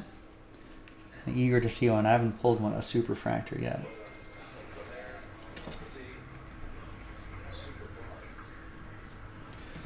We got Eric Brown Jr., purple paper to 250.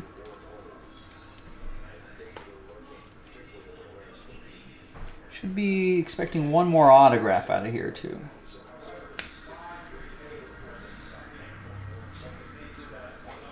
Oh, now that we got some people in the chat here. Who is, now that Yadier Molina is gone? I think Rex was asking this question earlier today. Now that Yadi is retired, who is currently, I don't have an answer, but who is currently the best defensive catcher in Major League Baseball right now? Jay Gates, what's going on? Oh, LBC for real. Watch to the end of this break. After I do the recap, you'll see what the biggest hit of this break was. It's called a tease, ladies and gentlemen. It's professional tease right there. We got Andres Mesa, 127 out of 299. Speckle autograph for the Rangers. That's going to be for Jason.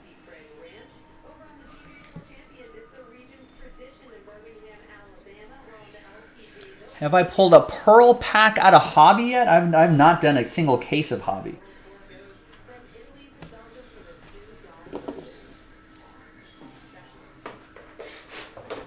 Jay Gates has 7 minor league teams around you. Nice, good for you.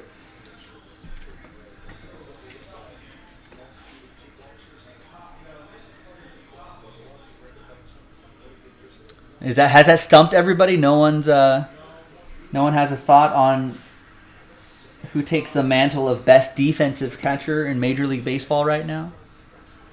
LBC was saying Logan O'Hop for the Angels was looking very good. Went down with an injury. I know. I had him on my fantasy team. I had a nice little rotation between him and Cal Raleigh. Now I'm stuck with Cal Raleigh, who can hit the homer but kills me in average. It's Corey Seager, green paper to $3.99. Edouard Julien for Minnesota. We did find our three autographs out of here, so we're looking for parallels. Jefferson Rojas, 92 out of 125. Rushman, yeah, I think Rushman can call a decent game, right? I think a lot of the shine is on. There he is. I think a lot of the shine is on how well he can hit.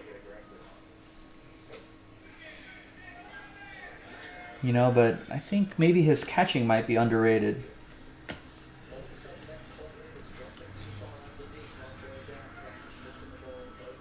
But yeah, maybe the question is not as clear. Maybe the answer is not as clear. Maybe there's no clear cut who's the best defensive. I don't know if I have a guy, to be honest with you. Best defensive catcher? I don't know. It might be some light hitting catcher on some team who can frames the pitch pretty. Like, who's throwing out guys a lot? I was gonna say Austin Barnes, but Dodgers catchers have a hard time. My Dodgers have a hard time throwing guys out. But they call good games, so. James is sticking with Sean Murphy. That's not a bad one. All right, recap for 2023 Bowman Baseball Jumbo Edition 8-box, pick your team number 12. Pretty solid break, a lot of nice color, a lot of nice autographs, a lot of nice ink. We got that nice Jacob Berry. We got the Peguero Rookie of the Year favorites autograph. And we got a nice blue lunar Drew Jones on-card autograph 102 out of 150. There you go. LBC for real. This is the big hit of the break. Are you not entertained? Are you not entertained? There you go. Gladiator. There you go, ladies and gentlemen. I'm Joe for JaspysCaseBreaks.com. Thanks for watching. Thanks for breaking with us. Thanks for keeping me company through this long break. And I'll see you next time for the next one. Bye-bye.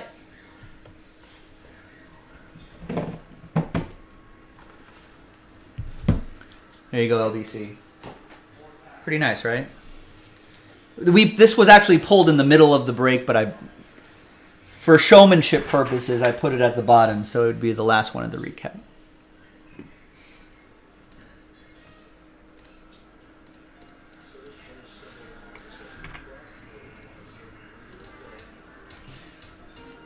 Yeah, you know what?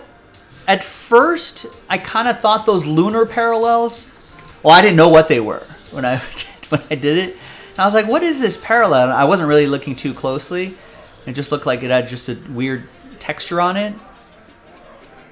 But then I was like, "Wait, you know what? The lunar parallels are kind of cool." Although I'm worried that I feel like if you're adding up, they should take out some parallels, right? Because now you got the regular colors, the shimmers, the speckles, the lavas, the ray waves, and the lunars. Like, get rid of one of those, or a couple of those. I feel like we're starting to get a little bloated with the parallels. But I like what I'm seeing, though, so far. I don't know. Maybe that's what the people want. Maybe that's why they keep adding parallels. I don't know the numbers.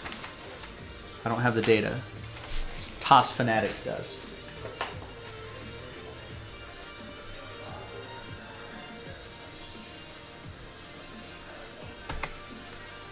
All right. Best defensive catcher today. Google. Tell me. What is this Baseball Prospectus catching leaderboard? But is this specifically based on defense? It looks like these are all defensive metrics, right? Yeah, Sean Murphy's up there, James. Sean Murphy, Texas's Jonah Heim, Austin Hedges, Nick Fortes, Jake Rogers, Christian Vasquez, Joey Bart, Francisco Alvarez, William Contreras, Jose Trevino, etc., etc., etc. There's Andrew Neisner as well.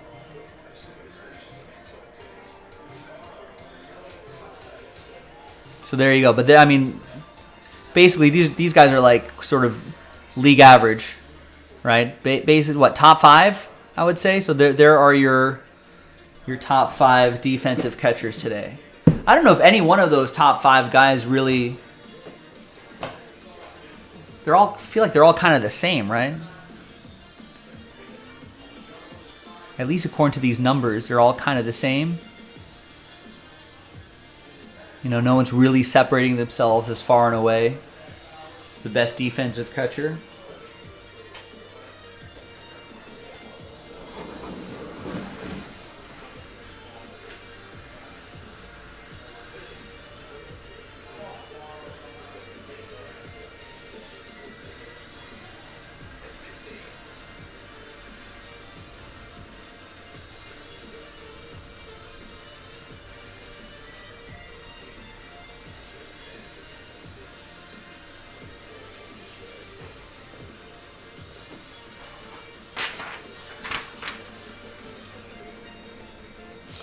Steals are up this year, Gilo.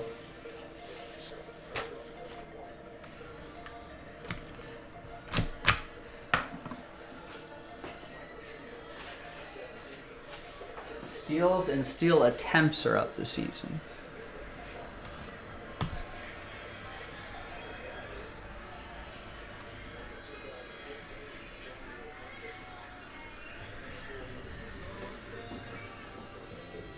Full Metal Jacket? Oh, are we still?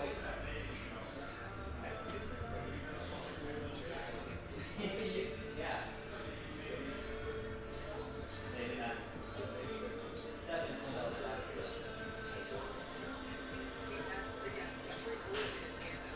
Along with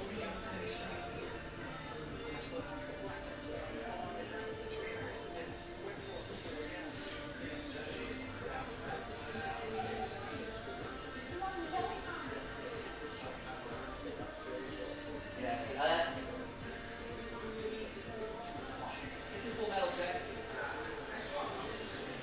You know what? My dad also loves war movies. My dad, right? Loves war movies, stuff like that. And you know, like he's kind of a film guy. So Cooper, I don't know this. Cooper, get on board. I was waiting. I was very excited.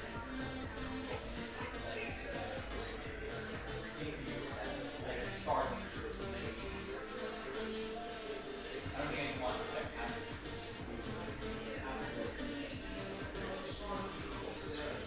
now I love it. Sometimes I watch it all.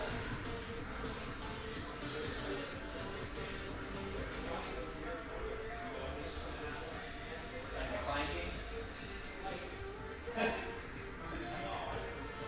It's a great movie. Yeah, with Brad Pitt. Yeah.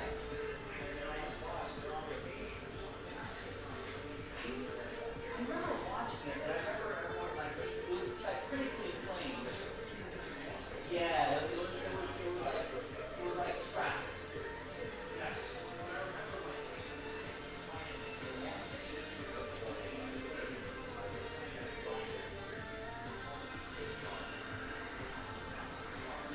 That's right.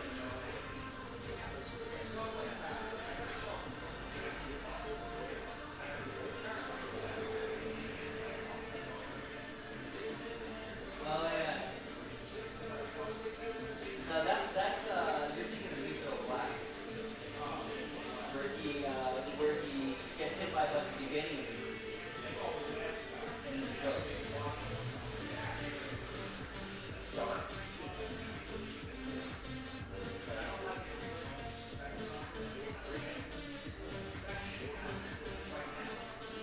It's too real, yeah. It's too real.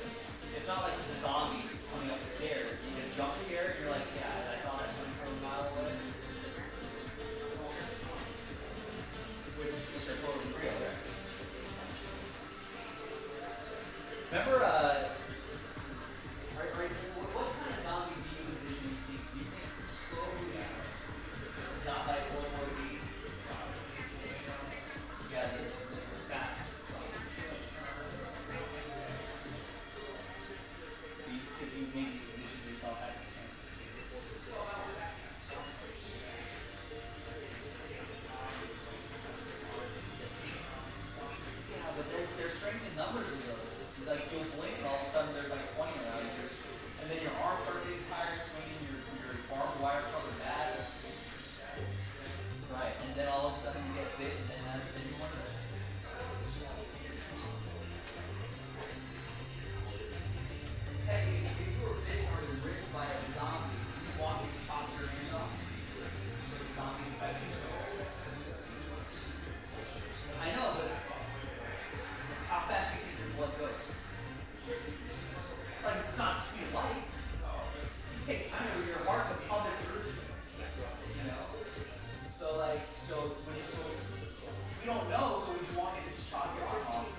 Yeah, I think practical effects are making a comeback.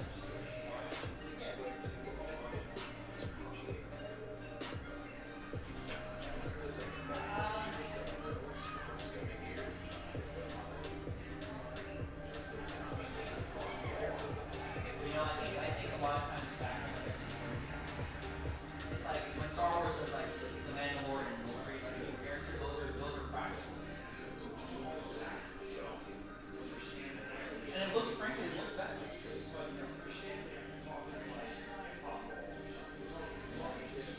I think we got too far into that and now that's being pulled back. But Disney built like a brand new 360 environment that changed all that. So it's like think of just a gigantic circle, 360, right? And it's all a video board with your actual landscape there. And then on the ground it'd be like they'll still stand on it. So that's how they do it now instead of like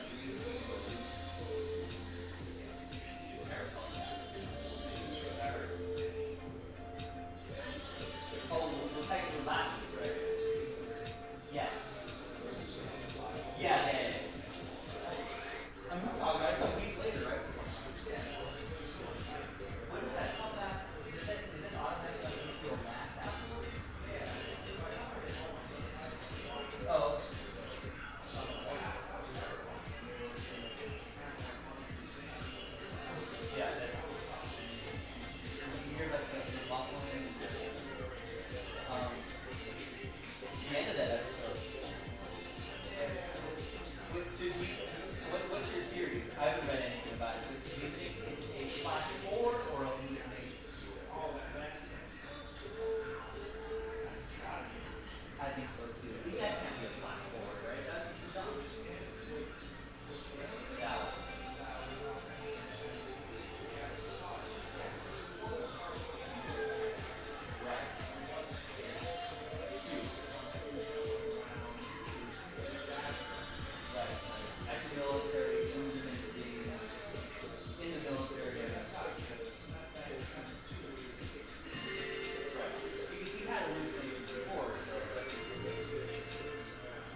Just in case zombies happen, man. Just teaching you how to survive. How are you showing me to do it?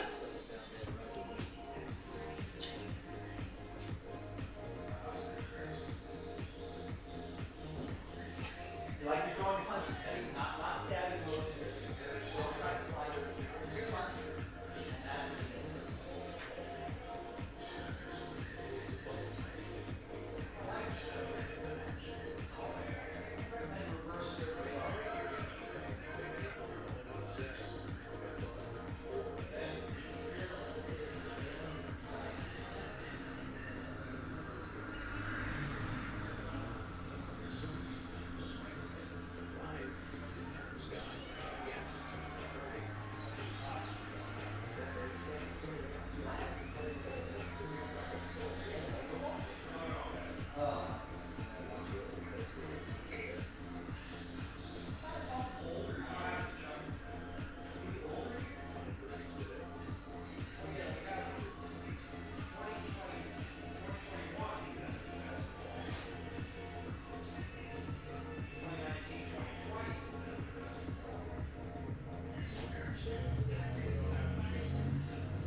Alas, no.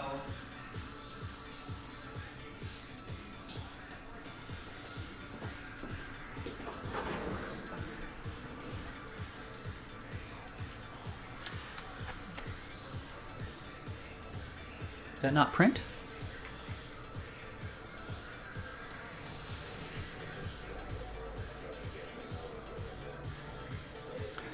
Makes you wonder now if Ricky Henderson's records can be broken.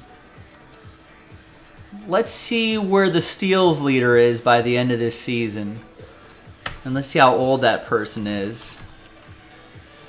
And then let's see if that can happen. I would say, well, I don't know.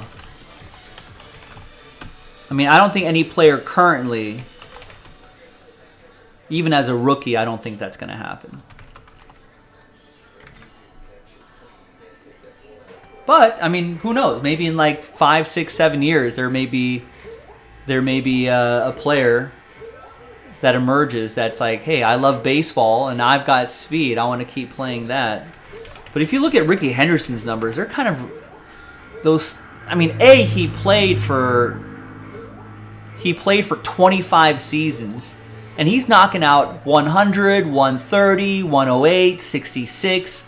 80, 87, 77 stolen bases.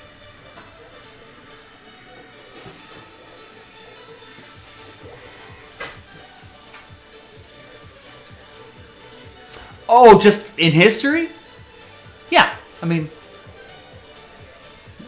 give something long enough time, there'll probably be someone who breaks that record. Maybe not in our lifetime. Maybe in our lifetime?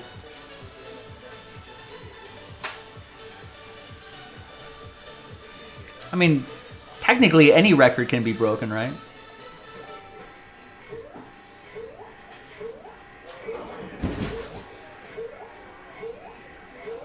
Yeah, maybe now it does feel a little more plausible now.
I don't know. Ricky Anderson also a genetic freak though.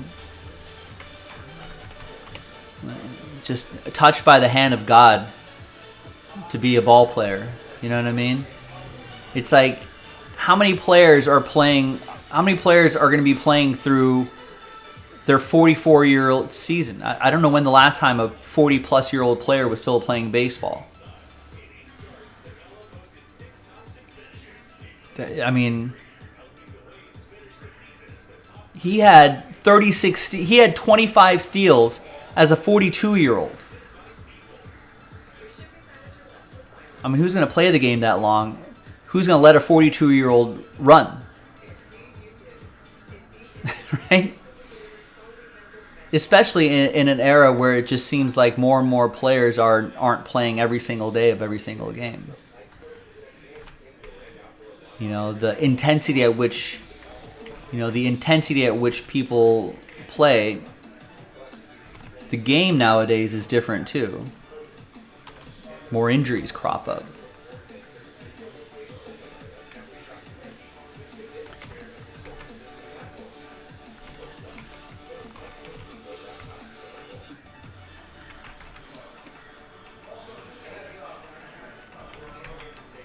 All right, let's go. Jordan gets a full spot in the baseball mixer. Victor gets a spot in the Contenders Optic filler. William gets 2 spots in flawless collegiate basketball. He's trying to make that happen. He's already got 2 spots already. He's got 2 total. He gets 2 in hit parade basketball. 2 full spots there. Awesome. He's up to 3 total now, trying to get that going. Nancy gets a spot in the random number block for archives, which is down to 3. We can do that tonight. That's not a very long break. We are getting towards the end of the evening. So 3 spots left in that. We can get that done tonight. Probably a nice easy break could be a nice way to end the night.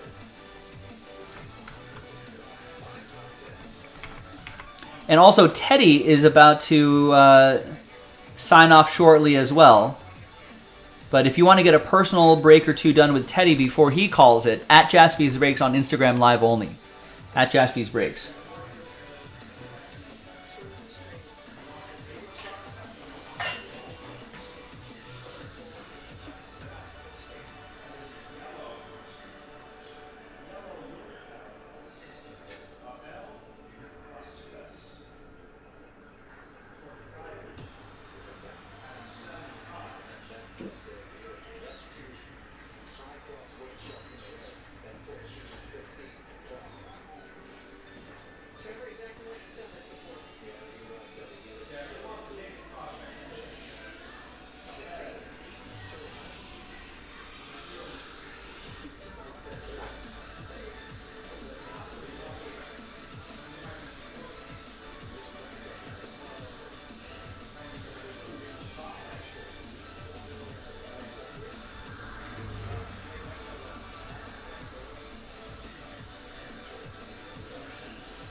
you know Carl Crawford's nickname was the perfect song? What do you mean?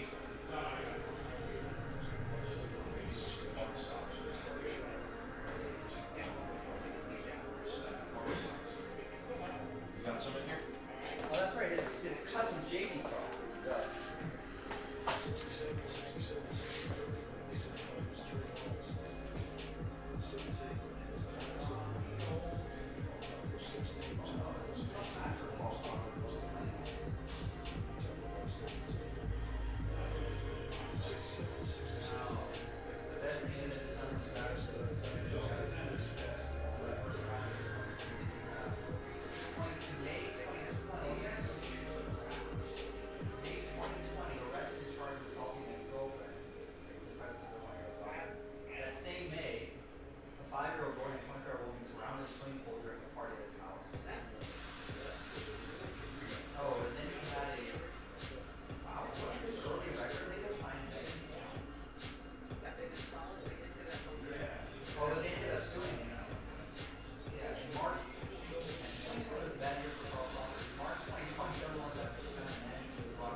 All right, folks. Well, last call for break-a-haul. My hope is that we can get these 3 spots done. But I'll give it another 10 minutes or so to around the 50-minute mark, which I think should be enough time to S or get off the pot on this archives break if you were kind of thinking about it. If not, we'll sign off, and I'll be back tomorrow, 3 o'clock Pacific, 6 o'clock Eastern, but hopefully we can get that done. And that doesn't take us very long, too. It won't eat up too much of our time in the evening. So I think Teddy's calling last call. If you want a personal break with Ted, definitely head over to @Jaspy's Breaks on Instagram Live. I think he's kind of wrapping things up there too, but I'm sure he would love to squeeze in another quick box or two, if you feel like it. If not, Instagram will be back tomorrow. I don't think you'll see Ted until Tuesday. You're gonna come in on Tuesday? Tuesday's what? Oh, right, because Jason's out of town, right?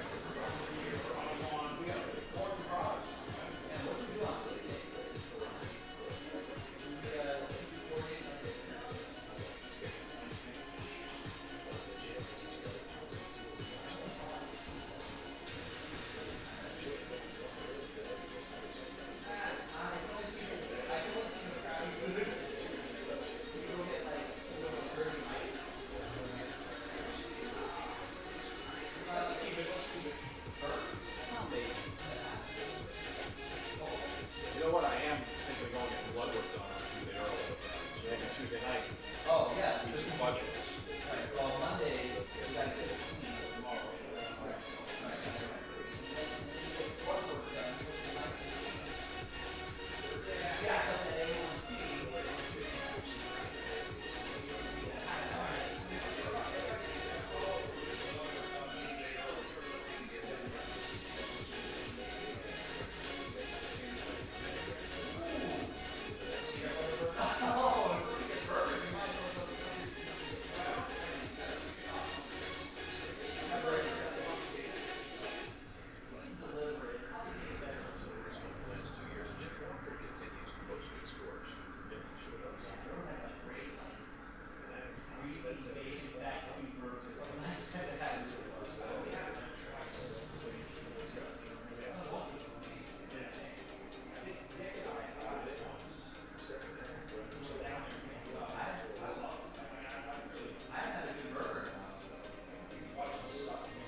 Snack or get off the pot? Sing or get off the pot, Rex. That's the old saying.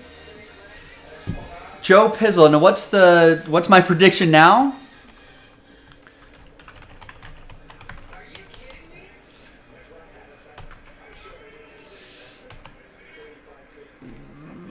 Well, what does Vegas say?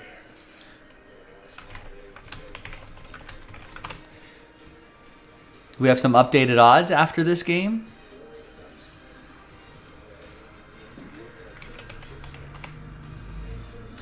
Well, I kind of want the Suns so Joe Pizzle and I can argue for a week and send each other like angry texts to each other. Oh, they don't even post. They haven't posted the latest series prices yet.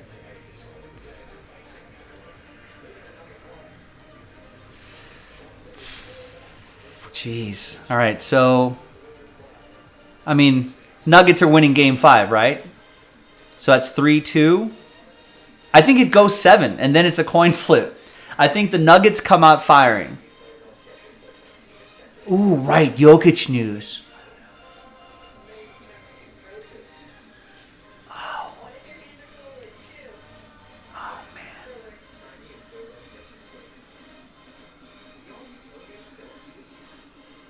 Oof. Okay, so let's say Jokic is playing. Because if Jokic doesn't play, I think the series is over. Right? Suns win that series without Jokic? Yeah, me too. I mean, yeah, he's way too important. No disrespect to the rest of the Suns or the rest of the Nuggets because, like, I don't know, let's just take a look at... I mean, just take a look at the box score. You still have... Jeez, he scored 53 points tonight? Yeah, Nuggets are losing. Never mind. I love Jamal Murray, but, I mean, I don't think he carries that team. Not against Durant, DeAndre Ayton, and, and Booker. But if Jokic plays, if Jokic is not suspended, they're definitely winning. I got to think they're winning in Denver, Game 5.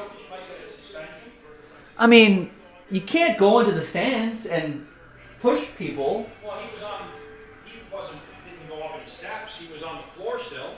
No, he goes in. He crosses the barrier. He goes out of bounds and tries to grab the ball away from the Suns owner. I mean, it's sort of... I mean, the Suns owner shouldn't be doing that either, but if you're Jokic, you still can't go into the stands, essentially. And I say the Suns have to win Game 6, and that home court advantage might come in handy for Game 7. I think, but that's a little more of a toss-up.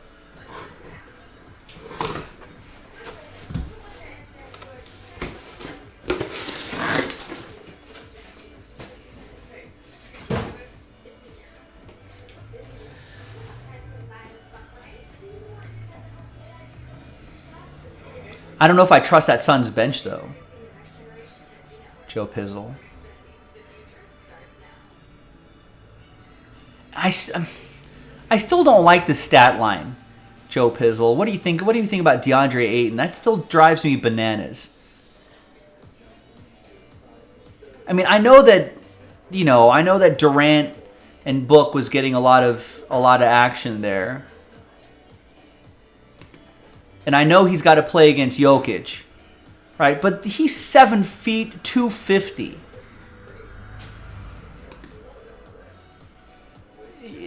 You know what I mean? And Jokic does have 30 pounds on this guy.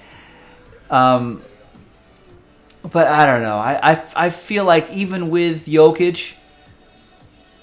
No, I know. I watched the game. I guess maybe just the box score is a little more infuriating. I did watch the game. He played all right, actually.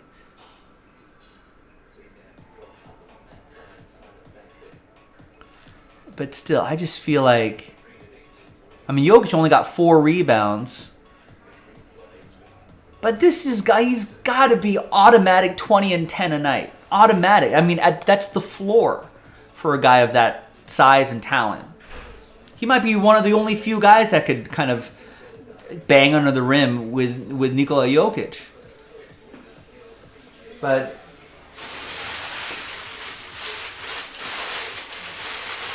doesn't do it. It's a little frustrating.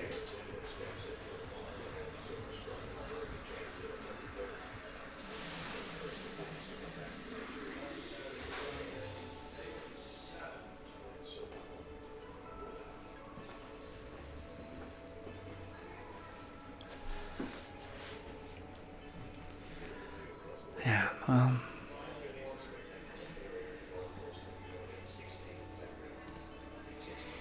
got Warriors-Lakers tomorrow. Let's see if Let's see if Anthony Davis can show up 2 games in a row. What an excellent game yesterday, but that's usually followed by a... I'd be nervous if it was 1-2 Lakers. I'm not as nervous being up 2-1. There's a cushion there.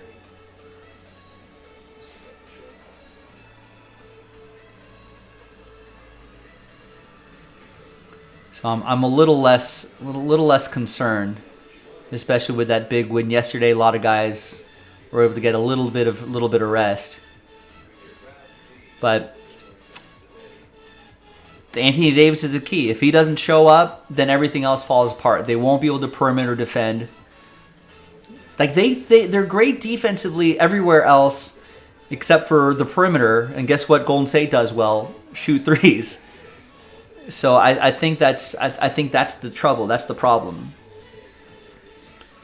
You know, with the Lakers is because everything else kind of Lakers have the size advantage. Lakers have the size advantage. Lakers have the transition bucket advantage, right? And Golden State turns over the ball at a pretty high rate. You know, the Lakers are probably one of the best teams at drawing fouls.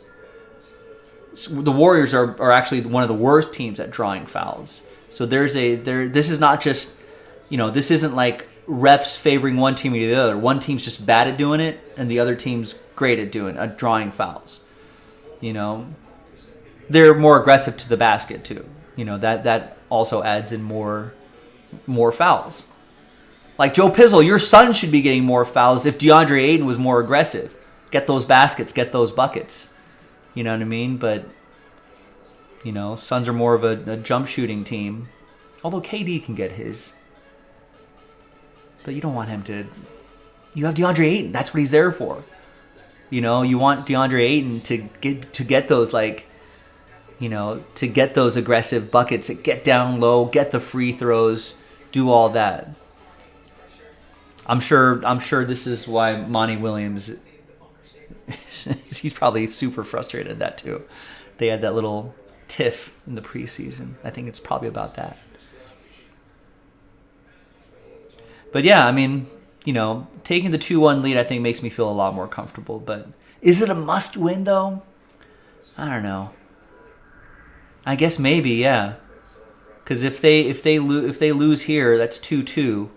Then back home to the Warriors, that's 3-2, 3-3, and then a coin. Then in Golden State, yeah, that's a little rough. Yeah, you're right. The Lakers got to win here. Take 3-1, go down 3-2, and try to win Game 6. Sort of a. I think that's kind of what they did. You know, Memphis to Memphis.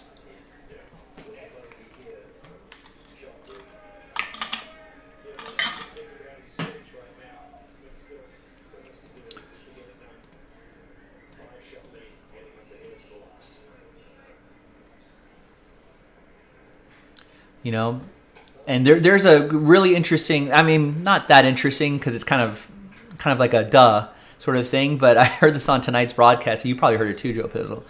The team that wins, the first team that wins 2 in a row, maybe this year, probably previous years, in recent years, the teams that win 2 playoff games in a row go on to win the series like 90% of the time or something like that.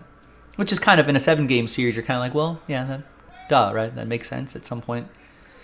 Like, but is it not this year? I thought one of the Van Gundy said that. Maybe I misheard the stat.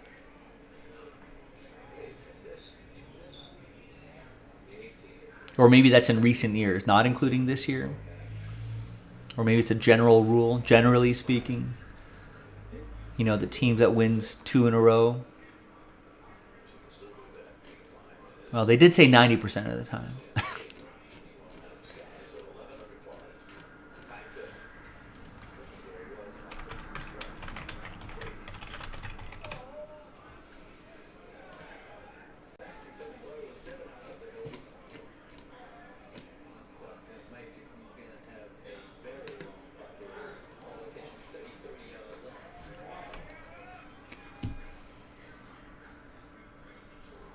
So first round was Miami, Milwaukee, Miami, Miami. There's 2 in a row. Miami won the series. Celtics won 2 in a row. They ended up winning the series. Sixers won 2 in a row early. 3 in a row. Oh, right, they swept them. 4 in a row. That was pretty easy. Knicks were the first team to win 2 in a row. They won 3 in a row. They won 4-1. Nuggets won 3 in a row, but they were the first to win 2 in a row. Lakers then won 2 in a row.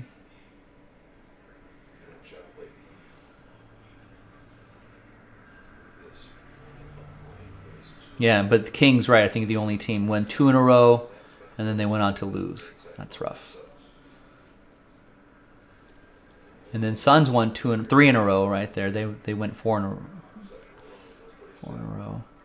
And then semifinals still in progress, but Celtics have won 2 in a row.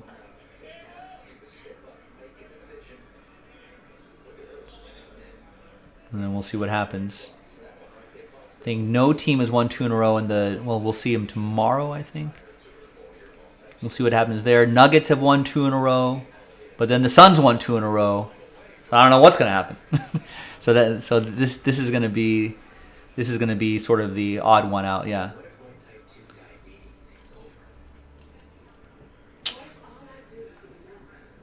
Well, then you got to lean home court advantage at this point. I don't know. We'll look at last year's rates, win rate. Well, no, F it. Let's just do it now.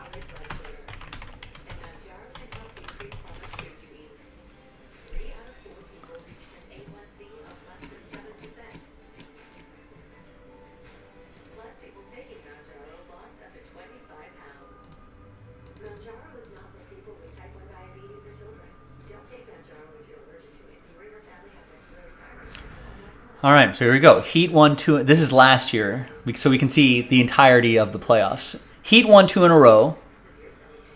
They won the series. They ended up winning 4-1. Boston won. They swept. What about this? Bucks were the first team to 2-0, but then they got into 3-1, and they closed it out. The Sixers, did they end up? Yeah. Oh, interesting. Sixers won 3 in a row. Raptors won 2 in a row. And then Sixers ended up winning.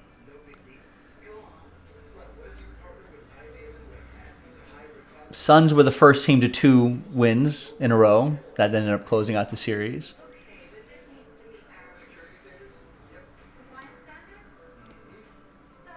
Grizzlies ended up winning 2 in a row at the end.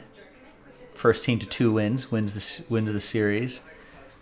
Warriors ended up almost sweeping the Nuggets. Mavs won 2 in a row. And then ended up winning the series. In the conference semis, Heat won 2 in a row. Then the Sixers won 2 in a row. Miami ended up winning. It's kind of like your series. Just in terms of this exercise. Miami 2 in a row. Then Sixers 2 in a row. Right? Both home teams winning both their games. Then Miami wins at home. Oh, Miami wins 2 in a row here. Home and away. Well, and that's what helped them win the series. They were the first to win 2 in a row. Or they won 2 in a row, but they had to win another 2 in a row, I guess, to make 4 wins. Interesting. This could have gone to a game 7. Should have gone to a game 7.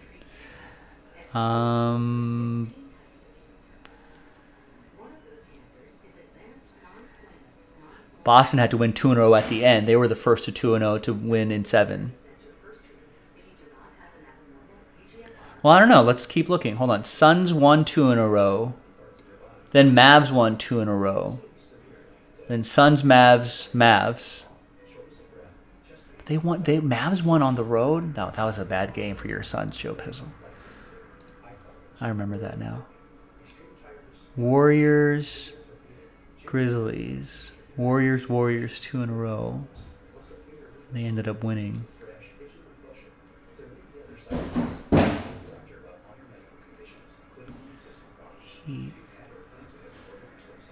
Celtics win 2 in a row, kind of in the middle right there. Heat come back with 1, and then Boston ends up winning in 7.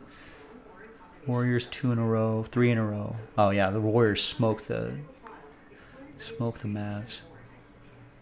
That's gotta be that's all that to me. That's always frustrating when the team that beats you moves on to the next round and just gets smoked, and you're like, well, if you feel like my team could have at least done a better showing than the team that got smoked. And the finals, Warriors end up winning those 3 in a row right there to win the title, the last 3. I don't know. I mean, I wasn't really keeping track of the numbers, but at some point, you got to win 2 in a row because one on the road and one at home, or one at home and one on the road, or vice versa. Now that you guys have both won your 2 games, because now it's just a 4 games are gone. Now it's just a 3-game series. You got to win 2 out of the 3. First to 2 probably wins that series. Now it's a 3-game series.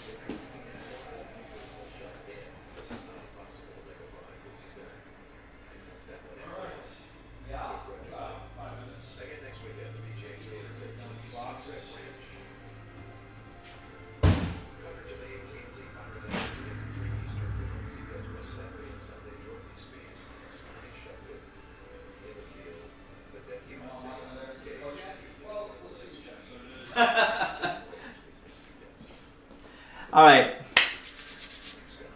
Joe, I'll see you tomorrow. We'll talk more basketball tomorrow. Rex, have a good rest of your night, man.